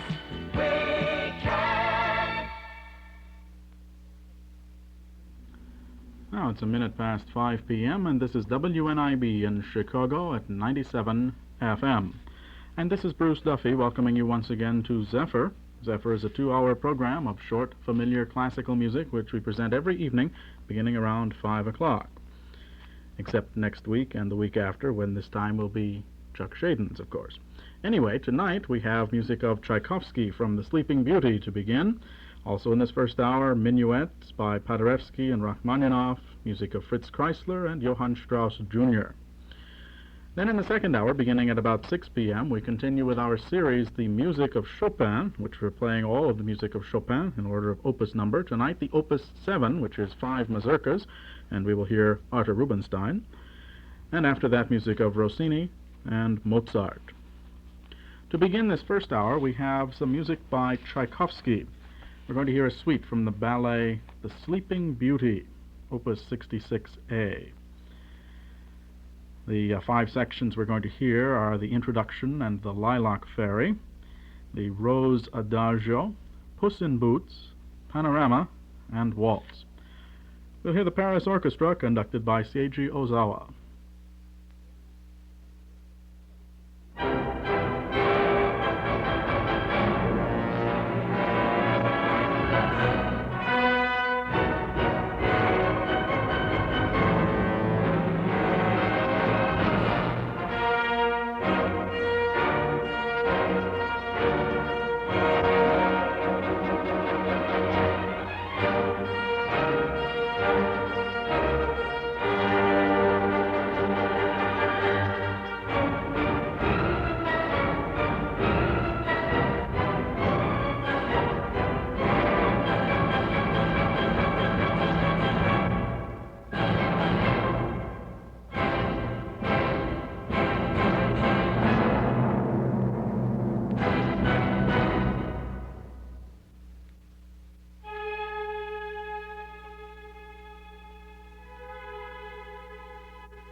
Police said summoned fire officials to the scene.